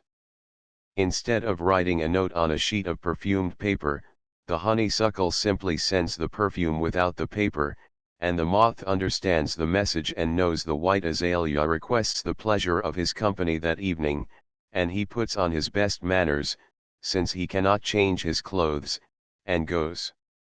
The white azalea is so very sweet and so pretty, it would not be strange if other uninvited guests than bees were to visit it. No doubt, the ants and bugs and gnats and flies would be glad to, but the azalea has a very inhospitable way of receiving such would-be guests. All over the outside of the lower part of the white tube and running in a line to the very tips of the petals are tiny white hairs with black tips. These are azalea's bodyguard. Each tip exudes a drop of sticky liquid. Fine, sticky hairs cover the stems and the leaves too, so the unfortunate insect that tries to crawl up to the flower is sure to get wings and legs hopelessly entangled and stuck together. Only large fellows, like bees, who are strong enough to pull themselves free and clean off their legs, are able to defy this bodyguard. You will sometimes meet our sweet azalea covered on the outside with little marauders who wanted to steal her honey but could not, because the bodyguard caught them and stuck them fast. Not all flowers with tubes have succeeded as well as azalea in keeping their honey for the visitors who can do them the most good. Yet many have tried. Look at the morning glory, for instance. It has hairs at the entrance to the nectaries which the ants cannot readily pass, but which the bees can push aside. The openings to the nectary are large enough readily to admit the tongue of a bee, and the distance into the nectar is about the length of a bee's tongue, but there are no sticky guards to preserve the honey, for the bees and small beetles and other tiny insects often crawl into the tube and eat the honey and even devour the flower itself. Evening primrose. Tropiolum has a fine large tube full of rich honey for bees and hummingbirds. This tube no doubt corresponds to some tongue or bird bill in her own South America. But in our country the bees answer very well. The bumblebee is fond of tropiolum honey and fertilizes the flower, while an occasional ruby throat may be seen taking a sip. Jewelweed's horn is a hummingbird tube and a bee tube, too. The flowers are so delicately balanced on tiny stalks that wingless insects would not find an easy entrance. Pelargonium, too, has a tube suited to some long and slim-tongued visitor. In her own native land in faraway Africa she probably loves the butterflies that live there, who also love her, and so they have grown tongue and tube to fit each other. For the flower is not the only one to change, the insect changes to suit the flower at the same time that the flower changes to suit the insect. They grow to fit each other. Wherever you see a flower tube you may be sure there is somewhere a tongue to fit it. Glossary. L equals Latin. AS equals Anglo-Saxon. A Achilles, N. A river god with whom Hercules wrestled. Like Proteus, Achilles could change his shape, he became a serpent and a bull, but Hercules vanquished him nevertheless and tore off his horn, which became the horn of plenty. Alternate, al alter, another, one following another. Set of leaves standing singly at the nodes of a stem, also of stamens that stand between the petals, and of petals that are placed between the sepals. Amalthea, N. In Greek mythology, the nurse of Jupiter, probably a goat. Amoeba, N. From a Greek word meaning change, the name of one of the lowest forms of life, a bit of living protoplasm capable of existing as a single cell and of changing its form at will. Ancestors, NL antecessor, a foregoer, forefathers, those from whom animals or plants are descended. Animal cells, N. The cells or minute divisions which make up the animal body. Animals, N. All living things which are not plants are animals. In the lower forms of life it is impossible to decide whether certain living things are animals or plants. Anther, N. From a Greek word meaning flower, that part of the stamen containing the pollen. Anther cells, N. The hollow spaces in the anther where the pollen is kept. Aristocrat, N. From two Greek words meaning best and rule, one belonging to the best in a community, one among those fit to rule. Aristocratic, A. Like an aristocrat. Axil, NL axilla, little armpit, The angle formed between the upper side of a leaf and the stem or branch to which it is attached. Azalea, N. The name of a plant. The swamp honeysuckle is not a honeysuckle, but is an azalea. B. Barb, N.L. barba, a beard, a tuft of hairs, a sharp point projecting backward from the point of a fishhook or arrow or any other sharp-pointed instrument. The barb prevents the instrument from being readily withdrawn. Bark, N. The outer covering of the stems and roots of woody plants. Beak, N. The bill of a bird, the long, projecting point in the fruit of the geraniums. Bloodroot, N. An early spring flower. A pretty, delicate, white flower opens on a stem that comes up from the ground, and the roots, when wounded, yield a blood-red sap. Boer, N.D. Boer, a farmer, a peasant, the name of the Dutch colonists of South Africa. They are principally farmers and cattle raisers. They have had many difficulties with the English settlers, in some of which blood has been shed. Bract, N.L. bractea, a thin plate of metal, gold leaf. Used of small, usually thin, leaf-like parts, and often found near a flower or flower cluster. Bulb, N.L. bulbous, a bulbous root, an onion, the name of the underground, scale-covered part of hyacinths, etc. See cactus, N. From a Greek word meaning a prickly plant, a group of plants which usually grow in dry places and have prickles or thorns instead of leaves. The prickly pear grows wild in northern latitudes, and others, such as the night-blooming cereus, are often seen in hothouses. Callus, A.L. callosus, hard-skinned, thickened and hardened. Applied to a hard place on the skin, usually the result of friction. Calyx, N. From a Greek word meaning to cover, the outer set of envelopes which form the perianth of a flower. If the perianth has but one set of envelopes, it is called the calyx. Capillary attraction, N.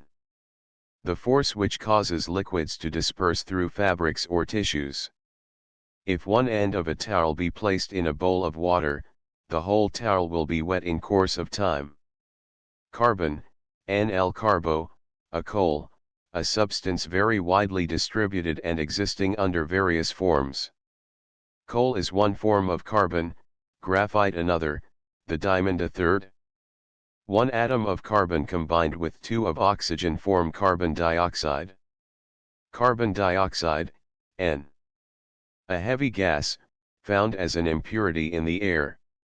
It is breathed out by animals and plants, and absorbed and used as a food by plants. Castor oil, N. The oil obtained from the seeds of the castor oil plant. Used as a medicine and also in dyeing cotton certain colors.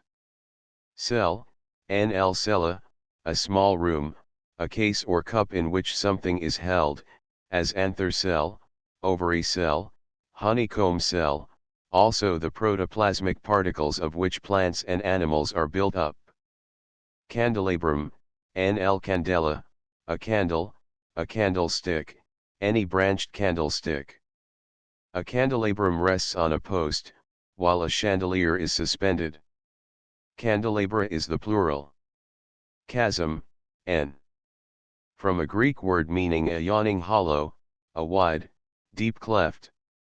Chlorophyll, N. From two Greek words meaning light green and leaf, leaf green, the green coloring matter of vegetation. Columbine, N.L. columba, a dove, a flowering plant which gets its name from the fancied resemblance of its petals and sepals to the heads of doves round a dish. Complexity, N.L. com, together, plectera, to weave, formed by a combination of simple things. Convolvulaceae, N. The name of a family of plants to which belong the morning glory and bindweed. Cornucopia, N.L. cornu, horn, copia, plenty, horn of plenty. Corolla, NL corolla, a little crown, a garland, the floral envelope within the calyx, very often bright colored. Cottonseed oil, N. An oil expressed from the seeds of the cotton plant and, when purified, used instead of olive oil. Crete, N. An island to the south of Greece. Crocus, N. An early spring flower. Cross-fertilization, N. The fertilization of the ovules of one flower by the pollen of another. Cross-fertilized, A. Fertilized by the pollen from another plant. Dew, N. The moisture of the air when condensed on any cold surface. Dew does not fall, it is formed wherever moisture in the air comes in contact with a substance colder than the air. Hence there may be dew on the under as well as the upper side of a leaf. Dissolve, vl dis, apart, solvere, loose, to separate the solid particles of a body in a liquid, to melt. Sugar dissolves in water. Double flowers, N. All those whose petals are numerous. Sometimes the stamens are changed into petals, as in double roses, and sometimes even the pistils have become petals. Evaporation, N. The conversion of a solid or liquid by heat into vapor. Most often used in reference to the conversion of water into vapor. The warm air of summer causes a rapid evaporation of water from the leaves of plants. Fayal, N. One of the Azores Islands, west of Portugal. Ferns, N. A division of flowerless plants.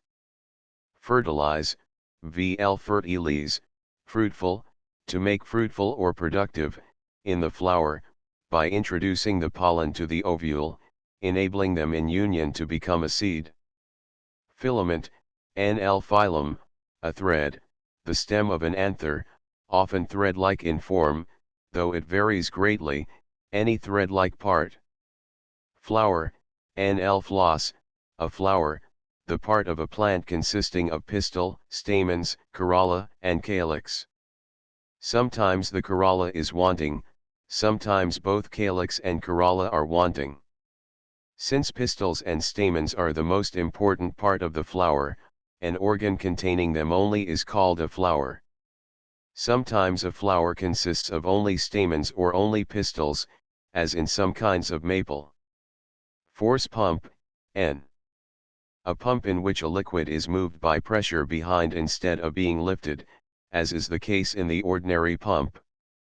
Fossil, N. Animal or vegetable forms which have been long buried in the earth and so preserved, the forms or traces of animal or vegetable structures which have been preserved in rock. Fruit, N. The matured ovary and all it contains or is incorporated with. Sometimes the calyx forms part of the fruit, as in the apple. Gammapetalous, A. From two Greek words meaning marriage and leaf or petal, having the petals united or grown together. Where a flower has the corolla in the form of a tube it is called gammapetalous. Several petals are believed to be united into one piece. Geranium, N. From a Greek word meaning crane's bill, the name of a plant, so called because of the long, projecting beak of the seed vessel. Gland, and certain cells upon or near the surface of a plant that secrete, or take from the sap, certain substances. The nectary is a gland that secretes a sweet juice. Great Pyramids of Egypt, N. 3 large pyramids at Giza, near Cairo, in Egypt. The largest one is the largest work of man's hands in the world. The pyramids are very interesting structures, and are probably the tombs of the ancient rulers of Egypt. Guard cells, N. The curved cells that guard the entrance to the stomata, or breathing pores, of leaves. Hairs, and fine, thread-like outgrowths from the skin of plants or animals. Halberd-shaped, shaped like a halberd, or old-time battle axe. The bases of certain leaves are called halberd-shaped from their form. Hawthorn, N. A small tree with thorny stems. The fruit consists of small bright red berries called haws. Heart, N. The principal organ for the circulation of the blood in man and other animals. Hercules, N. In Greek and Roman mythology, a mighty hero, the god of strength and courage. He performed many feats of strength, chief among which are those known as the 12 labors of Hercules. Honeycomb cells, N. The wax cells made by bees for storing the honey. Hyacinth, N. The name of an early spring flower, also of a precious stone. Hydrogen, N. From two Greek words meaning water producing. It is a very light, invisible gas, and when chemically united to oxygen, 2 parts of hydrogen to 1 of oxygen, the result is water. Imbricated, al imber, rain, imbrex, a hollow roof tile to shed rain, imbricare, to cover with roof tiles, lying over one another, or lapping, like tiles on a roof. Applied to sepals that overlap over a bud. Included, al in, claudere, to shut, close, confined within something. Said of the stamens when they do not project beyond the mouth of the corolla. Inherit, vl in, heres, heir, to take by descent from an ancestor. Plants, like people, inherit their characteristics from their parents. Iron, N. A very abundant and very important metal. In small quantities it enters into the composition of plants and animals. Irritate, vl irritar, to excite to action. Rubbing irritates the skin and causes extra blood to flow to the spot and thus redden it. Rubbing may also irritate plant tissues and cause an extra flow of sap to the part irritated. J. Jack in the pulpit. The name of a plant that blooms in early summer.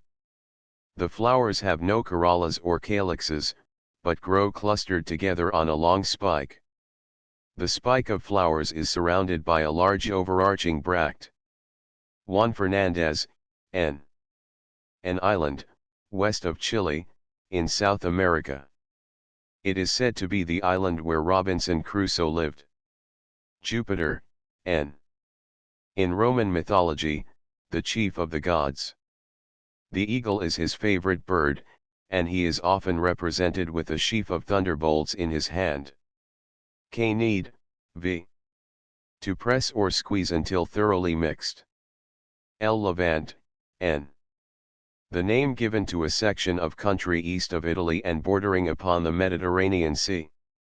Lime, N. A substance found in the earth and forming the hard part of bones, and also found in the composition of plants. Liriodendron, N. From two Greek words meaning lily and tree, a North American tree, also called the tulip tree. Its green and yellow flowers look a little like a tulip. Lungs, N. 2 spongy organs in the chest by means of which the air is used to purify the blood in breathing. Magnesium, N. A metal, very abundant in sea water and in the earth's crust. Also found in the composition of animals and some plants. Mandrake, N. A plant with umbrella-like leaves and a yellow, juicy fruit as large as an egg. Microscope, N. From two Greek words meaning small and view, an instrument which magnifies and renders visible bodies too small to be seen by the naked eye. Moth, N. An insect resembling a butterfly. Moths have no knobs on their antennae, or feelers, and butterflies have. Mullein, N. A tall, stout weed with thick, woolly leaves. Naiads, N. In Greek and Roman mythology, water nymphs. Beautiful young goddesses presiding over springs and streams. Nasturtium, Nl nasus, nose, tortoise, convulsed, the name of a plant, so called because of its acrid juice that causes a stinging sensation at the back of the nose when it is tasted. Nectar, N. The drink of the gods on Mt. Olympus. The honey of flowers. Nectaries, N. The receptacles in which the nectar of flowers is collected, also the gland which secretes the nectar. Neptune, N. In Roman mythology, the god of the sea. Nettle, N. A weed armed with stinging hairs. Nitrogen, N. A colorless, odorless, tasteless gas, forming about 3/4 of the air and necessary to the formation of all living bodies, whether plant or animal. Nitrogenous substances, and substances in which nitrogen is one of the constituents. Node, NL nodus, a knot, the part of a stem which bears a leaf or leaves. It is often a little larger than the rest of the stem. O octavus, NL octavus, eighth, given in this book as a name to a suppositional plant. Oil, N. From a Greek word meaning olive oil. An inflammable, greasy liquid extracted from certain vegetables, as olives, cotton seeds, nuts, etc. Olive oil, N. The oil expressed from the fruit of the olive tree. Orient, NL orines, rising, as the sun, the east, the part of the horizon where the sun rises, eastern countries, particularly Turkey, Persia, Egypt, India, China, etc. Ovary cells, N. The cells which build up the ovary. Ovule, NL ovum, an egg, a little egg. Applied to the rudimentary seeds of plants, which, upon fertilization and growth, become true seeds. Ovule cells, N. The cells of which the ovule is formed. Oxalis, N. From a Greek word meaning acid, a well-known plant, one form of which is called wood sorrel. It is called oxalis because of its acid juice. Oxygen, N. One of the gases that compose the air and which is essential to life. It is also found in composition in the tissues of plants and animals. P. pelargonium, N. From a Greek word meaning a stork, a member of the geranium family, so called because of the beak seed pods. Petal, N. From a Greek word meaning a leaf, one of the leaves of a corolla. Phosphorus, N. From a Greek word meaning Lucifer, the morning star, a solid substance which is luminous in the dark. It is found in composition in the bodies of animals and plants. Pioneer, NLPs, a foot, in military terms, one of a company of foot soldiers who march before an army with implements to clear the way. Hence, whoever or whatever leads or prepares the way for others coming after. Pistil, NL pistilum, a pestle, the seed-bearing organ of a flower, composed generally of 3 parts, ovary, style, and stigma, and called pistil because of its shape, which often resembles a pestle. Plant cells, N. The cells of which plants are built up. Pollen, NL pollen, fine flower, the dust or grains of fertilizing material found in the anthers of flowers. Pollen cells, N. The grains of pollen, each grain is a separate cell. Polypetalous, A. From 2 Greek words meaning many and leaf. Said of a flower having 2 or more separate petals. Potash, N. A combination of potassium, carbon, and oxygen. Potash in various forms is found in all plants. Potassium, N. A substance found in combination with other things in the Earth's crust, and in the form of potash, an important factor in the substance of plants and animals. Potato, N. One of the edible tubers of the potato plant. The potato is a swollen underground stem, the eyes being the nodes. The potato contains a large amount of starch and is a valuable food. The potato plant is a native of the Andes. It was taken to England from Virginia in 1856. Prickles, Nas. Prica, a sharp point, small, sharp-pointed growths from the bark of plants. Primitive, Al primus, first, pertaining to the beginning or origin of a thing. In botany, beginning to take form, applied to an organ or structure that is just beginning to assume form.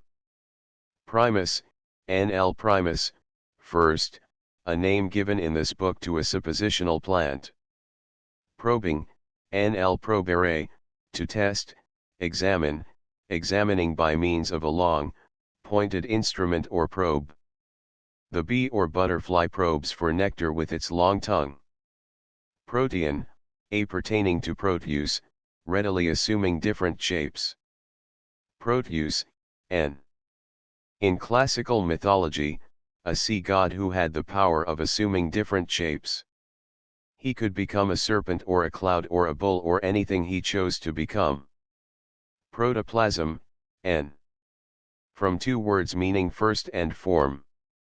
A substance resembling the white of an egg in appearance, composed of carbon, hydrogen, oxygen, nitrogen, sulfur, and phosphorus. It is the foundation of all living forms. Protoplasmic, a consisting of protoplasm. Q. cordis, Nl cordis, fourth, the name given in this book to a suppositional plant. Quintus, Nl quintus, fifth, the name given in this book to a suppositional plant. R. rain, Nas. Reg, rain, the water falling in drops through the atmosphere. Water rises as vapor from the moist earth and the sea, it is then condensed by coming in contact with the cold upper air, and falls to the earth as rain. Reproduced, pages L. Re, again, producera, to produce, to bring forth, produced again, having formed new plants or animals from those already existing. Retrogressed, pages went backward. Retrogression, Nl retro, backward, gradi, to go, the act of going backward. Rhea, N. In classical mythology, the wife of Saturn and mother of Jupiter. Ribs, N. The bones that form the framework of the chest in the higher animals, the timbers that form the framework of a ship, the stiff fibers that form the framework of a leaf. Robinson Crusoe, N. A story written by Daniel Defoe and published in 1719. The adventures of Robinson are said to have been suggested by the life of Alexander Selkirk, who was shipwrecked and lived for 4 years on the desert island of Juan Fernandez. Root, N. The part of a plant that usually grows down into the soil, fixing the plant and absorbing nutriment. Root cap, N. The hard cap which covers and protects the growing tip of a root. Root hairs, N. The fine filaments growing from the skin of young roots that absorb the nutriment for plants. Ruby throat, N. The name of the North American hummingbird, so called because of the bright red feathers on its throat. S. salamander, N. A kind of lizard, formerly supposed to be able to live in the fire. Salt, N. One of the most important substances in the world. It is necessary to the existence of animals and is one of the constituents of many plants. Sap, N. The juice of plants. It is to them what the blood is to animals. Saturn, N. In classical mythology, the father of Jupiter. Scales, Nas. Sialu, a scale, husk, in botany, a small, rudimentary leaf, scale-like in form. Scales cover the leaf buds and sometimes the flower buds, they also constitute some bulbs. Scape, Nl scapus, shaft, stalk, the long, leafless peduncle which starts from the ground and bears flowers at the top, as in the hyacinth. Scepter, N.L. sceptrum, a staff to lean on, a scepter, a staff of office, the staff of kingship. Secrete, V.L. cicernera, to separate, to form from the materials of the sap or the blood a new substance. The organ that secretes is called a gland. Secundus, N.L. secundus, second, the name given in this book to a suppositional plant. Seed, N. The fertilized and matured ovule of a flower. Seed coat, N. The outer covering to a seed. Seedlet, N. A little seed. Sepal, N.L. separ, separate, one of the separate leaves that form the calyx. Septimus, N.L. septimus, seventh, the name given in this book to a suppositional plant. Sextus, N.L. sextus, sixth, a name given in this book to a suppositional plant. Shrub, N. A woody, branching plant, smaller than a tree. Silica, N.L. silex, flint, a substance found very abundantly in the earth's crust. It is very hard, and when melted forms glass. It is found in solution in some springs and is taken up by certain plants and deposited on or near the surface. Skin, N. The outside covering of an animal or plant. Skin cells, N. The cells of which the skin is made up. Snowdrop, N. An early spring flower cultivated in gardens, it sometimes blossoms under the snow. Soda, N. A compound of sodium, carbon, and oxygen, found in the composition of some plants. Sodium, N. One of the elements of common salt, and also found in the tissues of plants and animals. Sorrel, Nas. Sur, sour, a kind of plant with acid leaves. Sphinx, N. In Greek mythology, a monster with the head of a woman, the wings of an eagle, and the claws of a lion, she sat on a rock and proposed a riddle to all who passed and killed those who could not guess it. The Egyptian Sphinx has no wings and is not the same as the Greek monster. It is generally placed in rows in avenues leading to temples, and the largest and most famous Egyptian Sphinx is the Great Sphinx near the Great Pyramids of Giza. It held a temple between its paws. Spring beauties, and pretty, delicate, and early spring flowers. Spur, N. A pointed instrument worn on the heel to goad a horse, any sharp projection formed like a horseman's spur. Stamen, N.L. stamen, thread, string, fiber, the floral organ containing the fertilizing pollen. The stamen, like the pistil, is believed to be a modified leaf. Starch, N. A substance composed of carbon, hydrogen, and oxygen, forming one of the principal elements in plants and necessary as food to animals. Stiffening cells, N. The woody cells and other tough-walled cells that serve to keep the shape of a plant. Stigma, N. The structure at the top of the style where the pollen is received. Stipules, N.L. stipula, a stalk, stem, blade, the small, leaf-like appendages at the base of the petiole of leaves. Stoma, N. From a Greek word meaning mouth opening, a small opening in the skin of leaves and young stems leading to the air cavities within the plant, a breathing pore. Stomata, N. The plural of stoma. Strengthening cells, N. The cells with tough or hard walls that serve to give firmness and support to plant tissues. Suction, N.L. sugary, to suck, the process of sucking. Sulfur, N. A solid substance found in the Earth's crust in certain places. It is one of the constituents of protoplasm, and although occurring in it in very small quantities, it is essential. Sulfuric acid, an oil of vitriol, a combination of hydrogen, sulfur, and oxygen. Sulfuric acid is found in the earth and in the air in very small quantities, and is the source from which plants as a rule derive their sulfur. T. tertius, N.L. tertius, 3rd, the name given in this book to a suppositional plant. Thoreau, N. Henry David Thoreau, an American author of the present century, wrote a number of delightful books on nature. Tissue, N.L. Texera, to weave, a woven fabric, the cellular fabric of plant structures. Tropielum, N.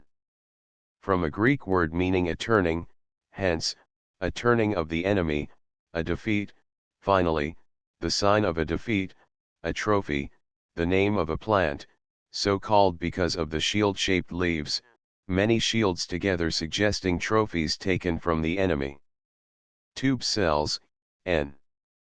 The cells that build up the tubes of plants. Tuber, NL tuber, a bump, swelling, a thickened portion of an underground stem. The potato is a tuber, it stores up starch for the use of the growing plant. Tubular corolla, N. A tube-shaped corolla. The red honeysuckle has a tubular corolla. Tunic, NL tunica, a tunic, the name of a garment worn by the Romans, a loose flowing robe, hence, any garment, a name given to the scaly coverings of bulbs like the onion and hyacinth. Tunicate, A. Having a tunic. U underground stems, and stems that grow beneath the surface of the earth and look more or less like roots. They can always be distinguished from roots by the presence of nodes. V. variegated, Al various, various, agira, to make, marked with different colors. Veins, Nl vena, a blood vessel, the blood vessels or channels through which the blood flows to the heart, the stiff, thread-like tubes forming the framework of leaves, petals, sepals, etc. Vine, Nl vinea, a grapevine, a plant with a stem too long and flexible to stand alone. W. water, N. A well-known liquid composed of 2 parts of hydrogen to 1 of oxygen. Wax, NaS. Wax, wax, a thick, sticky substance made by bees for constructing their cells, substances resembling beeswax in consistency. Whorl, N. A ring of organs from the same center. Wood cells, N. The cells of which wood is built up. Transcribers' notes silently corrected obvious typographical errors and variations in spelling. Retained archaic, non-standard, and uncertain spellings as printed. End of the Project Gutenberg ebook. Flowers and Their Friends updated editions will replace the previous one. The old editions will be renamed. Creating the works from print editions not protected by U.S. copyright law means that no one owns a United States copyright in these works, so the Foundation, and you, can copy and distribute it in the United States without permission and without paying copyright royalties. Special rules, set forth in the general terms of use part of this license, apply to copying and distributing Project Gutenberg trademark electronic works to protect the Project Gutenberg trademark concept and trademark. Project Gutenberg is a registered trademark, and may not be used if you charge for an ebook, except by following the terms of the trademark license, including paying royalties for use of the Project Gutenberg trademark. If you do not charge anything for copies of this ebook, complying with the trademark license is very easy. You may use this ebook for nearly any purpose such as creation of derivative works, reports, performances, and research. Project Gutenberg ebooks may be modified and printed and given away. You may do practically anything in the United States with ebooks not protected by U.S. copyright law. Redistribution is subject to the trademark license, especially commercial redistribution. Start, full license. The full Project Gutenberg license. Please read this before you distribute or use this work to protect the Project Gutenberg trademark mission of promoting the free distribution of electronic works. By using or distributing this work, or any other work associated in any way with the phrase Project Gutenberg, you agree to comply with all the terms of the full Project Gutenberg trademark license available with this file or online at www.gutenberg.org/license. Section 1. General Terms of Use and Redistributing Project Gutenberg Trademark Electronic Works 1.a. By reading or using any part of this Project Gutenberg trademark electronic work, you indicate that you have read, understand, agree to and accept all the terms of this license and intellectual property, trademark/copyright, agreement. If you do not agree to abide by all the terms of this agreement, you must cease using and return or destroy all copies of Project Gutenberg trademark electronic works in your possession. If you paid a fee for obtaining a copy of or access to a Project Gutenberg trademark electronic work and you do not agree to be bound by the terms of this agreement, you may obtain a refund from the person or entity to whom you paid the fee as set forth in paragraph 1.e.8. 1.b. Project Gutenberg is a registered trademark. It may only be used on or associated in any way with an electronic work by people who agree to be bound by the terms of this agreement. There are a few things that you can do with most Project Gutenberg trademark electronic works even without complying with the full terms of this agreement. See paragraph 1.c below. There are a lot of things you can do with Project Gutenberg trademark electronic works if you follow the terms of this agreement and help preserve free future access to Project Gutenberg trademark electronic works. See paragraph 1.e below. 1.c. The Project Gutenberg Literary Archive Foundation, the Foundation or PGLOF, owns a compilation copyright in the collection of Project Gutenberg trademark electronic works. Nearly all the individual works in the collection are in the public domain in the United States. If an individual work is unprotected by copyright law in the United States and you are located in the United States, we do not claim a right to prevent you from copying, distributing, performing, displaying, or creating derivative works based on the work as long as all references to Project Gutenberg are removed. Of course, we hope that you will support the Project Gutenberg trademark mission of promoting free access to electronic works by freely sharing Project Gutenberg trademark works in compliance with the terms of this agreement for keeping the Project Gutenberg trademark name associated with the work. You can easily comply with the terms of this agreement by keeping this work in the same format with its attached full Project Gutenberg trademark license when you share it without charge with others. 1.d. The copyright laws of the place where you are located also govern what you can do with this work. Copyright laws in most countries are in a constant state of change. If you are outside the United States, check the laws of your country in addition to the terms of this agreement before downloading, copying, displaying, performing, distributing or creating derivative works based on this work or any other Project Gutenberg trademark work. The Foundation makes no representations concerning the copyright status of any work in any country other than the United States. 1.e. Unless you have removed all references to Project Gutenberg, 1.e.1. The following sentence, with active links to, or other immediate access to, the full Project Gutenberg trademark license must appear prominently whenever any copy of a Project Gutenberg trademark work, any work on which the phrase Project Gutenberg appears, or with which the phrase Project Gutenberg is associated, is accessed, displayed, performed, viewed, copied or distributed. This ebook is for the use of anyone anywhere in the United States and most other parts of the world at no cost and with almost no restrictions whatsoever. You may copy it, give it away or reuse it under the terms of the Project Gutenberg license included with this ebook or online at www.gutenberg.org. If you are not located in the United States, you will have to check the laws of the country where you are located before using this ebook. 1.e.2. If an individual Project Gutenberg trademark electronic work is derived from texts not protected by U.S. copyright law, does not contain a notice indicating that it is posted with permission of the copyright holder, the work can be copied and distributed to anyone in the United States without paying any fees or charges.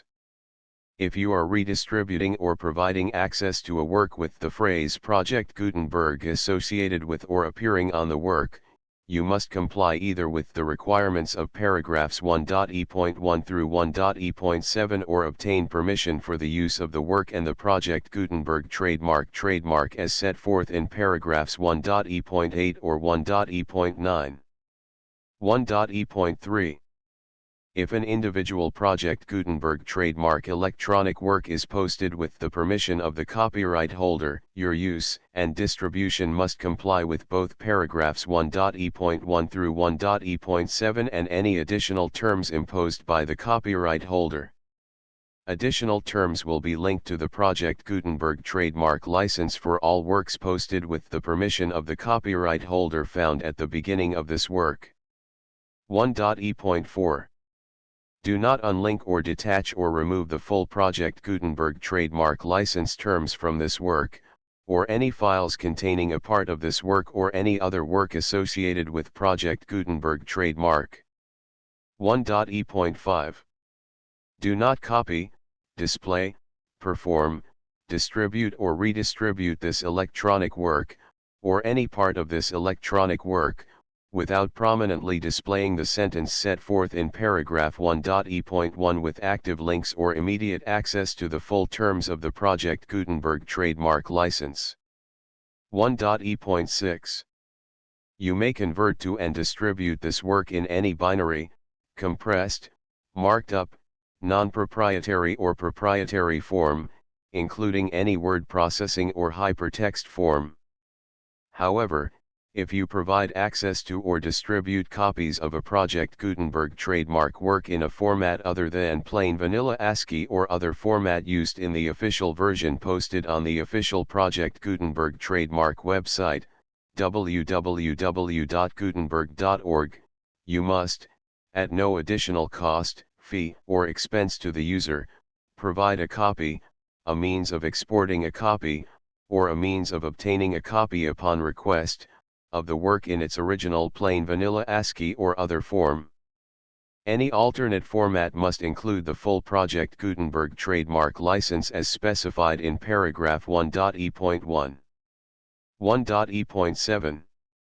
Do not charge a fee for access to, viewing, displaying, performing, copying or distributing any Project Gutenberg trademark works unless you comply with paragraph 1.e.8 or 1.e.9. 1.e.8.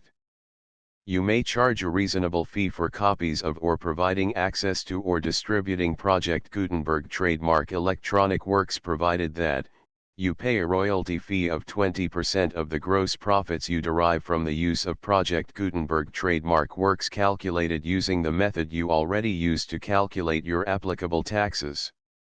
The fee is owed to the owner of the Project Gutenberg trademark, but he has agreed to donate royalties under this paragraph to the Project Gutenberg Literary Archive Foundation. Royalty payments must be paid within 60 days following each date on which you prepare, or are legally required to prepare, your periodic tax returns. Royalty payments should be clearly marked as such and sent to the Project Gutenberg Literary Archive Foundation at the address specified in Section 4, Information about donations to the Project Gutenberg Literary Archive Foundation.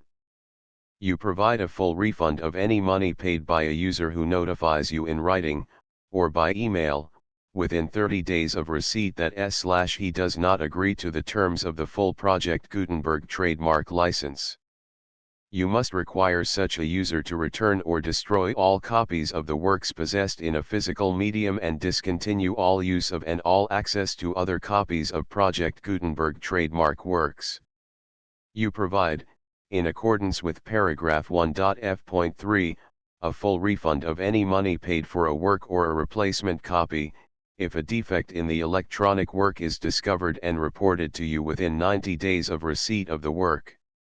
You comply with all other terms of this agreement for free distribution of Project Gutenberg trademark works. 1.e.9. If you wish to charge a fee or distribute a Project Gutenberg trademark electronic work or group of works on different terms than are set forth in this agreement, you must obtain permission in writing from the Project Gutenberg Literary Archive Foundation, the manager of the Project Gutenberg trademark. Contact the Foundation as set forth in Section 3 below. 1.f1.f.1.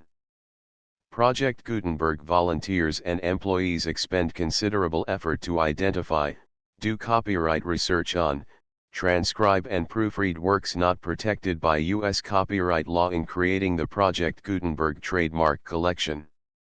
Despite these efforts, Project Gutenberg trademark electronic works, and the medium on which they may be stored, may contain defects, such as, but not limited to, incomplete, inaccurate or corrupt data, transcription errors, a copyright or other intellectual property infringement, a defective or damaged disk or other medium, a computer virus, or computer codes that damage or cannot be read by your equipment. 1.f.2. Limited warranty, disclaimer of damages, except for the right of replacement or refund described in paragraph 1.f.3. The Project Gutenberg Literary Archive Foundation, the owner of the Project Gutenberg trademark, and any other party distributing a Project Gutenberg trademark electronic work under this agreement, disclaim all liability to you for damages, costs, and expenses, including legal fees. You agree that you have no remedies for negligence, strict liability, breach of warranty or breach of contract except those provided in paragraph 1.f.3. You agree that the Foundation, the trademark owner, and any distributor under this agreement will not be liable to you for actual, direct, indirect, consequential, punitive, or incidental damages even if you give notice of the possibility of such damage. 1.f.3. Limited right of replacement or refund. If you discover a defect in this electronic work within 90 days of receiving it, you can receive a refund of the money, if any, you paid for it by sending a written explanation to the person you received the work from. If you received the work on a physical medium, you must return the medium with your written explanation. The person or entity that provided you with the defective work may elect to provide a replacement copy in lieu of a refund. If you received the work electronically, the person or entity providing it to you may choose to give you a second opportunity to receive the work electronically in lieu of a refund. If the second copy is also defective, you may demand a refund in writing without further opportunities to fix the problem. 1.f.4. Except for the limited right of replacement or refund set forth in paragraph 1.f.3, this work is provided to you as is, with no other warranties of any kind, express or implied, including but not limited to warranties of merchantability or fitness for any purpose. 1.f.5. Some states do not allow disclaimers of certain implied warranties or the exclusion or limitation of certain types of damages. If any disclaimer or limitation set forth in this agreement violates the law of the state applicable to this agreement, the agreement shall be interpreted to make the maximum disclaimer or limitation permitted by the applicable state law. The invalidity or unenforceability of any provision of this agreement shall not void the remaining provisions. 1.f.6. Indemnity. You agree to indemnify and hold the Foundation, the trademark owner, any agent or employee of the Foundation, anyone providing copies of Project Gutenberg trademark electronic works in accordance with this agreement, and any volunteers associated with the production, promotion, and distribution of Project Gutenberg trademark electronic works, harmless from all liability, costs, and expenses, including legal fees, that arise directly or indirectly from any of the following which you do or cause to occur. A. Distribution of this or any Project Gutenberg trademark work. B. alteration, modification, or additions or deletions to any Project Gutenberg trademark work, and c. any defect you cause. Section 2. Information about the mission of Project Gutenberg trademark. Project Gutenberg trademark is synonymous with the free distribution of electronic works in formats readable by the widest variety of computers, including obsolete, old, middle-aged, and new computers. It exists because of the efforts of hundreds of volunteers and donations from people in all walks of life. Volunteers and financial support to provide volunteers with the assistance they need are critical to reaching Project Gutenberg trademark's goals and ensuring that the Project Gutenberg trademark collection will remain freely available for generations to come. In 2001, the Project Gutenberg Literary Archive Foundation was created to provide a secure and permanent future for Project Gutenberg trademark and future generations. To learn more about the Project Gutenberg Literary Archive Foundation and how your efforts and donations can help, see sections 3 and 4 and the Foundation information page at www.gutenberg.org. Section 3. Information about the Project Gutenberg Literary Archive Foundation. The Project Gutenberg Literary Archive Foundation is a non-profit 501(c)(3) educational corporation organized under the laws of the state of Mississippi and granted tax-exempt status by the Internal Revenue Service. The Foundation's IN or Federal Tax Identification Number is 64-6221541. Contributions to the Project Gutenberg Literary Archive Foundation are tax-deductible to the full extent permitted by U.S. federal laws and your state's laws. The Foundation's business office is located at 809 North 1500 West, Salt Lake City, Utah 841-16808-596-1887. Email contact links and up-to-date contact information can be found at the Foundation's website and official page at www.gutenberg.org/contact. Section 4. Information about donations to the Project Gutenberg Literary Archive Foundation. Project Gutenberg trademark depends upon and cannot survive without widespread public support and donations to carry out its mission of increasing the number of public domain and licensed works that can be freely distributed in machine-readable form accessible by the widest array of equipment, including outdated equipment. Many small donations, $1 to $5,000, are particularly important to maintaining tax-exempt status with the IRS. The Foundation is committed to complying with the laws regulating charities and charitable donations in all 50 states of the United States. Compliance requirements are not uniform and it takes a considerable effort, much paperwork, and many fees to meet and keep up with these requirements. We do not solicit donations in locations where we have not received written confirmation of compliance. To send donations or determine the status of compliance for any particular state, visit www.gutenberg.org/donate. While we cannot and do not solicit contributions from states where we have not met the solicitation requirements, we know of no prohibition against accepting unsolicited donations from donors in such states who approach us with offers to donate.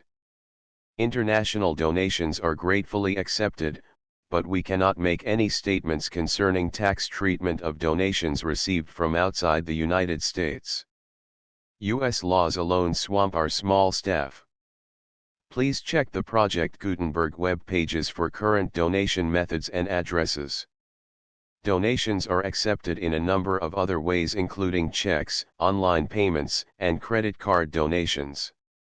To donate, please visit www.gutenberg.org/donate. Section 5. General information about Project Gutenberg trademark electronic works. Professor Michael S. Hart was the originator of the Project Gutenberg trademark concept of a library of electronic works that could be freely shared with anyone. For 40 years, he produced and distributed Project Gutenberg trademark ebooks with only a loose network of volunteer support. Project Gutenberg trademark ebooks are often created from several printed editions, all of which are confirmed as not protected by copyright in the US unless a copyright notice is included. Thus, we do not necessarily keep ebooks in compliance with any particular paper edition. Most people start at our website, which has the main PG search facility, www.gutenberg.org.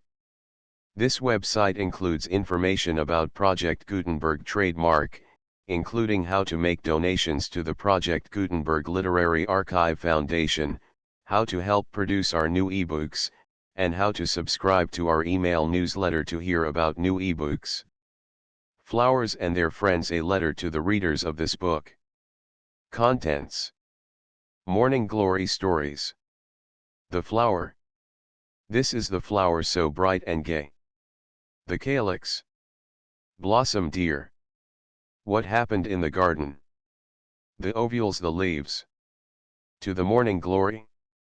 The Convolvulus family. Stories about the geranium family. Tropiolum stories. Tropiolum honey. The Tropiolum. Who lies curled up? More about the Tropiolum. Jewelweed stories. A dainty cave. Touch me not. Eardrops. Lady's slipper. The hummingbird. Pelargonium stories. The pelargoniums. An African. Pelargonium leaves. The geranium family. Hyacinth stories. The hyacinth. Signs of spring. The hyacinthus scepter. Tunics. The bee. Stories about all sorts of things. Nectar guides. Cells. Pollen cells. The pollen. The anthers. Ovule cells. Chlorophyll. Root cells. Skin cells. Tube cells. Strengthening cells. We and the plant people. What are the flowers made of? What becomes of the flowers? Nothing but leaves. Signs of other times. Why are the flowers so large and bright? How Mother Nature makes new flowers. Tongues and tubes. Glossary.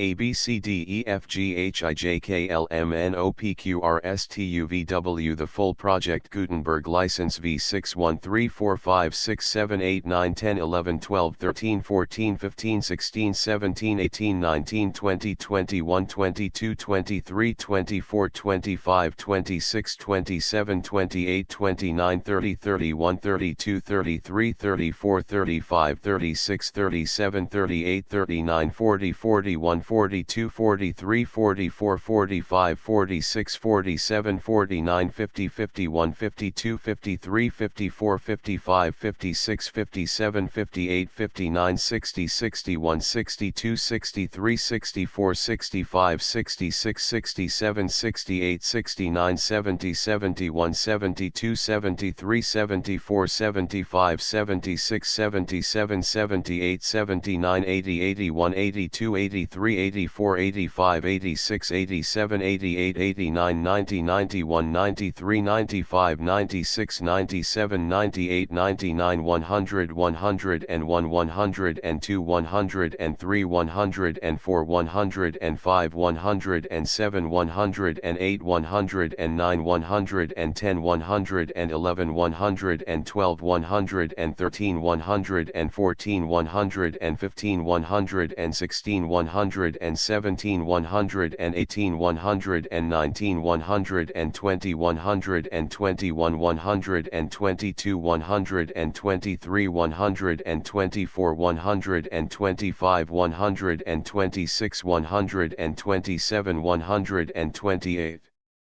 129 130 131 132 133 134 135 136 137 138 139 140 141 142 143 144 145 146 147 147 148 149 150 151 152 153 154 155 156 157 158 159 160 161 162 163 164 165